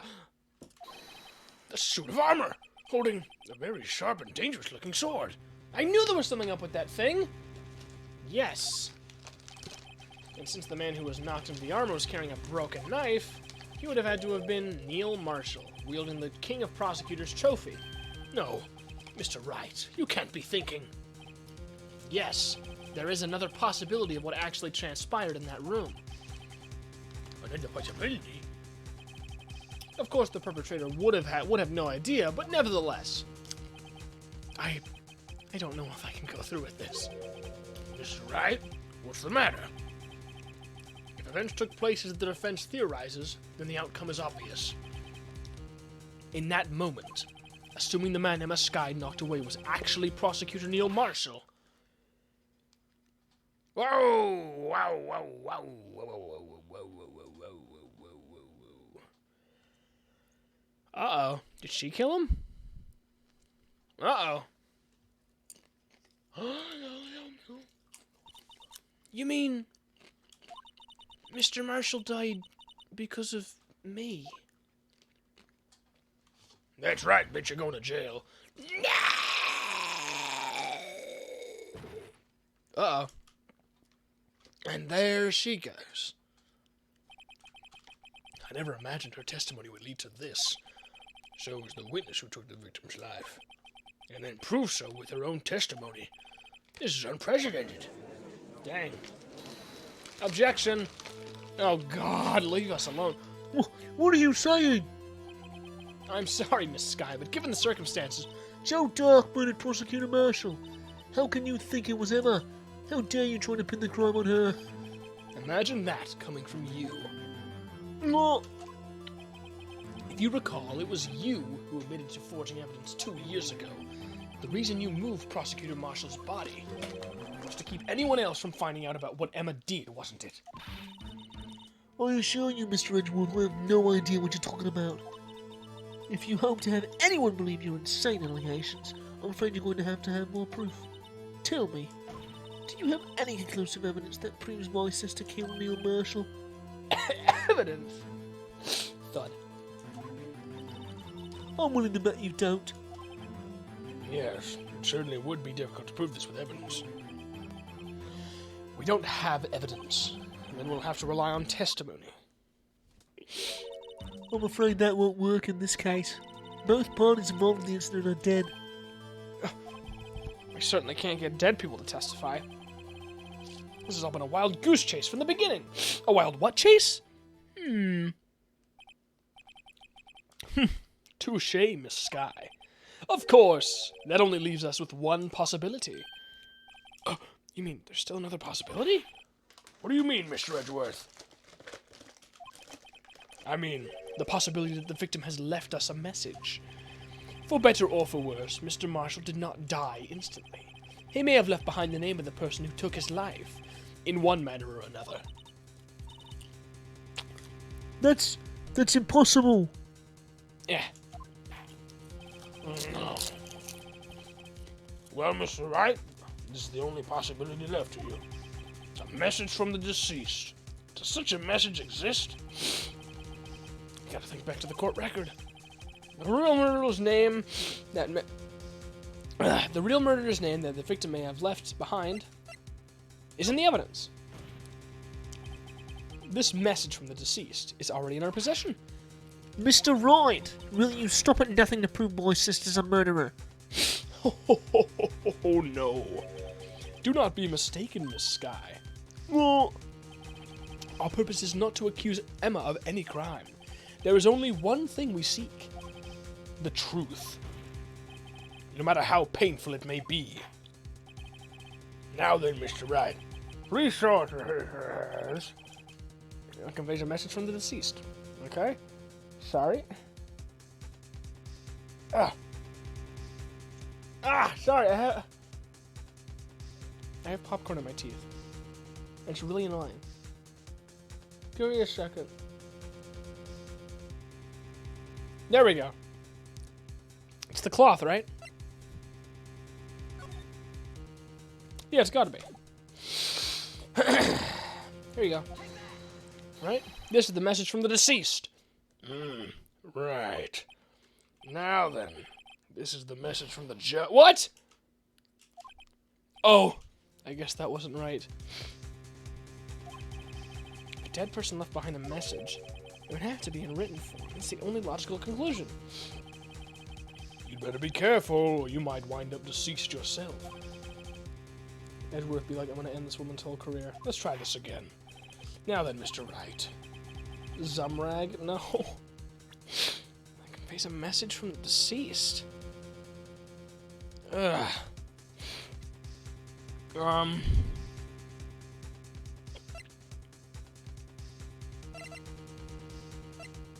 Huh.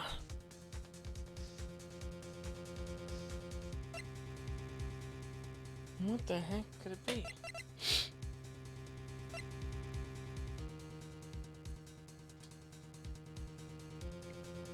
Huh?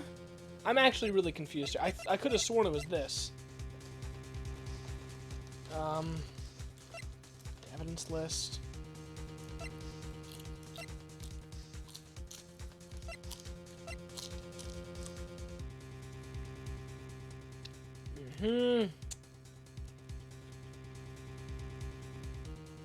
Huh.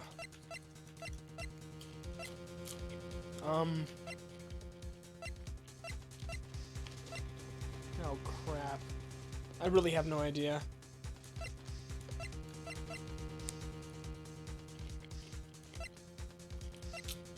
Did we ever use this?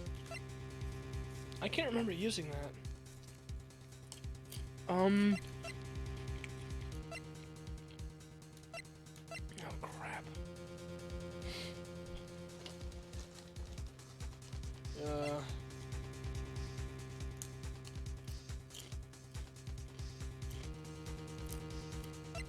Wait a second.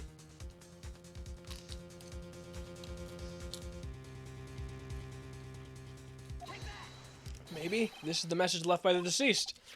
This is that blue badger from before, right? Okay, yes.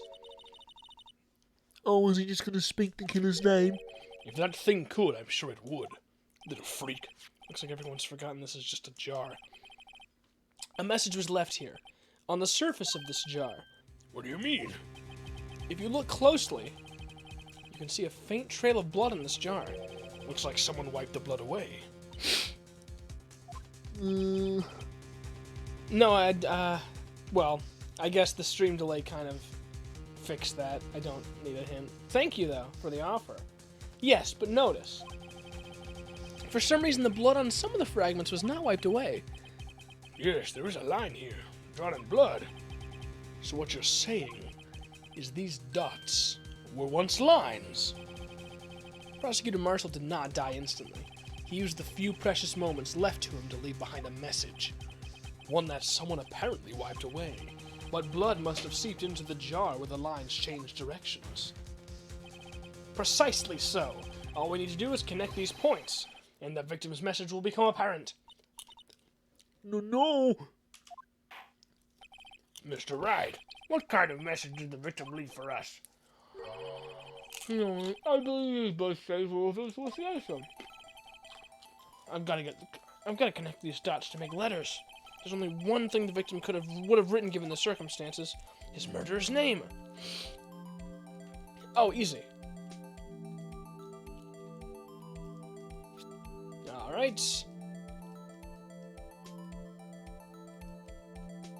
Yeah. There we go. Here. Okay. Oh, this is the easiest thing in my life. Go. There you go. Go. Okay. Go. There we go.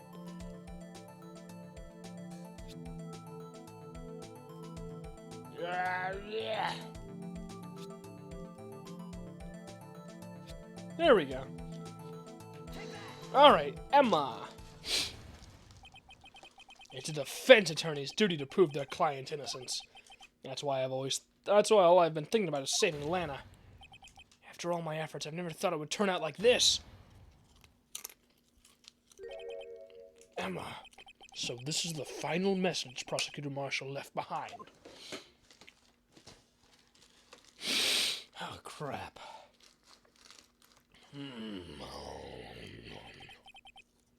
Of all people. She may not have meant it. Oh my god, I can't believe it. It's spelled Miles Edgeworth? But in the end, the one who took the victim's life was Emma Skye. Dang. What the heck? Seaworthy, can't say I didn't warn ya. Oh boy. This guy. Chief Gant. Do you understand the implications of what you've done? What? What are you talking about? 2 years ago, Joe Dark was sentenced to death. He was convicted because of his final murder. I believe you were the prosecutor in the case, were you not? Ah. Yes, Worthy. Because of you, an innocent man was sentenced to death. Not only that, but you used forged evidence to ensure his conviction.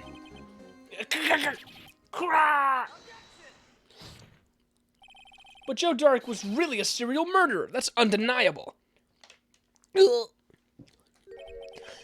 I'm afraid that's not important. Didn't you know we aren't defenders of justice? What? We're merely keepers of the law. Sentencing a man to death is no light matter, even if there isn't any cover-up or evidence forgery. Ultimately, the responsibility falls on the prosecutor in charge. Despite what anyone may say, this fact cannot be denied. Nice sweating, dude. What's going on at the prosecutor's office? They might have sent an innocent man to his death. How can he just stand there like it wasn't his fault? Order, order, order, order, order! The gavel's pounding fell on deaf ears. Unable to settle the crowd, the judge declared a recess. Where this trial is headed, nobody knows. Huh.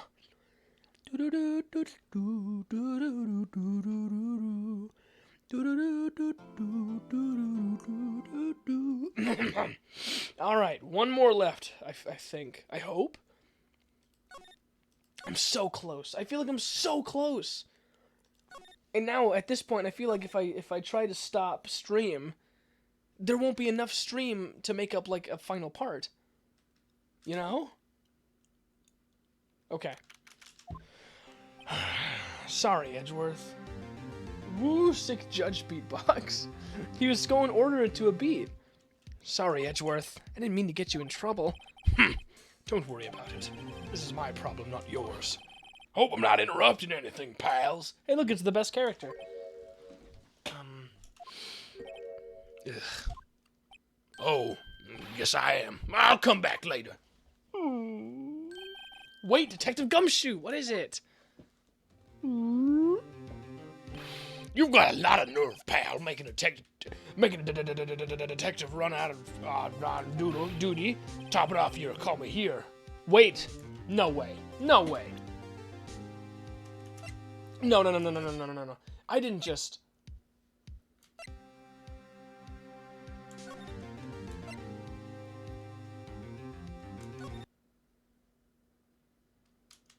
February 25th. Hang on. Sorry, Edgeworth. I didn't mean to get you in trouble. Okay. Is he just doing the same joke again? Or did I really forget to save? Amigos be like, I'm so close, and the case has 9 hours left. It better not. Please don't tell me this. I lost my save. No way. That's not possible. He's just doing the same joke again. I've seen happier people at funerals, but it's like almost exactly. Take Atlantis having you run errands. Oh, okay. If I had gone one more forward, I would have known. I take Atlantis having you run errands again. Let me tell you, this is the last time, pal. Here, she asked me to give you this to you and see if there was a break in today's trial. Evidence law? Andrew was talking about this just the other day. You must know the 2 rules of evidence law.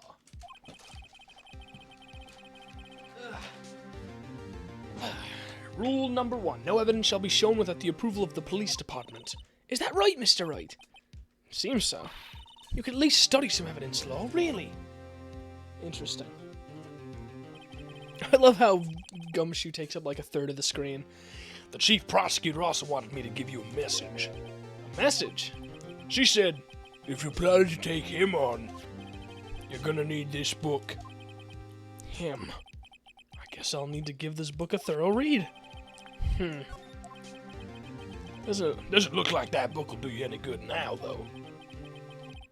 All that's left now is the chief prosecutor's sentence. That's where you're wrong, detective. Haven't you figured it out yet?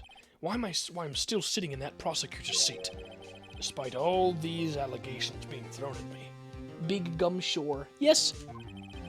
Mr. Edgeworth, the real trial today hasn't begun yet. What? What else is there left to do? Your credibility's been all but ruined with this forged evidence you were unaware of. Emma Skye found out she unwittingly caused a man's death, and now you're telling me you want to do more? You've got to be kidding me, pal. You're missing the point, detective. Oh, you're missing the point, detective. Lana didn't murder Detective Goodman. She merely struck a knife into his dead body. That's a really cute cover for a law book. True. Why does it look like that? That means the real killer is still out there. I'm gonna bet it's Gant. What? And we're going to expose him, no matter what it takes. This case has hurt too many people. It's time to bring it to an end. Hopefully soon? It's been 4.5 hours.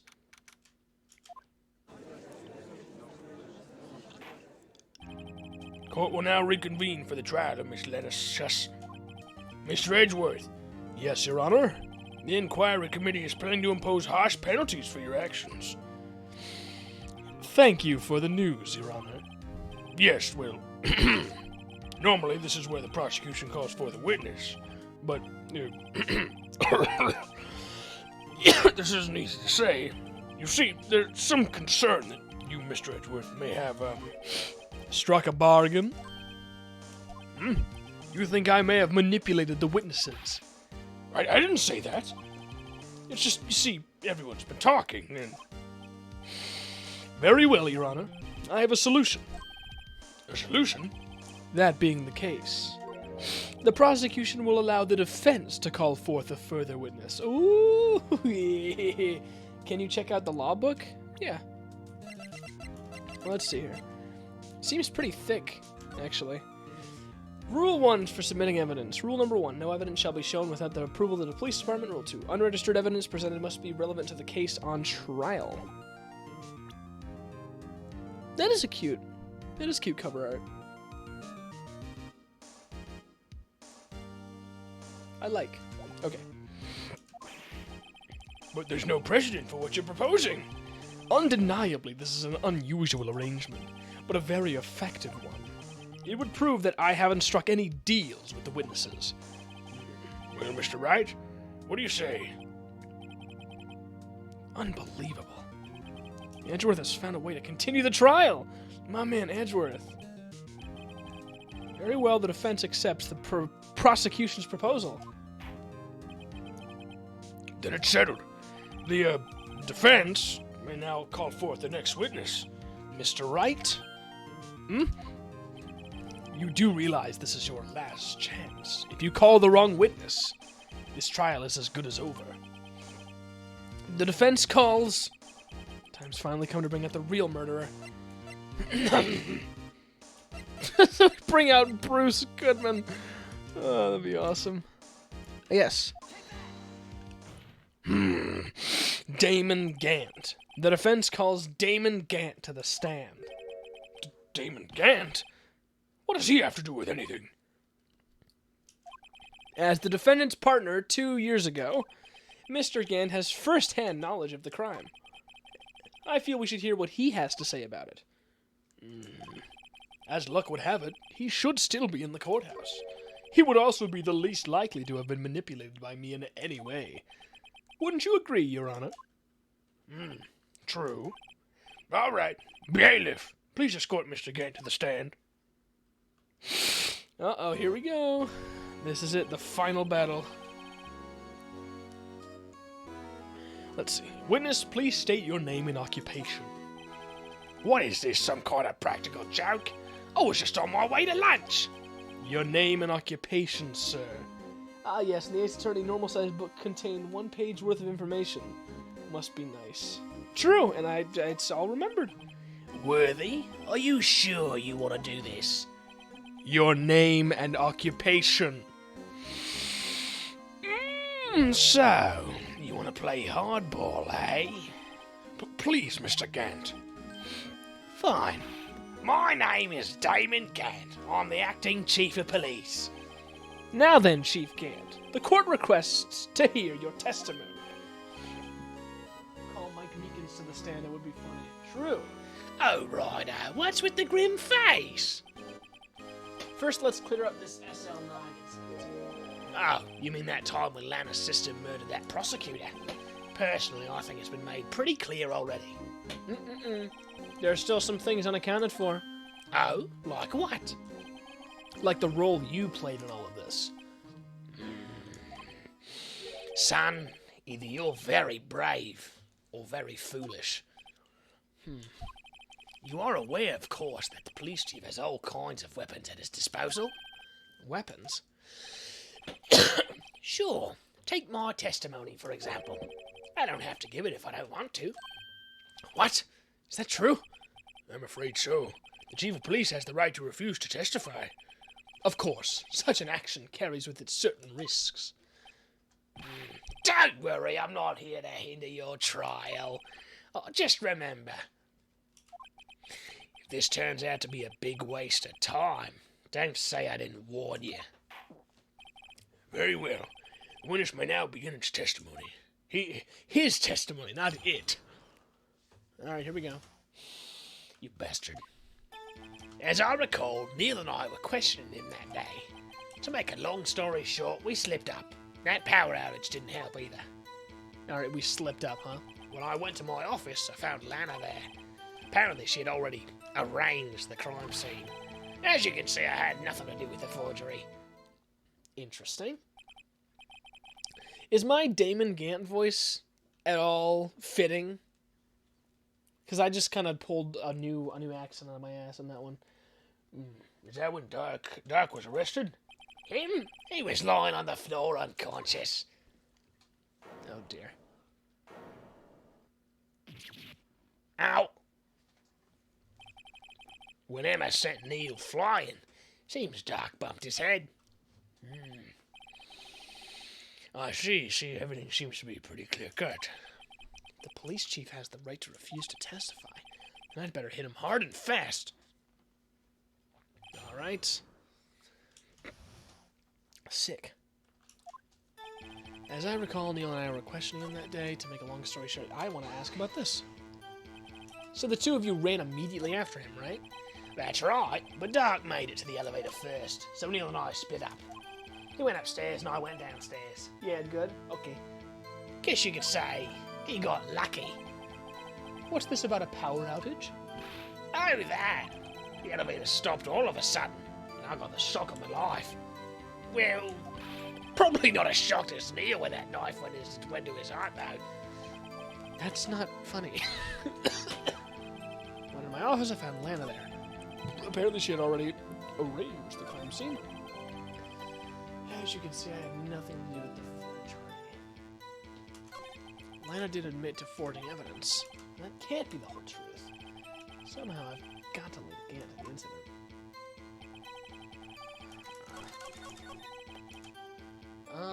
Funny Australian, true. He is orange as well.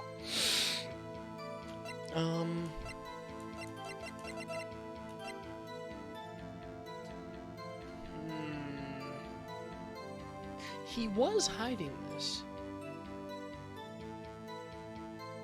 He was hiding this. He was hiding a piece of that. You claim to have nothing to do with the forgery. But I'm afraid that is a claim you cannot back up. Explain yourself. Several pieces of evidence were found in your office. Take this jar, for example. That's that blue badger you showed us earlier. A piece of this jar was discovered in your safe. Not only that, but the evidence list I presented earlier was actually found inside your desk. It was found where? You see, Chief Gant, these articles of evidence uncovered in your office are both concrete proof that you also played part in the illegal investigation. Cheeky cunt. Chief Gant, what's the meaning of this? How? Here's a defense attorney who may even rival Worthy. So you admit to it then, that you were involved in the forgery? Who, me? Or do you mean you? Me? Why would I have anything to do with that? Well, you were the one who snuck into my office when you found this evidence. Prosecutors aren't the only ones capable of forging evidence, you know. Defense attorneys can do so too. Isn't that right, Rido? However, Detective Gumshoe was present during the investigation. Worthy, my boy. Not even detectives are exempt from the law. Rest assured Dick will receive his due punishment. What? If Detective Gumshoe's salary drops any further, he'll end up paying to work. Oh, man. Yes, well, in light of the detective's presence, please give us your testimony regarding these pieces of evidence you found in your office, and their relation to the forgery that took place at the crime scene. My. Kids these days no longer know how to put two and two together. Interesting. Huh. Let's see, what was it now? A jar fragment and a list? For all I know, you could have planted them in my office. Anyway, you can't prove when those pieces of evidence were discovered. They were found after Doc was convicted, then they're worthless. There's no reason I'd participate in the forgery. Rearranging the crime scene wouldn't help me out in any way. Rip Gumshoe. Yeah, I feel bad for him. Poor guy. Mr. Wright, Yes, Your Honor? when investigating the crime scene, you should have been more careful to observe protocol. You do understand that I am Chief of Police, right? There will be consequences. Oh, indeed, I believe I will press charges, so you won't make the same mistake again. My apologies, Chief. Would you mind waiting until tomorrow for that? Today is, well, you know. All right, Archie. In return, though. I know. That place, right? Huh? What are these guys, telepathic? Telepathic? Telepathic? Okay. For all I know, you could have planted them in my office. I'd appreciate it if you'd stop making these ridiculous allegations. Yes, you do have a point. You wouldn't have the guts to do something like that. What? I'll have you know, back in the day, I once broke into a cattle ranch and tipped... Mr. Wright, what are you saying? Anyway, you can't prove you didn't carry in the evidence, can you? If you have proof in the contrary, you're gonna need it later. Later? What are you talking about? What else? I'm talking about when Rido's prints are found. Yes, if they're found inside my safe, they would prove his investigation was illegal. Grr. I've never faced anyone as slimy as this guy. Von Karma was pretty bad, dude. You can't prove when those pieces of evidence were covered. If they were found after Dark was convicted, then they're worthless. There's no reason I'd participate in a forgery. Rearranging the crime scene wouldn't help me out in any way. Is that right, mister? Really, Chief Gant? At the very least, there is one very large benefit you reap from all this. Oh, I wasn't aware. What is this benefit? That would be, of course, the position you have, Chief of Police. Oh, The resolution of the SL9 incident secured your promotion to Chief. That in itself is sufficient motive. Oh, that's a good one. Huh? Do you really think I'm that incompetent? What do you mean? Huh? Even without that cause, I was already in line to become the next chief. The resolution of SL9 merely sped up the inevitable a little. Is that true, Edgeworth? Yes, he was going to be made chief anyway. Be careful when pointing out that finger, or you might wind up being the one pointed at. Poor Gumshoe, at this rate even instant noodles are going to become expensive for this guy. It's going to be like a trip to Olive Garden. Every cup noodle. So that means there's only one possible motivation for you to commit forgery. You didn't do it for yourself, then you did it for someone else. Don't be silly, Worthy. You know me better than that. There are only 3 people I look out for. Me, myself, and I.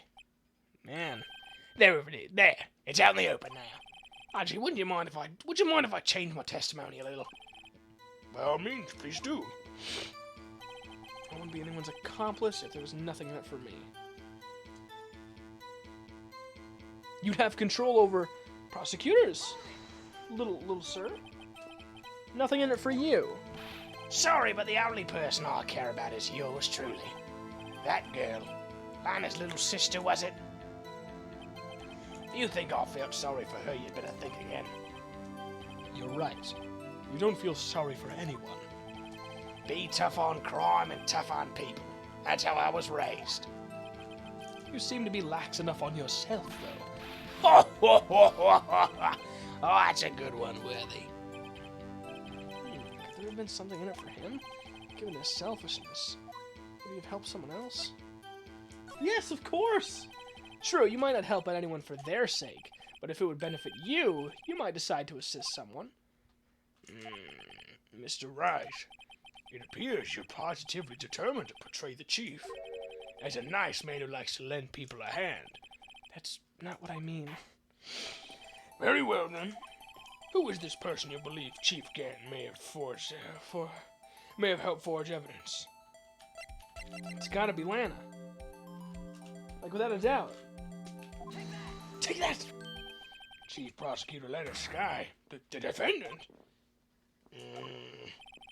I believe it's quite obvious in light of the circumstances. Emma Skye fell victim to an unfortunate series of events. Who would want to help her when her own sister, Lana? And as for Chief Gant, he would also have a reason to help Lana if she asked him to. That reason, of course, is self-profit. Self-profit? What do you mean? After the SL9 incident was resolved, Lana Skye was appointed chief prosecutor at the prosecutor's office. The person who arranged this job change was you, Chief Gant. But how would he profit from all this? He would be able to use the chief prosecutor as his puppet. Essentially, he would acquire unchecked authority over all investigations. You mean to tell me, despite the chief's formidable appearance, he plays with puppets? Oh, wait. You must mean puppet as in someone forced to do his bidding. Never mind. Judge, you're a dumbass. Admit it, Chief. You assisted Lana Skye in forging evidence. Your motive to appoint her as chief prosecutor so you could control her. Right-o, my boy. You have quite an imagination. Let me ask you something. What? Do you have any proof of this? That I controlled Lana? For example, is Lana testifying that I've done such a thing? Lana, she's keeping quiet to protect Emma. There's no way she'd testify against Gant. I'm afraid without any proof, this all amounts to nothing more than mere conjecture. Unless that is also what happened in this incident. This incident? Which one would that be? Of course, I'm talking about the murder of Detective Bruce Goodman. The chief prosecutor has been acting strange throughout this entire trial, almost as if someone has been controlling her. Worthy, you better watch your tongue. I wouldn't want you to get hurt. Just what do you mean? What he means, Your Honor, is that Chief Gant is involved in the murder of Detective Goodman. Not only that, but the chief is now making Lana Let me try again. But the chief is now making Lana what the fuck? But the chief is now making Lana take the rap to cover up his involvement. Okay, there we go. It only took 3 tries. What? 2:21. Almost at 5 hours. Order, I said order. Mr. Wright, you can't be serious. Huh? This is an affront to the highest ranking officer in our law enforcement agency. To accuse the chief of police of blackmail and murder? It's impossible. I'm having a little bit of fun with it because I'm super tired. Your Honor, I was merely reiterating what Mr. Edgeworth said in easier to understand language. It's too late, Mr. Wright. There's no turning back for us now. Looks like he's the one who's decided to go through with this. Interesting. It's like it really is like they're on the same side. Can you prove this, Mr. Wright? That the chief, a high-ranking officer of the law, is involved in this murder? Good question. Regardless of his rank or title, Chief Gant is just a man. The question is he a criminal? I believe the evidence will tell. I see. All right, then. Let's see what Mr. Wright's got, and it better be good. Show us this evidence that ties Chief Gant to the murder of Detective Goodman. Judge, you seem a bit biased. I don't know why. True! Sans. I take pride in my Sans impression. What ties him to the case? And the prosecutor's office crime scene. Oh wait, the ID record. Yes. This is the ID card list. Yes, the one that shows who entered the evidence room on the day of the crime. There was one ID on the list we couldn't determine the owner of yesterday. 777777. Sorry, but there's no way you can prove that's my card number. It's your number. What? How do you know that? The safe in Chief Gant's office requires a code to open. A 7-digit code. 7 digits? You don't mean... I'm afraid so, Your Honor. The code was 77777777. The same as the remaining ID card number on that list. Chief Gant, you entered the evidence room on the day of the crime. Uh-oh, we got him now. Order. Chief Gant, what do you have to say? Nothing. The defense's search of my office was in violation of regulations. And I will demand Mr. Wright be punished to the maximum extent of the law. But right now, this court demands an explanation from you about the use of this card. Chief Gant, so you admit it? You went to the evidence room on the day of the crime? What about it? I'm chief of police. Whether it's the evidence room or the bathroom, what's the difference? I can go anywhere I want.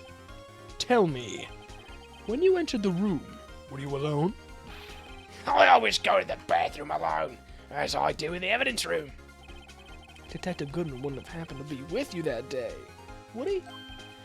Of course not. Why would he be? I hadn't seen him in days.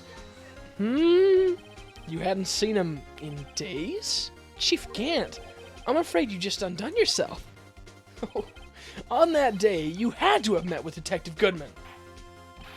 What do you mean? This trial's purpose is to determine Lana Sky's guilt. No, it isn't, Your Honor.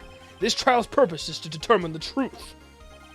If Chief Gant met the victim on the day of the crime, then we need to determine one thing. What transpired during that meeting? In that case, Mr. Wright, I'm going to have to ask you for evidence. He shit in the evidence room. True! What did he meet with Goodman for?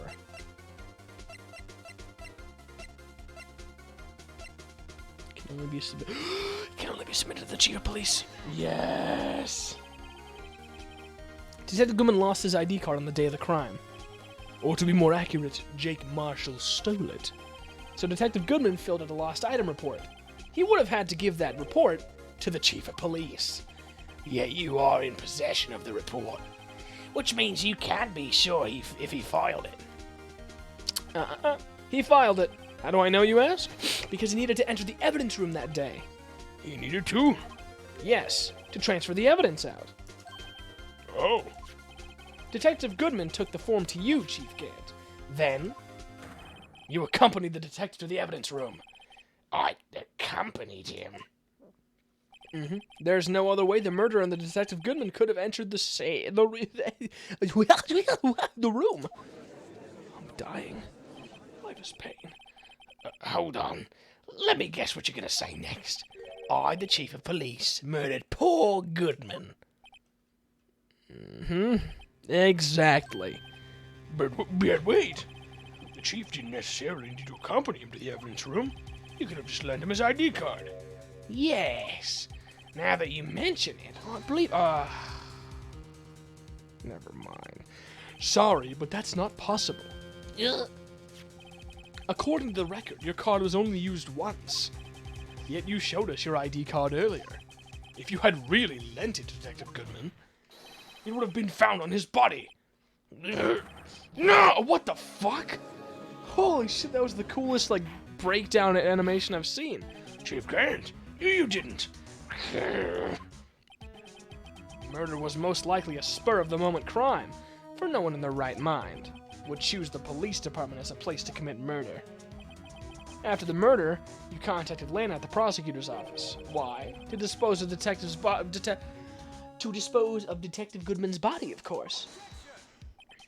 You're forgetting, Mr. Wright, that the victim's body was discovered in the prosecutor's office's parking lot. How did he manage to move it there? I was at the police department the entire day, you know. And everyone's aware that Lana stayed at the prosecutor's office after the ceremony.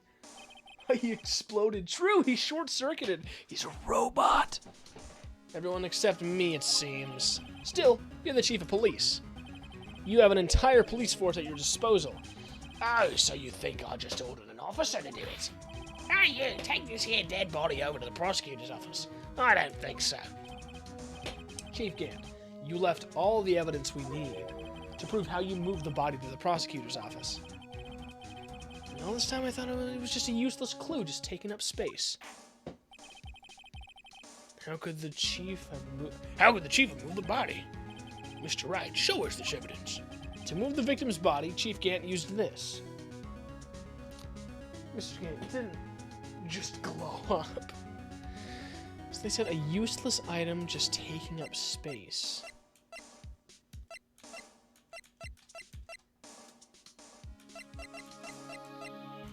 Useless item just taking up space. Gant glitched? True. Useless item taking up space. Brought back to his office by Gant's request. Interesting. This is how you move Detective Goodman's body. What's that? A screwdriver. But what does that have to do with this case? Mr. Edgeworth, think back to the day of the crime. What is this screwdriver doing here? It's here because... I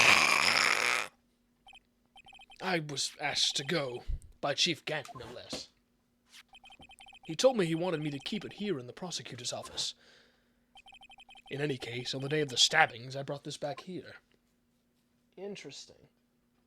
Show Gant that he not the clown, but the entire circus. True. After the ceremony ended that day, I didn't plan to return to the prosecutor's office. But you did. because Chief Gant asked you to. You mean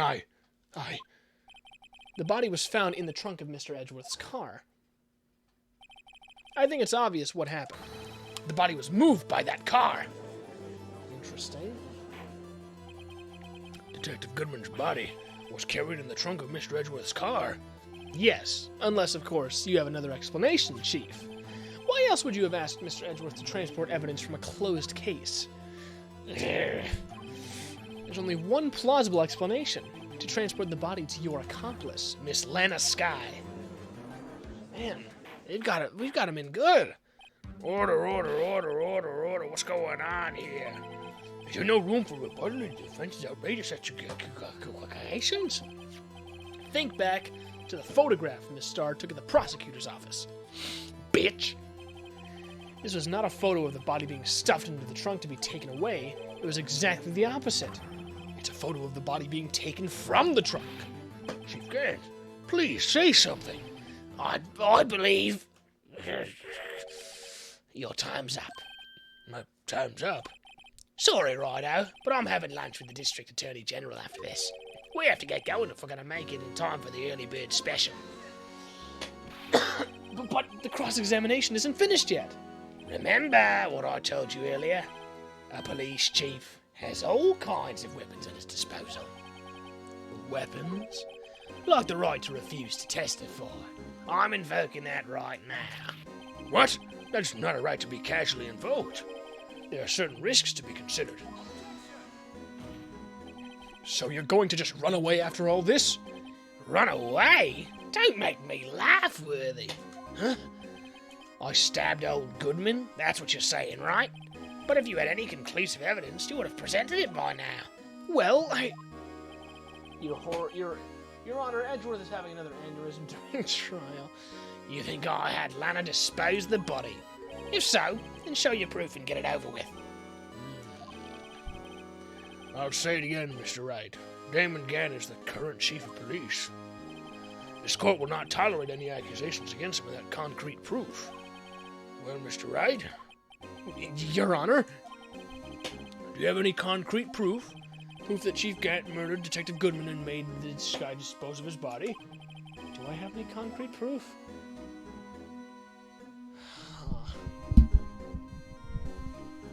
You know, usually I just answer these immediately. But he's just doing it so casually. I don't think I have anything.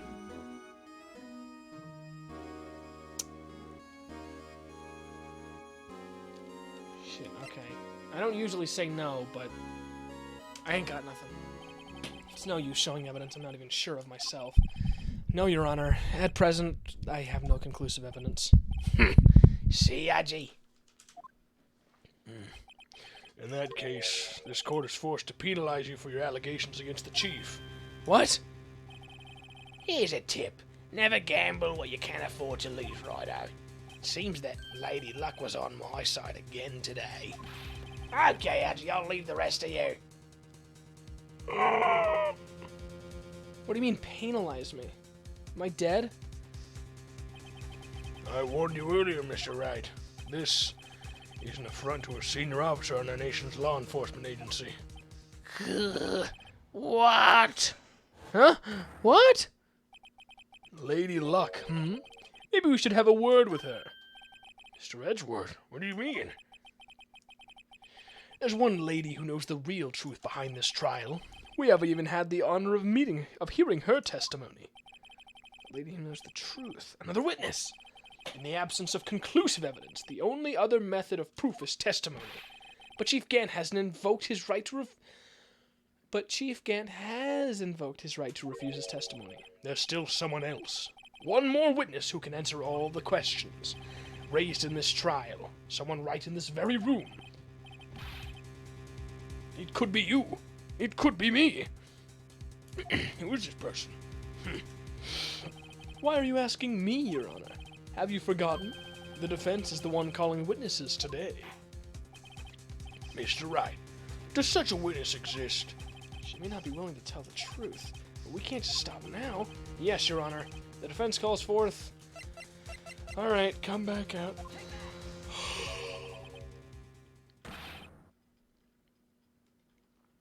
The defendant, Miss Lana Sky. Oh god, do I have any more water? I don't. Fuck it, I'll just power through it. She was in the underground parking lot at 5:15 p.m. on February 21st. Oh, Your Honor, Gant just disappeared. Is that normal in this courtroom? I didn't know he had teleportation. Well, You get a lot of perks just being the chief of police, like teleportation, super speed, laser eyes. her task is to dispose of the victim's body. In accordance with a certain someone's orders. Mr. Edgeworth? The prosecution has no objections, Your Honor. Yes. Very well, the court will now take its final recess for the day. In 15 minutes, we will reconvene to hear the defendant's testimony. This court is now in Hold on! Chief Gant, I thought you were going to eat. Listen, good Lana. He's talking to Lana. I don't think you need me to tell you this, but if you accept Mr. Wright's claims, there will be terrible consequences. That's right. Your sister will be found guilty for Neil Marshall's murder. This isn't good. Of course, you'd never support such outrageous claims anyway. Right? Just something to think about. All right, then. I've got a lunch date to meet.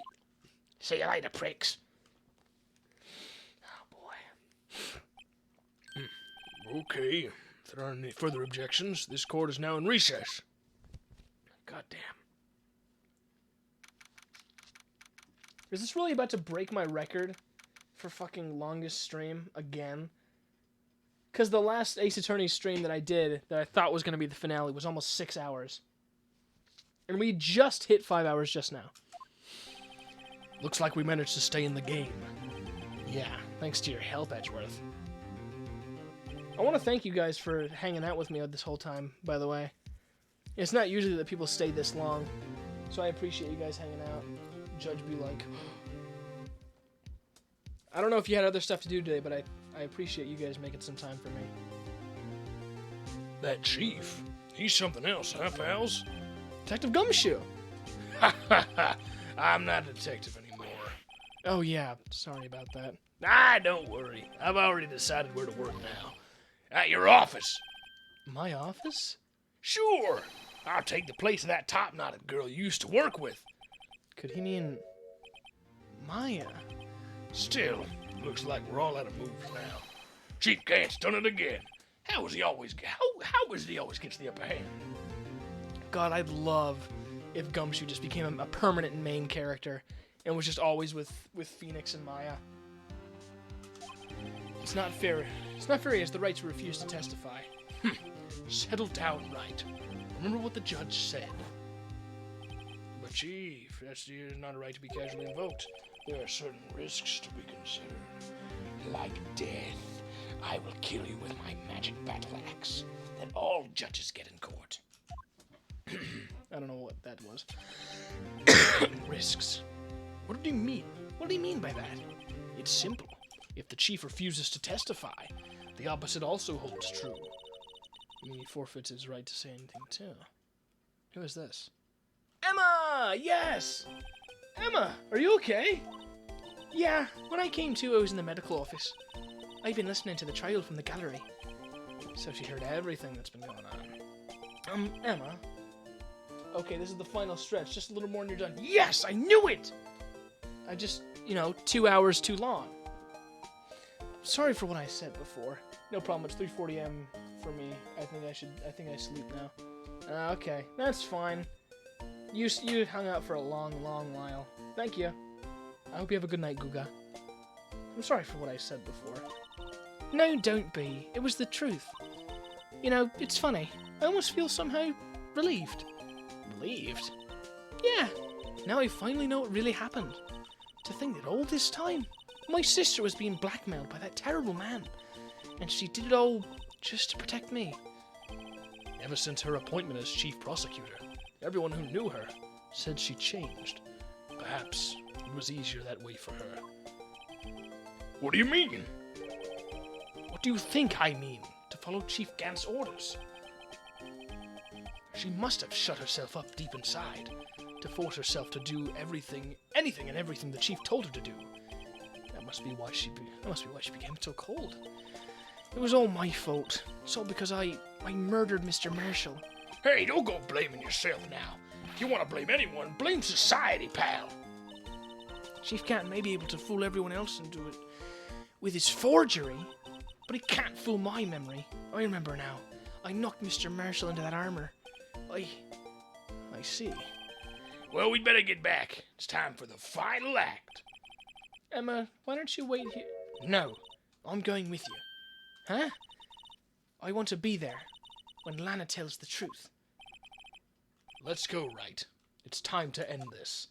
Oh god, this is so epic and poggers and awesome. Alright, we're almost there. Okay. Alright, we got this. This is it. Okay. Alright. February 25th. So do you want to take a break before you start Justice for All, the next game in the trilogy, if you decided you want to play it, of course? Yeah, I'm probably going to take a break between Ace Attorney games. Because I definitely need a break from... I probably just need a break from streaming in general. My voice really hurts right now. But I gotta finish this. Okay. Now then, will the defendant, Miss Lana Skye, please take the stand? Also, I'm thinking of changing her voice. I haven't been able to decide on her voice the whole time. Miss Lana Skye, you're the chief prosecutor.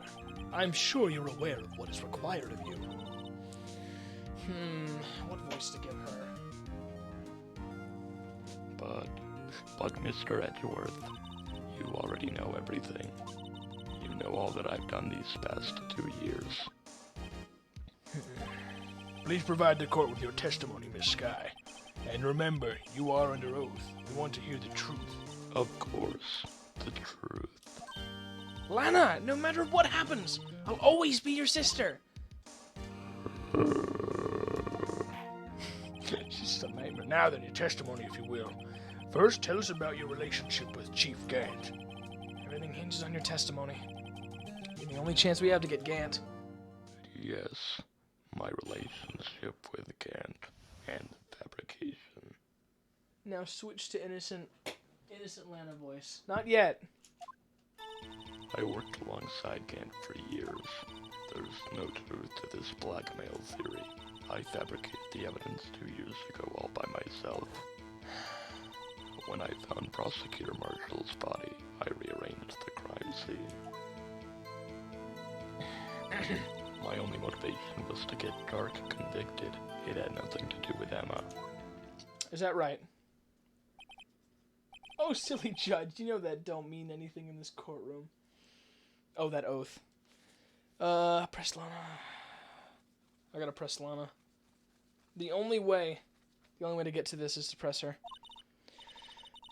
Your Honor, I'm confessing to a capital offense. Of course, I'm sure. But Lana! If this is true, then that means Chief Gant has nothing to do with this. That's what I've been telling you from the beginning. Please, Mr. Wright, you've got to help her. She's sacrificing herself because of me. What if she's telling the truth? She's not. I know my own sister. Whenever she speaks stiffly like that, she's hiding something inside. Deep down, she's really screaming in agony. Yeah. This is no time to start second-guessing myself. The defense may now begin its cross-examination.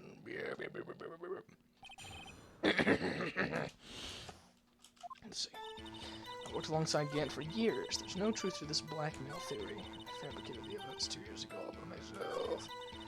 I investigated Marshall's body. I arranged the crime scene. I thought the other guy did that. You say you did this all by yourself? Yes. Would you mind telling us what you found when you arrived at the crime scene? It seems I was the first person to discover the scene. The broken prosecutor award knife was struck in the victim's body.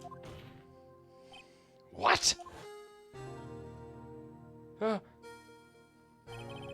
Prosecutor Marshall died from an unfortunate accident. That's only a situation you dreamed was possible. Huh? The reality is, it wasn't my sister who took the prosecutor's life. Fantasize all you want, Mr. Wright, but I'll never change this statement. You mean Prosecutor Marshall wound up being killed by Dark? Something like that. If that is so, what happened to the other murder weapon? Dark was carrying a switchblade knife. Oh, that was lying on the floor a little distance away. It was probably knocked away in the struggle. It's not how it went down. She's trying to cover it up for her lies with more lies. All just to protect me. So when you found the scene like this, what did you do? After all this is what everything boils down to. Yes. I broke off. I broke off the tip of Dark's knife, planted it inside the wound, then moved the body. Why would you do that? You're a fool of a woman. You planted the tip of Dark's knife into the victim's wound? And you moved the body. But why? Why would you do that? You of all people should know it. You've always had a good head on your shoulders. My head isn't that bad, but maybe I ought to ask for the sake of the others. Why did you move the body and plant the knife? I love how Lana's voice just gets lower and lower. At this rate, her voice will just be static at the end of the case. Yes. No, at the end of the case, it'll be normal. When you showed up on the scene, where exactly was the victim's body? It was where you deduced it was, by Chief Gant's desk. But the body was found by your desk. Why did you move it there? The reason for that is simple. Let's have the witness explain this in more detail. The reason Miss Sky moved the body. Yeah. Pieces of the jar that shattered during the events threatened my plan. My only motivation was to get Drake convicted. It had nothing to do with Emma. Pieces of the jar that shattered during the events threatened my plan. Your plan to keep Emma from being convicted? Is that right? Miss Sky, I understand how you feel. You committed that crime 2 years ago to protect your sister. You mean the forgery at the scene where Neil Marshall was murdered? If that truth were to be exposed now, the past 2 years of your life will have been in vain. Even so, I'm compelled to bring to everyone's attention a significant contradiction within your testimony. A contradiction in my testimony? You testified, and I quote, "The pieces of the jar that shattered during the events threatened my plan." That's right. Do you have a problem with that? It's a simple oversight, really. You see, a message was written on this jar with the victim's blood. Yes, the prosecutor must have written it in his final moments. Exactly so. And this is where the contradiction lies. In order for the victim to be able to write this message on the jar, it must not yet have been broken before he died. He couldn't have written Emma's name on a shattered jar. Fascinating. Order, order! Your Honor, it would appear more information is needed in regard to this jar and its bloody message. We may be missing something critical here. Something critical? Chief Prosecutor, it seems you're as in the dark as we are about the truth towards which we're headed. What? Just tell us exactly what you saw. We'll piece together the information to arrive at the truth. Very well. The witness may now continue their testimony.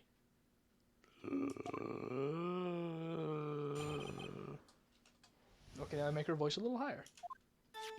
I immediately noticed the blood traces on the jar, but it was dark in the room and I didn't have time to check it out. To be safe, I wiped away the blood. The fragments were large, so I'm sure I got them all. All I could think about was wiping them clean before they were discovered. Interesting. You mean you were the one who wiped away all the message in blood? I wasn't chief prosecutor at the time. She didn't think Dark was the real murderer. That's why she tried to erase the real evidence. Very well. The defense may now begin its cross-examination.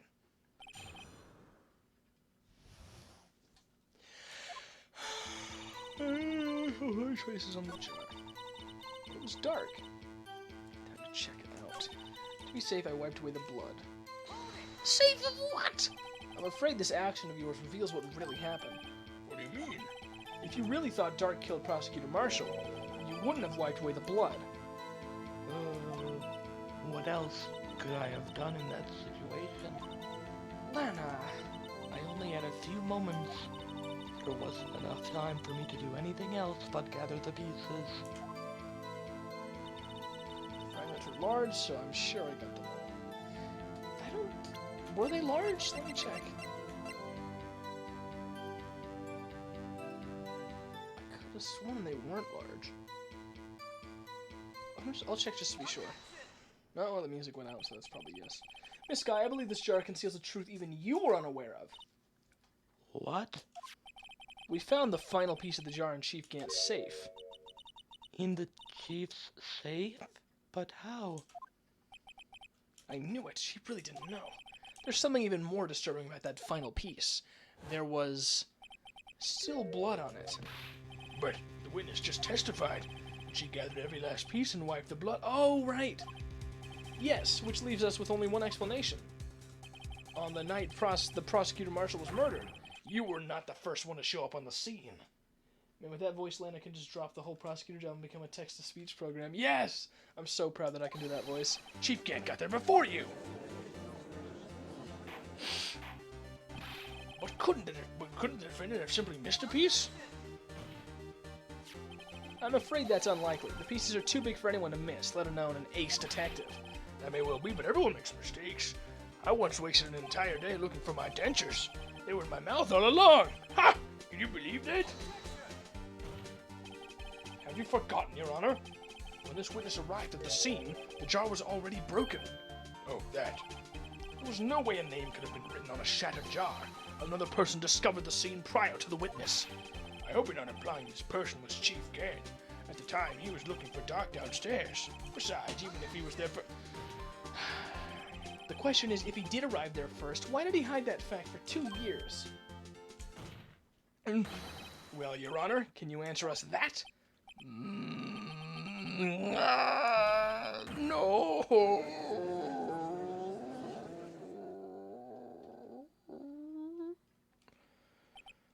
Wait, I'm not the one on trial here. Damon Gant arrived at the crime scene prior to the witness. He proceeded to break the jar and purposefully hid one of the broken pieces. Question: what is this action called? Fabrication of evidence. But why would Chief Gant do that? In light of what happened afterwards, isn't it clear? What happened afterwards? Discovering the scene, Lana Sky believed her sister Emma killed the victim. Determined to help her sister, she sought Gant's aid. Lending her his aid, Gant helped her create evidence that incriminated Drake. The judge just can't cope. Right. Sparing Emma. And therein lies the reason. The reason why Miss Sky became the chief's puppet. No, I did it on my own. Please, sis, stop trying to protect the chief. I can't watch you suffer anymore for my sake. No, you didn't. It wasn't you, Emma. You didn't kill anyone. Don't believe anything Mr. Wright says. Defense attorneys make up the most foul lies to defend their clients. Well, why are they contradicting the judge? He's on trial. Like he's on trial. Foul lies. Imagine that, coming from my own client. I guess you do seem the type who likes to twist the truth. Wait a minute. I'm blacking out. What if... we're still smack dab in the middle of Gant's trap? Is something wrong, Mr. Wright? I love when they say that. Is something wrong, Mr. Wright? Lana may be right after all. What do you mean, right? So you do tell foul lies then, Mr. Wright. Mr. Wright. Miss Sky, please testify once more. But if evidence was fabricated behind your back, then Emma's accidental killing of Prosecutor Marshall might also be a lie. But I do remember knocking over Mr. Marshall. Miss Sky, if you will. I can't. There's nothing to be afraid of. There's nothing to be afraid of anymore. This cross-examination may not change a thing. However, there is a possibility that it will, if you tell the truth. The most emotion I've ever seen from a text-to-speech program. Very well. I'll testify about what I really saw. All right. The witness may testify once more for the final time. All right. God, we're right. I feel like we're almost there. We're right here. This is the end. This is it. When I arrived, I found Mr. Marshall's body impaled on that suit of armor's sword. Emma and Dark were lying unconscious on the floor nearby. When I saw what happened, I thought she did it. That's why I erased all the evidence that linked her to the murder. I had Chief Gant help me remove the body from the sword and carry it. But if it all really was a fabrication, Emma might be innocent. Oh, man. That voice. That voice is a pain, because I have to breathe in to do it. Unbelievable. The body was impaled on the armor's sword. You were the only one who saw that. If only you had proof. Actually, I do have proof. I gave it to Mr. Wright just this morning. What? To me? The book? It's a picture I took of the crime scene as I encountered it. I thought it might be needed. But I don't remember receiving a picture like that. Lana must have known. See, Mr. Wright? She really does have faith in you. Very well, Mr. Wright. Please present this picture.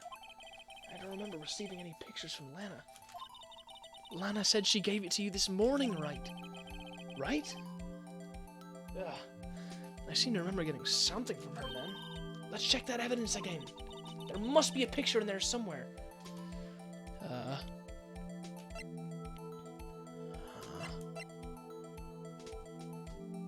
Something she gave me this morning. That could only be this. I gotta check it. Yeah.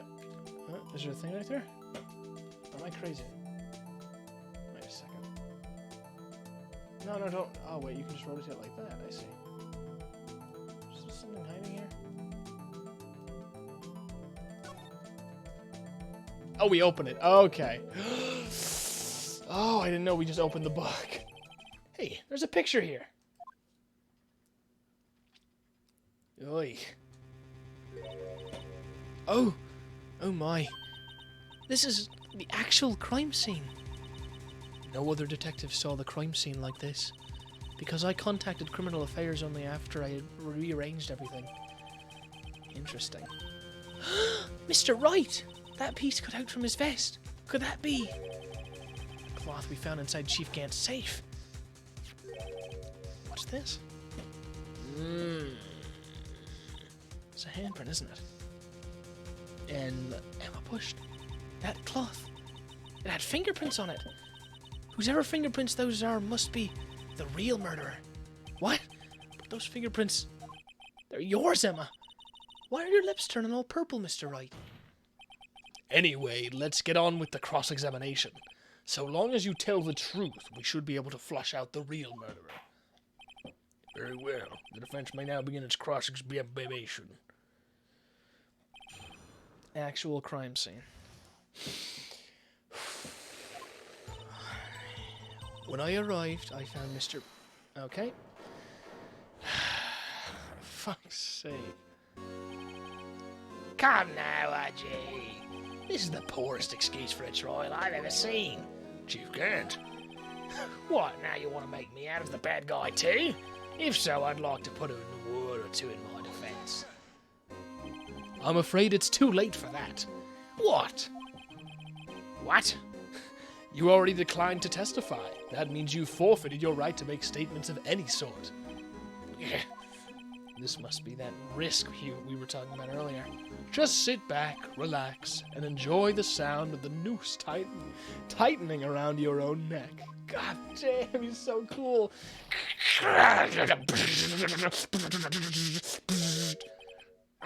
So what? You think I'm worried? Huh?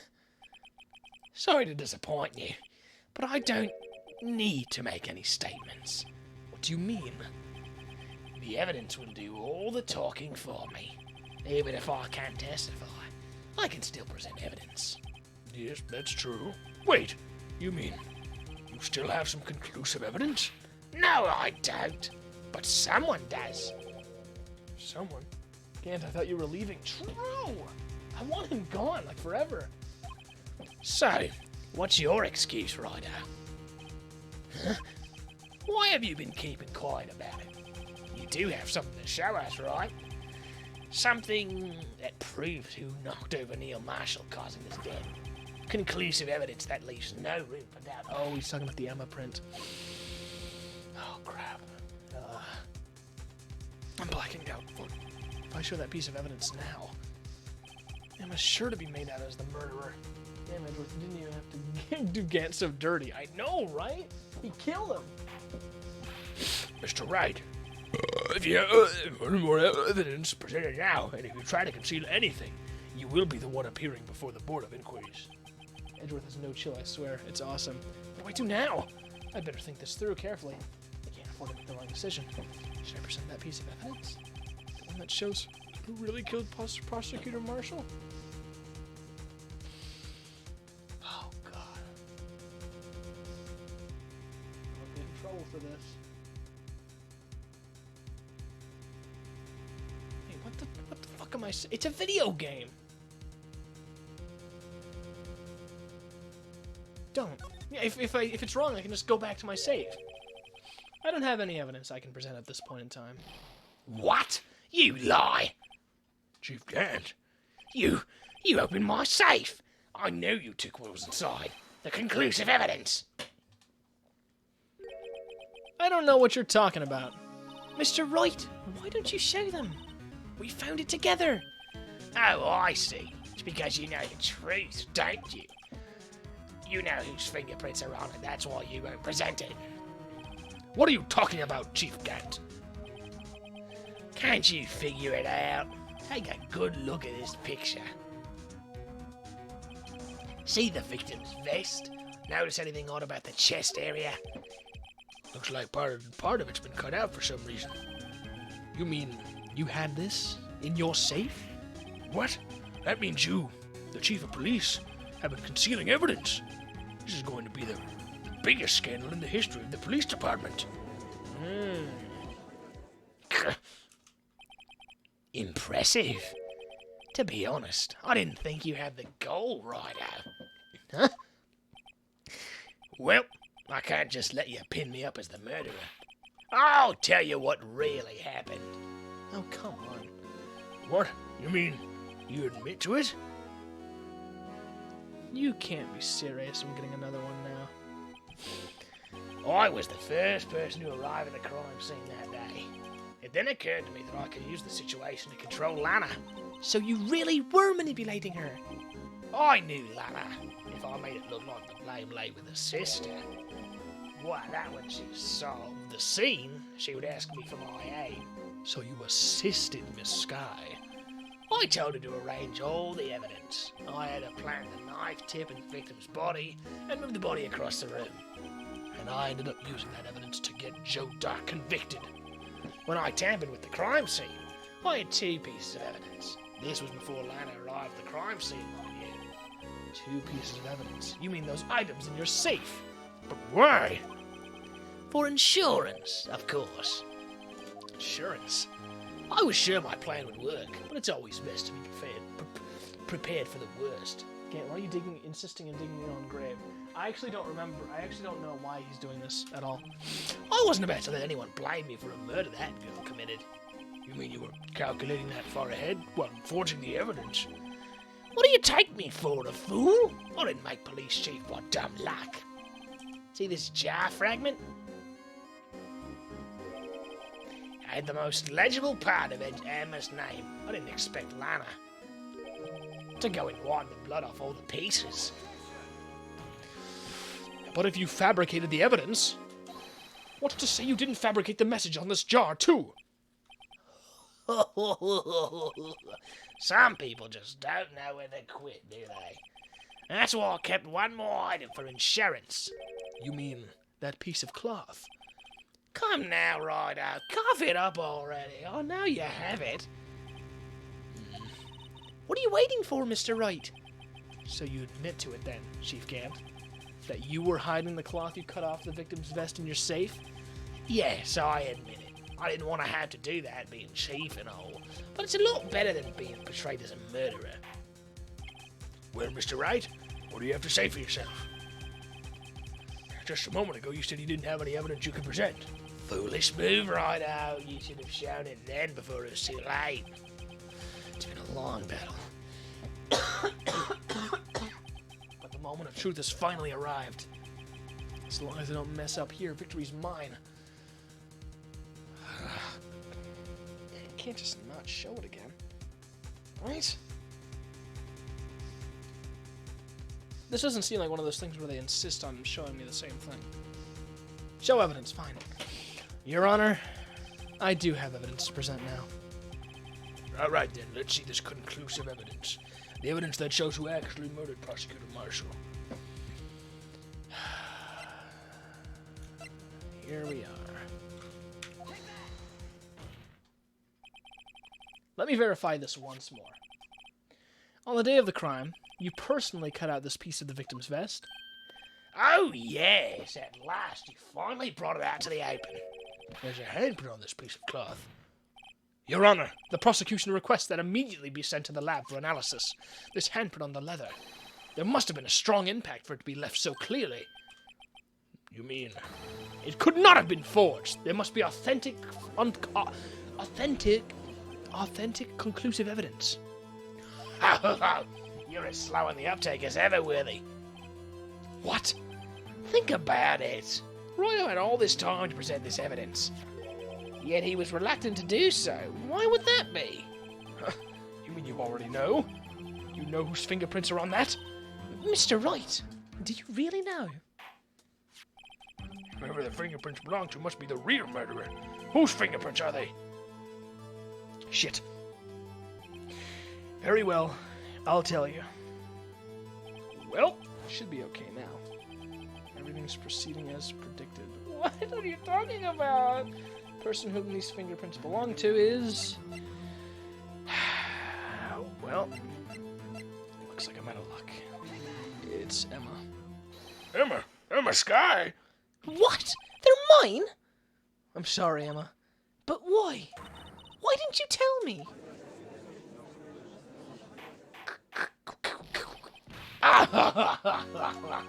You're really something, Ryder. You knew this girl did it all along, and you still tried to pin the murder on me. So it's true. Tragic, true. This girl really did shove Prosecutor Marshall to his death.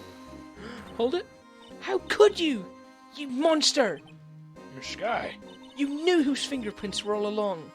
You knew whose fingerprints those were all along. Yet you acted like she really didn't.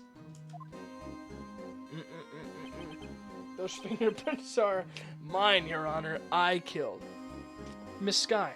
It's not over yet. What? I said this trial isn't over yet. Ha! But I'm afraid it is over, boy. Not only this trial, but your career too.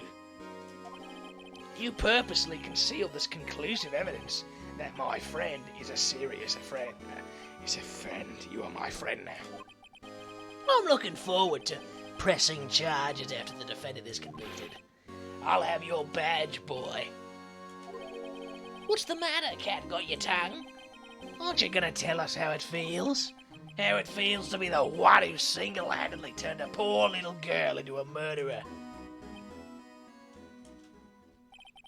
Before I do that, there's just one little thing I have to clear up. Oh? Oh? And what's that? I'm kind of doing a Junkrat impression for this guy. Who really killed Prosecutor Neil Marshall? What? Chief Gant, you are absolutely right. This piece of cloth proves who the real murderer is. Who killed Neil Marshall, you ask? It was Emma Skye, wasn't it? Nope. I'm afraid that's not possible. You see, this piece of cloth contains a critical contradiction. What? A contradiction? What is this fool babbling about? I'm talking about a contradiction. One that proves who the real killer is.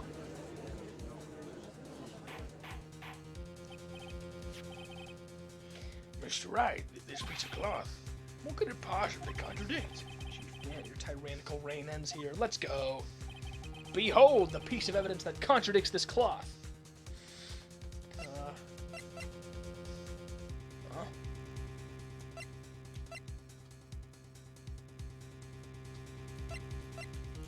look at the hand? No, that's right.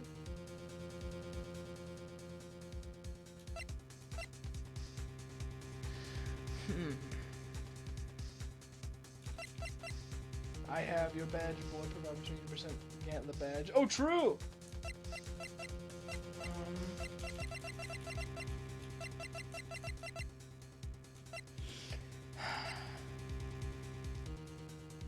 Shit.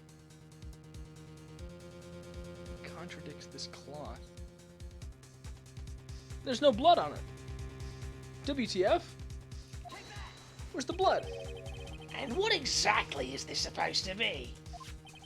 This is the picture Miss Sky took. Take a good look at it. See where the piece of his vest was cut out? Yes, but shirt is showing underneath.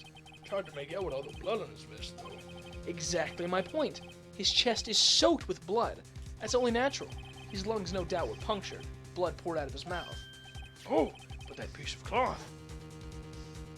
Not a single speck. Wait, there's no blood on it. Since Emma Sky's fingerprints are on this cloth, there's no doubt she shoved the prosecutor aside. However... Oh, present the badge quick, it's funny. Oops. My bad. However, Mr. Marshall was not impaled on the sword at that time. No, this is nonsense. Now then, Chief Gant, I've been waiting to hear this song all night. Let me ask you something. Prosecutor Marshall was not impaled when he was shoved aside. He most likely hit his head on the ground and was knocked out. If so, then tell me, who could it have been? Who could have arrived at the scene before Miss Lana Sky, picked up the unconscious prosecutor, and impaled him on the armor's sword? Then, to make it look like Emma was responsible for the prosecutor's death, said person proceeded to write her name on the jar with the victim's blood. A jar they then broke on purpose to leave behind a clue. You make Lana believe her sister did it. Remember what you admitted only moments ago? That you personally cut out this bloodless piece of the victim's vest? Ironic, isn't it? Though the very act of creating insurance, you proved that you were the actual murderer. Oh, through. It's finally all over. Thank fuck. Objection. Are you kidding me?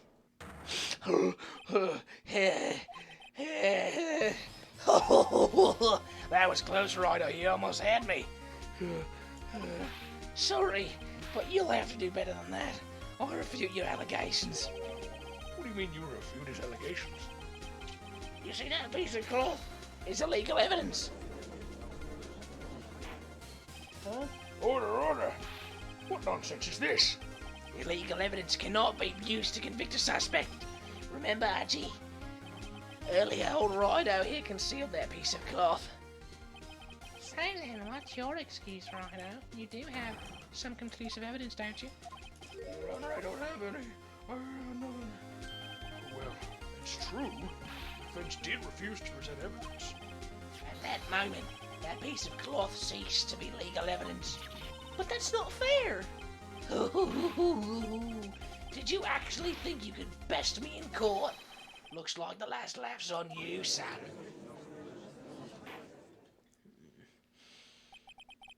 I'm afraid Mr. Gant's claim is legally correct.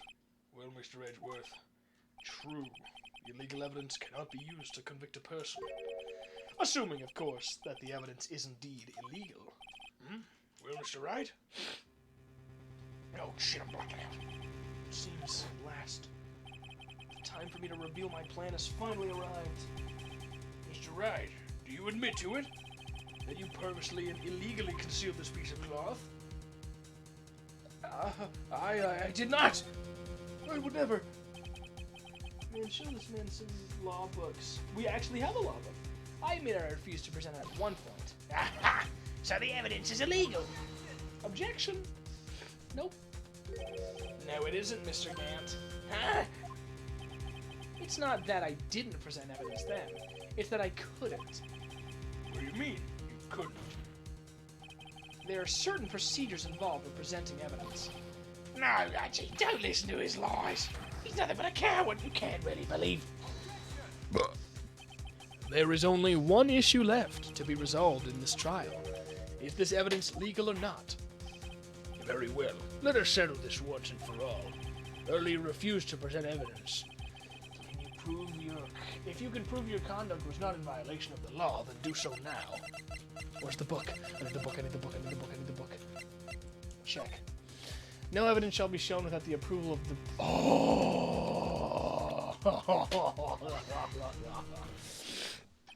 This is my proof, Your Honor. Evidence law. What's this?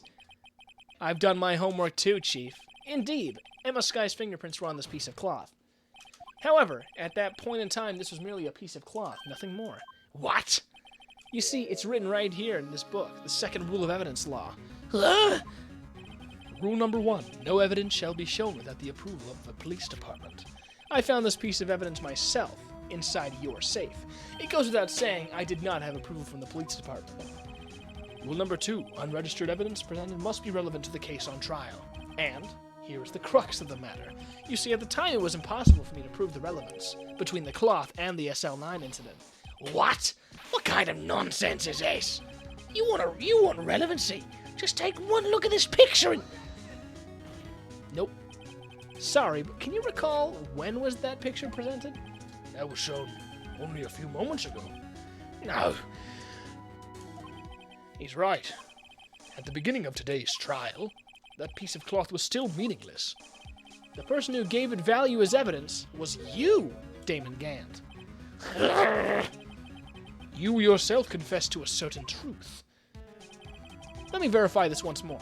On the day of the crime, you personally cut out this piece of the victim's vest? Oh, yes. No! It was then that you approved this cloth as conclusive evidence. Yes, you, the chief of police, personally approved this cloth. The only person who could have cut this from the victim's vest is the one who stood before Prosecutor Marshall in his final moments. In other words, the real murderer. We done my homework too, so speaking from confidence, even though he should have already known that stuff from law school. True! He just doesn't know. He's an idiot. Damon Gant, the killer was you. Nah. What?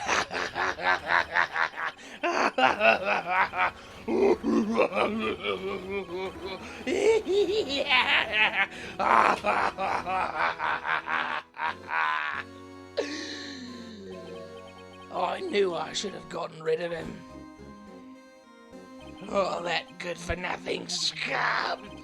For 2 years he's been snooping around the department trying to get something off me. Crimes are being committed every day, yet he insisted on hounding me. Well, your crime wasn't exactly petty. He wanted me to. You wanted to reinvestigate the case. He recruited Angel Star, then convinced Bruce Goodman. Detective Goodman? Yeah, that's right. If the evidence is transferred, I'll lose my only chance to find the truth. Please, you've got to help me. Goodman turned him down, as he ought to. Still, Jake Marshall didn't know when to quit. He stole Goodman's ID card and tried to take the evidence. Goodman came to me that day. He wanted to file a lost item report. I went with him to the evidence room, then all of a sudden he decided to speak out. Huh? What are you talking about, Goodman? Can you please reopen the investigation, Chief? We can't transfer the evidence out. There's too many questions left unanswered. Also, what do they teach lawyers in this University Law School? Phoenix more or less learn all the basic court proceedings while on trial. That's a good point. I guess it's just like regular school. You just learned calculus in law school. He opened his evidence locker, and as he was taking the evidence out, he said, "It's not too late. I'm gonna hand all this over to Marshall." Marshall. Marshall. I don't know how to do the thing. Well, to be honest, I was a bit taken aback by his words. I had a bad feeling when he came to see me, but I never thought he'd bring up SL9. That's when I saw it. That accursed knife. I killed him with my fucking gun. Dead. And I couldn't just pull it out. Doing so would have only led to more blood, making it near impossible to hide your crime. Even so, the blood was just pouring out. I didn't know who might stumble in, so I hurried to wipe it up. I was worried so much about the floor, I didn't realise my fatal mistake. And you apparently passed the bar exam too. Wow. The bloody handprint on Detective Gumshoe's locker. I used to be known as the crime computer, but everyone has to start somewhere, I guess. I was too nervous. I had no business doing any of it. Then you put the body in my car? I'm sorry, I couldn't think of any other way to move the body. I broke your trunk, but what's the big deal? You make a lot more than us detectives ever will. Leaving the prosecution's car aside, how? How could you get Miss Sky involved in all of this? Well, she had as much to lose as I did if the truth came out. So you took the evidence from Detective Goodman's locker? I felt bad for having to do it. I also didn't have the time to pick and choose what to take. So, you left the jar fragments in the glove? Yeah. Looks like I was better off being an investigator of crimes than a committer. Wow. Man, he really just spelled it all out, huh? They all did their best to get in my way. I've got to hand it to them. They do their jobs well, much to my dismay. Fake evidence doesn't hold up very well upon close examination. You must have known that. Tell me, Worthy, why do you stand in court? Me?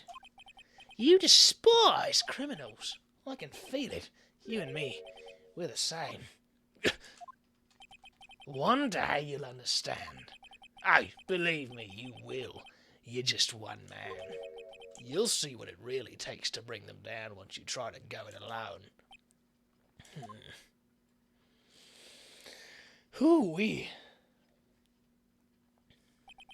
Well, looks like it's time to say goodbye. Oh, Archie. What?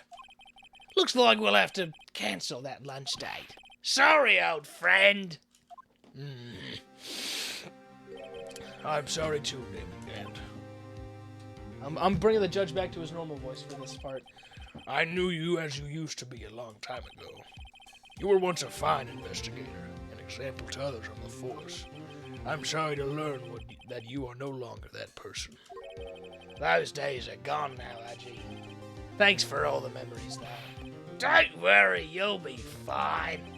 Now you have Rido here. And Worthy. With these two around, you can't go wrong. In fact, I can hear them already. The melodious sounds of a new beginning.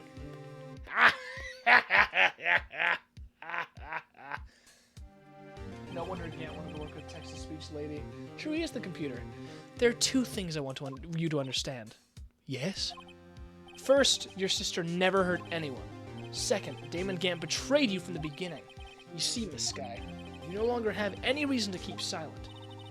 You're right. When this trial is over, I'll tell everything. All that I've done these past 2 years, from the time I had Gant help me forge evidence, up until today. So, seems all the questions raised in this trial have been answered. I'm sorry, Miss Sky. I couldn't get you out of all your trouble. My, what high standards you have for a rookie. Huh? I can see why Mia thought so highly of you. Who knows, a few years from now, you just might make it to the top. Aww. Yo, Pog, I owe you my thanks, Mr. Wright. Miss Sky. And to you too, Mr. Edgeworth. Huh?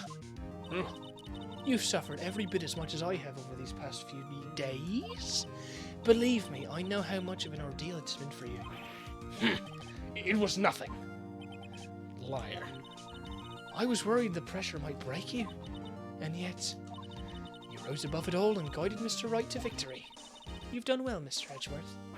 Stop it! I only did my job. In light of this case, it seems a good self-examining is in order for all of us. Miss Sky. Yes, Your Honor?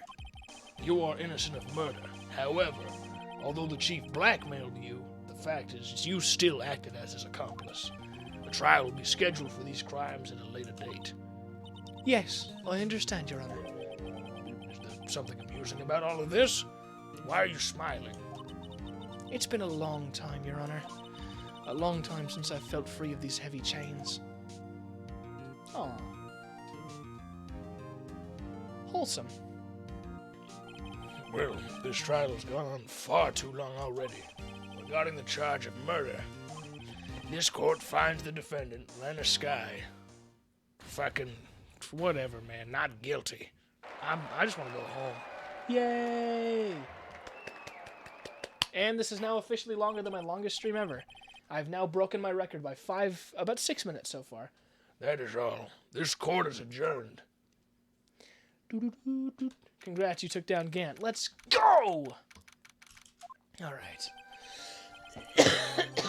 At long last, it's finally over. Uh-oh. Emma! Why the long face? I'm sorry your sister didn't get completely off the hook, but at least she wasn't convicted for a murder she didn't commit. No, that's not it. Just, no, after the trial ended. I can see why Mia Fey thought so highly of you. I owe you my thanks, Mr. Wright. I'm calling for a party and Gumshoe is paying. Let's go. And to you too, Mr. Edgeworth. You've suffered every bit as much as I have over these past few days. You've done well. She smiled. You know, I did my best too. But Lana didn't say a single word to me. Hope I'm not interrupting anything, pal. Say it's the best character. Oh, guess I am. I'll come back later. Wait, Detective Gumshoe, what is it? You're doing this on purpose, aren't you? Making a detective run around while on duty. To top it off, you called me here. Seen happier people at funerals. Hey, lighten up, pals. I'm only kidding. Oh, are you here because of my sister again? Nope, not this time. I came today because of you, pal. Me? That's right. I thought you'd like to see someone. Let's go. Lana! Should you be doing this? Should you be doing this? She's still under arrest, you know. Well, I won't tell if you won't. Emma, I owe you an apology. It's okay, sis. Don't worry about it. That day, 2 years ago, was the first time in my life I ever panicked. It was all I could do to keep myself from screaming. All I could think about was keeping you from getting wrapped up in that mess. Sis, I asked Gant to help me cover up the truth. I thought I was doing it for your sake, but now I realize I was wrong. Huh? I changed after that day. I had to. It was the only way I could make it through the past 2 years. I knew how much I was hurting you by distancing myself, but I couldn't bring myself to tell you what I did. I was scared. Scared that you'd look at me with those eyes of yours. I was scared of how you'd react if you knew. But sis, you were only doing it for me. No. Huh? I turned my back on you that day, in hiding what I believed to be the truth. I was deceiving you. Sis. I'm such a fool. It took me all this time to realize it. Emma, I'm so sorry. But sis, you don't have to apologize. I'm happy now. You're happy? Of course. You know, sis, I always knew that one day you'd come back. And now you have. Oh, Emma. Emma! Yay, they did the hug. Yes! Let's go! No one can change the past. The only thing we can do is strive to make up for our mistakes. Why must we make up for our mistakes, you ask? Because in so doing, we can find the way back to our rightful path. And it is from here that we can move on toward a brighter future. Yay! At least that's what I felt watching the two sisters make out. I almost said make out. Make up. Mr. Wright, Mr. Gumshoe. Me? Thank you both for all that you've done. I'm sure we'll meet again someday. Isn't that right, Edgeworth? Edgeworth? Still pointing and come over here. Teleports him. Where was he hiding? I just came to say congratulations. Thank you. Thank you, Mr. Edgeworth. Right. I'll be going now. Mr. Edgeworth, I hope you don't blame yourself for what happened. We were the ones who acted corruptly, not you. It's too late for me. Huh? No matter what anyone may say, I realize today that I can't correct my mistakes. Mr. Edgeworth. Not only that, I don't even trust myself anymore. Chief Gant was right. You despise criminals. I can feel it. You and me, we're the same. One day you'll understand. Oh, believe me, you will. You're just one man. You'll see what it really takes to bring him down once you try to go it alone. I'm dying. I can't even do that voice anymore. I do despise criminals. I plan to dedicate my entire life to fighting them. But in order to fight crime on my own, I'd need a weapon. It's scary, but I've known that to be true for quite some time now.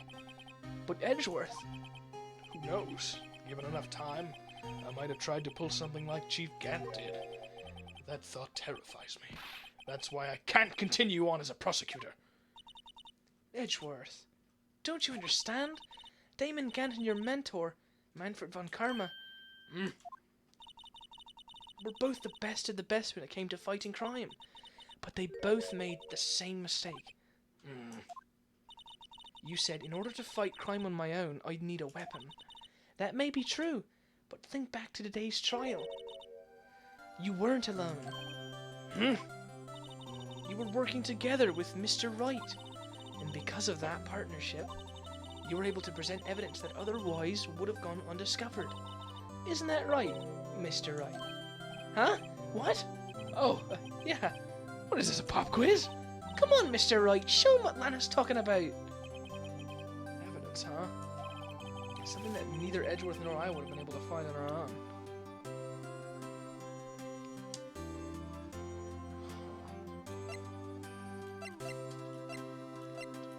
Wouldn't be able to find on our own. We found all this. Fascinating. From this guy.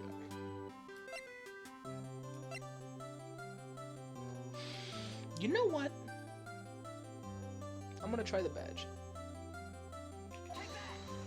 Take that! That might mean something to you, but I don't see how it has anything to do with our partnership. Huh?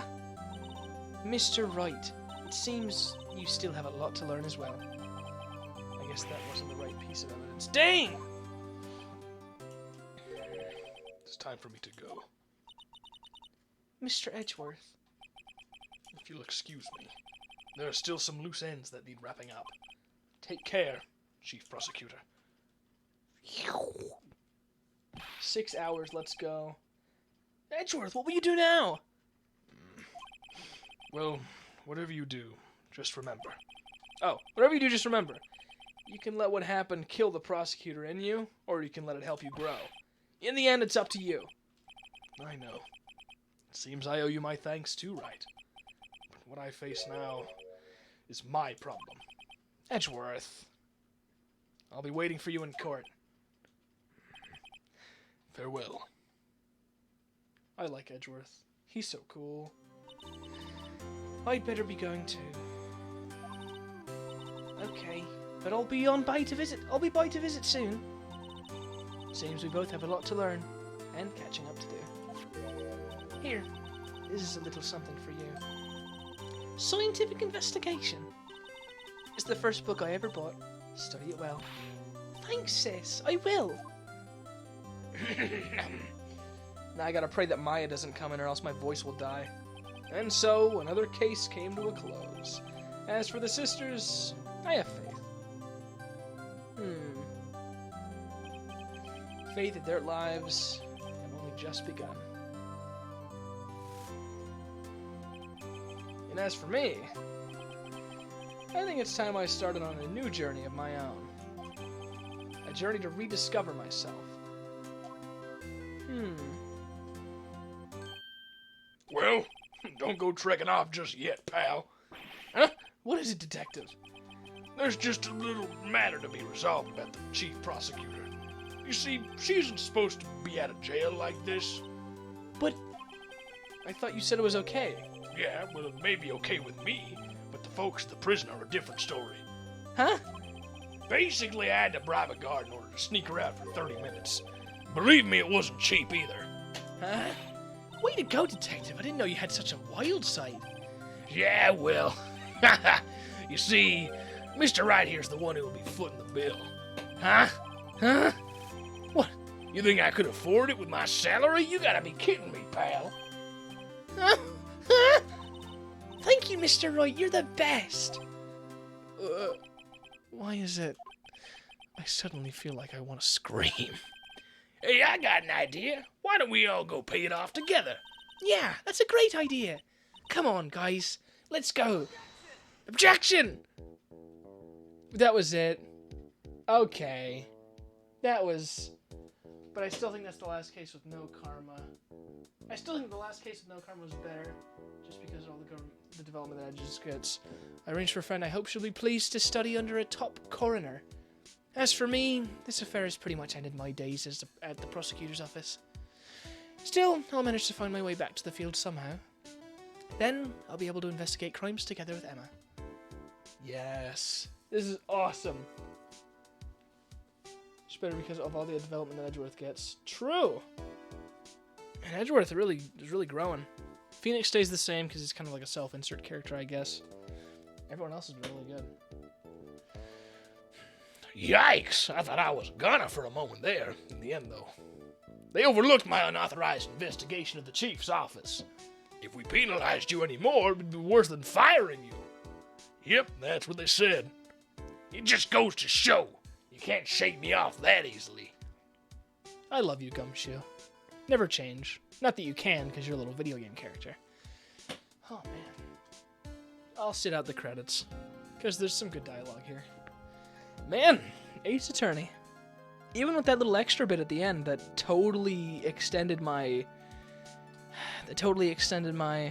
playthrough by like 5 parts. My new mission is to guard the main entrance and take care of Billy. Can you believe it? I've been demoted to a security guard. My partner's keeping an eye on the entrance for me today. I'll show him, though. Someday I'm gonna make detective. Yes, sir. Then I can be just like that Dick Gumshoe. Thank you, Mr. Meeseeks. Oh, I hope I see you again someday. Man, really good game. At least in terms of story. In terms of gameplay, it's a point and click. What do you expect? I really had to use my noggin for this, though. Some real noggin thinking. Aw, well, I'm glad he's okay.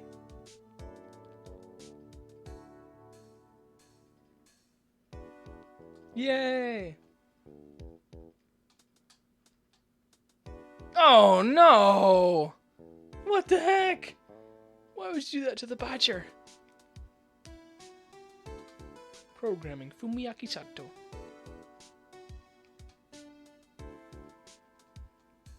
What a good game. What a good story. What is it? Can't you see I'm having me a showdown with a steak lunch partner? Miss Star managed to sneak this into me. She's seen one of the guards, it seems. Well, cowboy, looks like you did it. You even gave Bambina back her smile. Can you make sure Billy and the gang get their water? Adios. Can we assume that Gumshoe was making around $45,000 before the salary cuts? Whenever someone loses their salary, it gets cut by 20%, and Edgeworth cuts his salary with like 3 or 4 times a year? Looks like we won't be seeing each other for a while. Geras, as a farewell gift, I put a new meal on the menu. The Right Way Lunch. The top layer tastes as bitter as defeat, but the bottom layer is as sweet as victory. Kids seem to dig the turnabout theme. It's a hot seller around exam time. Just make sure not to eat it backwards. True. God, he's gonna have like $0. Localization, Ben Judd. You did a good job, Ben Judd. All the localization stuff. Brandon Gay? Oh no! That's unfortunate. I'll never forget what that young defense lawyer said after the trial. Let's see, what was his name again? Mr. Left. Anyway, he said he's been doing something or other for how many years? Well, anyway, I've got another trial to get to, so I'd better be. Oh no, I forgot my gavel. Sorry, gotta go. Poor guy. Man, Brandon Gay. What a poor feller. Translation. Bone Global Studios. Or is that Bone? Bounty? Steve Anderson, J. Patrick Riley, and Yuli Kim. Good job, guys. You did a really good job. Yokomoto. I mean, games like these never good stories for them to work. Need good stories for them to work. Oh, yes! Ah! Nothing soothes the soul like fresh country air. Still, sometimes I do miss hearing you and your objection. Still, I can't go back until I'm a full-fledged spirit medium. Mr. Maya, afternoon training's about to begin. Coming! Well, you see you around, Nick. I mean, I miss doing that voice. Brandon Gay is truly the best Ace Attorney character. True! Oh, man. Awesome. What a good game. Firewall, thank you for hanging out with me to the end. You witnessed a record breaking. My longest stream. My first record for longest stream was 3 hours and 4 minutes. Oh, wait, hang on, no. Let me do Edgeworth. Mr. Edgeworth. What? Mr. Edgeworth, I brought you your tea. What's going on? Uh-oh. Don't tell me that was his letter of resignation. Why is Maya Scottish? Oh, man. That requires some explaining. I needed to give her a voice that I really liked doing, and that I was really good at, so I gave her a Scottish accent. Thanks for coming to see me off. I can't believe I'm going to Europe. Thank you, Mr. Wright. Thank you so much for everything. I'm a little sad, but I'll be alright. Whenever I want to see Lana, all I have to do is open this book. Yay! Do I open it? Open. Open. Open. Open. Open. Open. Open the book. Stop. Open the book! I'm not messing. I'm not. Oh, wait. There we go. Okay. Oh, a letter. Aw. That's a cute picture. Aw. What good characters. What a good story. What a good happy moment. Capcom. Achievement unlocked. Rise from the ashes. And before you hear another objection and a 6 case unlocks, I swear to God, if another one unlocks, I'm quitting streaming forever. It's got... Thank God! Okay. It's over. No more Ace Attorney. At least for a while. I need a break. But holy cannoli, was that an awesome ending. God, what a good game. And people say Danganronpa's better. I mean, I've never played it, but it can't be better than this. Okay. Thank you very much for watching. This has been quite the ride. Now, I'm going to start uploading this and go immediately to bed. Thank you so much for streaming this game. It's always nice seeing people are still playing these games. Of course! And if you want to see me play more, why not subscribe? And if I might end up doing a review of this game, honestly. I don't know if I'll do a review of all 3 or just the 1. I might do just the 1. I'm just not sure. Anyways, that's going to be the end. Now go away.